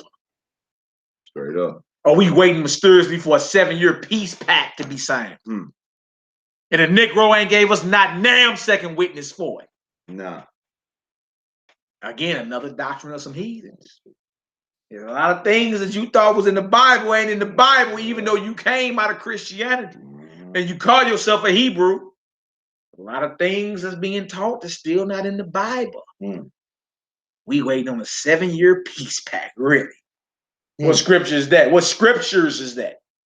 Yeah. We got at least had 2, right? Yeah, witnesses. Huh? Stop it, man. Yeah. Stop it. Come on, Hebrew. Let's 22. Get it. Yeah. Thus said Yahweh, who redeemed Abraham concerning the house of Jacob. He redeemed Abraham concerning the house of Jacob. Meaning the promise that he made to Abraham. You understand? The redemption went forth in Jacob's children, which is us. Wow. Come on, Hebrew. Therefore, thus said Yhwh. That's right. Whom redeemed Abraham concerning the house of Jacob. Jacob shall not now be ashamed, neither shall he face now wax pale. Neither shall his face now wax or turn pale. And that's going into Jacob being afraid or scared, but even on a physical level. Israelites are not pale, even on a physical level. But that's really going to Jacob being afraid of what's to come. Right? You let it be known, ain't nothing to be afraid of, man. The Most High redeemed Abraham concerning us. Because he promised to Abraham, our forefather. Yeah. Right? And Abraham wasn't even second guessing and doubting like Moses was. Right. Moses was doubting almost at every turn. I can't speak. They ain't listening. Right. Pharaoh ain't let them go. Yeah. Why me? Doubt. Yeah. Moshe, even though he was a great man in the Bible, man. Even though he was a great man in the Bible, you dig? We read today, even in leadership at times, men doubt. Right? Abraham didn't doubt, man. Rocked with the Most High. And because he rocked out in full faith, you understand, the Most High promised him, made a promise to him. And it was promises, a lot of them that he never saw in his life. That applied to us. Now, how merciful and powerful is the Elohim that we serve, man? That's powerful, man. All right? That's beyond powerful. Well, I thank the Most High for that, man. May the Most High bless you for your donation. All praise. Go ahead, Hebrew. Jacob shall not now be ashamed, neither shall his face now wax pale. That's right. But when he seeth his children. And when he seeth his who? Children. Come on. The work of mine hands. Who hands? Mine hands. The Most High hands. So when Abraham, Isaac, and Jacob see their children, the work of mine hands, come on. In the midst of him, right? They shall sanctify my name. My who? My name. My authority, my character, my name. Yhwh, right? Go ahead. And sanctify the Holy One of Yhwh. Yeah. And shall fear the power of Israel. Fear the power of Israel. You did, because the very promise that was made to Abraham, you talking about over 4,000 years ago, all right? You feel me? You can't say we don't serve a mighty God who don't keep covenant forever. Because how are we in covenant with the Most High over something our forefather did over 4,000 years ago? What's up with that? How are we in covenant with the Most High over something his beloved son did for us 2,000 years ago? Huh? Because guess what? The DNA of our forefathers is in us. If it applied to them, it applied to us. You see? If it applies to them, it applies to us, because he just mentioned who? Their children. Yep. Wait. Verse 24. That's right, Akshaw. That's right, Akshaw. You ain't lying. Kylie Bettis, y'all told us not to fear anything or anybody. That's right. He ain't gave us the spirit of fear. Right? Out the mud watchman. I feel you. Hey, we shall be. We shall be in our rightful place over these nations, man. You dig? But stand strong. You brothers take the bull by the horns, man. Stop compromising out here. You feel me? Stand on the word, man. You feel me? That's all you gotta do is just stand on the word. Whatever is meant to be for you will stay, will remain. Whatever is not meant for you, it gotta go. Yeah. But you stand on the word, and you'll see, even if certain people get mad, they ain't gonna boomerang back to you. Because where else is the word of the Most High going forth at? Exactly. So they only get mad because they ain't trying to be found in righteousness. And wicked hate righteousness. Verse 24. They also that err in spirit shall come to understanding. And they that murmured shall learn doctrine. They that murmur shall what? Learn doctrine. Wow. All praises, glory, and honor to the Most High, Praise owner, due to the creator, Most High. and possessor of all things. You feel me? Before we get up out of here and have a closing psalm, does anybody have any questions? Any questions? I guess this thing gonna come back on and work. Camera off. Nah, the camera on. Turn camera on. Oh, you know right. Bang, bang, bang. There we go. Good eye, Gaza Strip. Good eye, Gaza Strip. You feel me? What do we do? What do we do? All right, any of y'all got any questions before we get up out of here? If not, go ahead and pick us a psalm we can read out, man. See if anybody else got any questions before we get up out of here. Hey, you want mine? Here, use mine. All right, brother. All praise to the Most High. Y'all just wanted to go into which McCullough called me. All right, man. Thank you threw your number out there, Hebrew. Hold on. Hey, Poppy, whatever works. We had to hack into the Wi-Fi next door, baby. We good to go. Good to go. Let me see a pen real quick. I hit you when I get a chance to, Hebrew. Mina J. It's my Hebrew there. Mina J. There you go. Yeah, give me a piece of paper real quick and write down. All right, what you call it. I pray everybody got some understanding, y'all. The name of that Torah portion right there was Yhwh, and I shall appear. You feel me? And we went to how the Most High appears when he start opening up, start bringing plagues and all that, and examine different aspects of the whole story, the psychology of our oppressor. You feel me? We let these Israelites go, then our entire economy is going to crumble, it's going to collapse. You know what I'm saying? Moses, at times, he was nervous. You feel me? The people, the oppressor tried to turn the people against Moses and them. Classic, man. Classic. Right, for having patience with my stammering lips. Yeah. Classic, man. Dig. Oh, we talking about yourself, boy? Yeah. You all good, man. All right, sure. You send me something about the cookbook, I shall respond. I need that cookbook, Zuriel. All right, I got you. Send it right after this. My brother Shaul Israel. Let me write your number down now. 919. I got you, bro. Well, who used mechanical pencils? You should use mechanical pencils, man. Yeah, see, I got one. Man, this deal hit on, man. Dang, man, what you doing? We're writing so hard. you gotta write like a woman, right? you gotta write all soft. That thing I be getting stole. This even gave me a mechanical pencil, man. One of these little deals right here. What you doing, man? Give me that back, man. Going on. You must not want to write nothing. Sure. Doing, man. Okay, TT Noy. I do. Okay, dang. Good. They're gonna ask for something big, complain about it. You dirty, dog. They give you nothing else. They own you too. They like mechanical pencils. Right. Boy, we ain't in school no more. So y'all talking too, huh?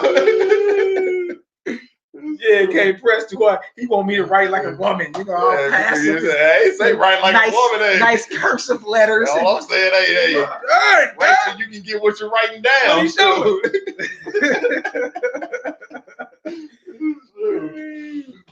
No, y'all. If y'all got it, go ahead and send them out if you got it. But if not, Print Blake, yep, he got it. I sent it to Print. Y'all homework assignment was to look up the Ipawar Papyrus. Let me put that up here. And that's going to show y'all that what we read in Exodus about the plagues goes hand in hand with Exodus. Look it up on whatchamacallit, on Google. Where it goes hand in hand with Exodus. So it wasn't just like we were the ones recording, they were too. All right, we all good. Ain't no questions. If it ain't no questions, your email is the same as the channel, right? Yes, sir. Honor and Humility STL@gmail. I'm trying to get that cookbook and the primer. Send me your email. I got you. And if I forgot, send it to me again. Feel me? I got to download it right to my phone. Right after I get off here, I can just, a few quick a few quick wiggles of the thumb, you know. And it'll be right in the inbox. All praise to the Most High. Egyptian symbolism in PDF, gmail.com. All right, y'all hit me up. No questions involved. If ain't no questions, man, we're going to go ahead and pray on out.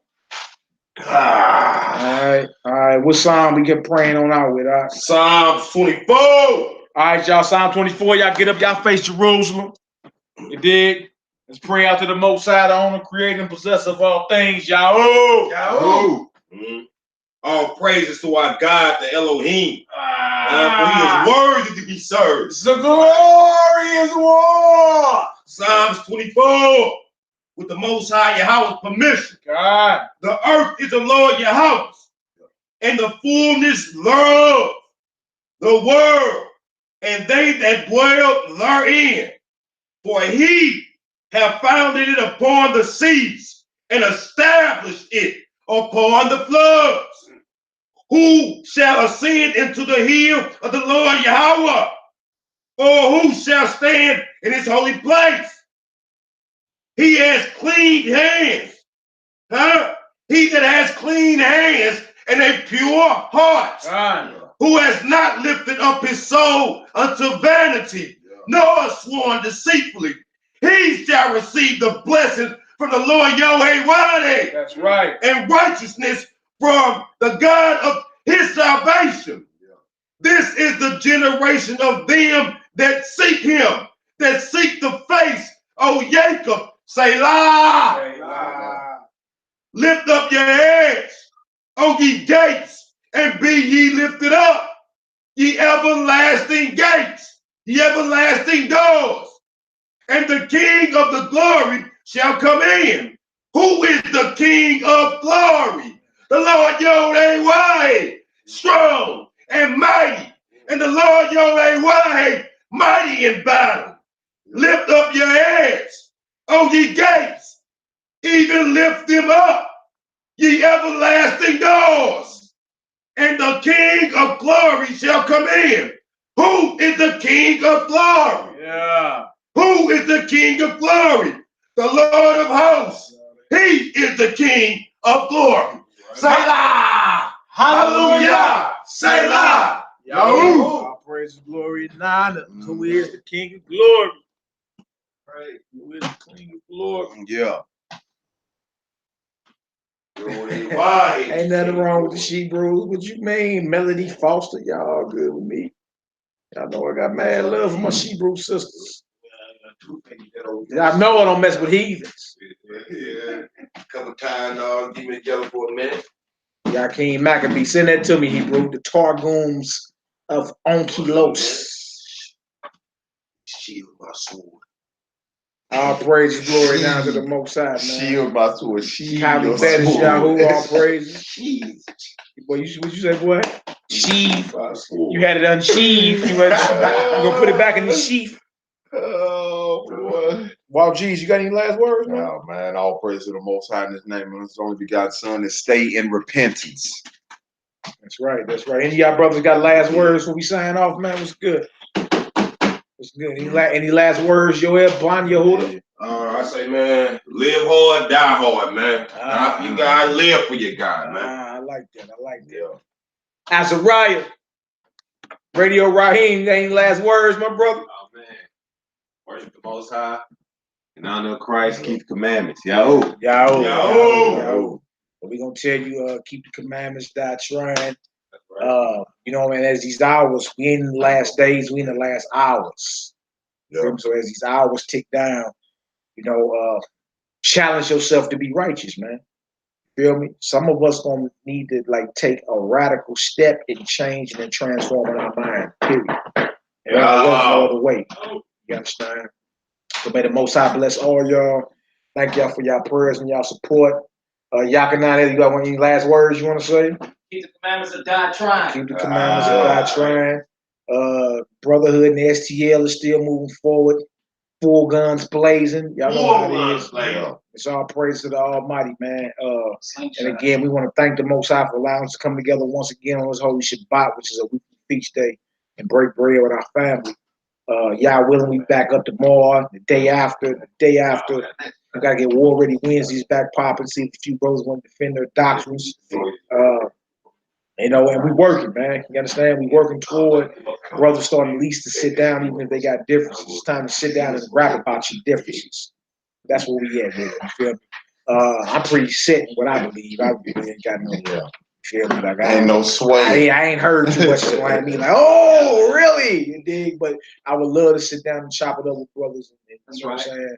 I ain't above reproof. I ain't above correction. None of us are. Feel me? But the Most High, man, that's why I wanted to go ahead and bring that forth. He's calling us to be proactive in this hour. You feel me? Israel couldn't just sit down and wait for the Most High to take them out of Egypt. They actually had to be proactive. They had to kill a lamb, they had to put the blood over the doorpost, they had to survive the plagues. You understand? They had to get themselves together and realize Moses was sent by the Most High to lead us about her. You feel me? You see the Pharaoh or the oppressor's mindset.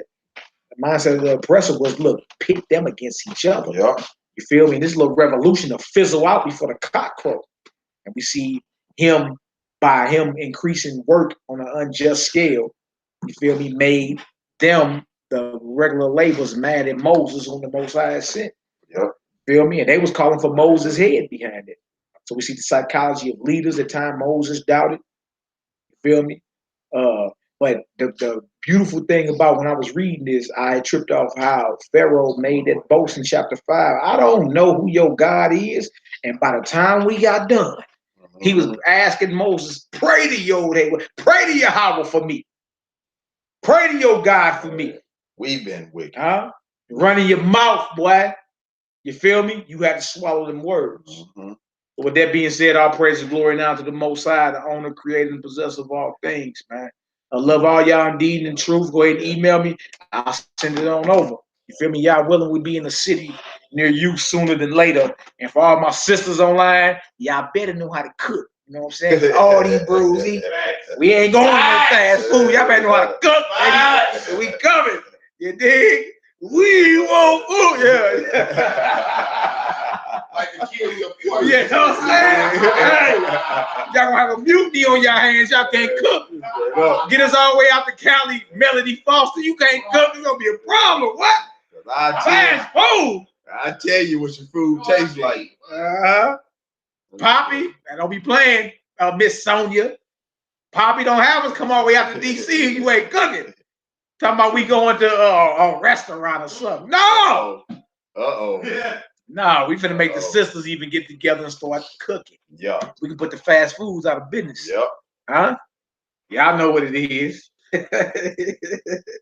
They said you ain't saying nothing but a word.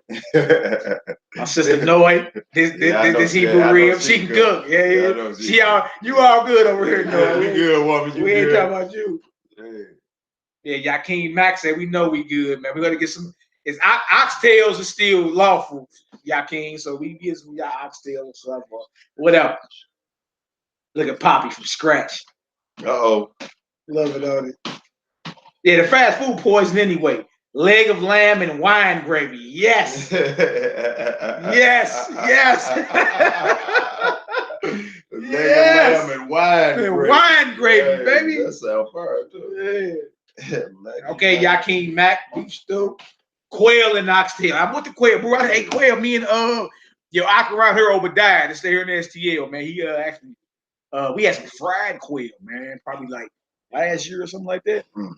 Yeah. It was told limb from limb. That got tore up like it was some chicken. I ain't gonna lie to you, bro.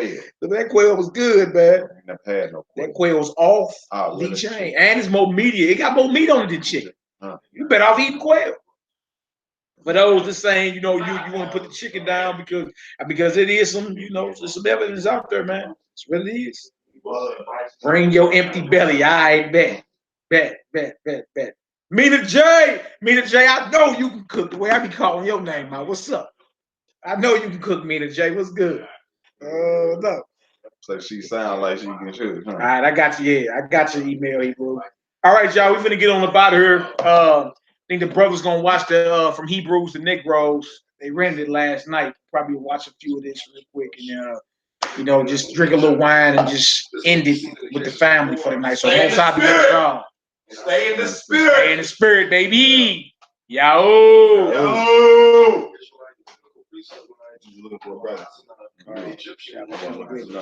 I know Kelly come with it. I'm gonna leave you alone. I'm gonna call y'all though, because some of y'all got y'all numbers. I'm gonna hit up. Most happy with us all. Shalom.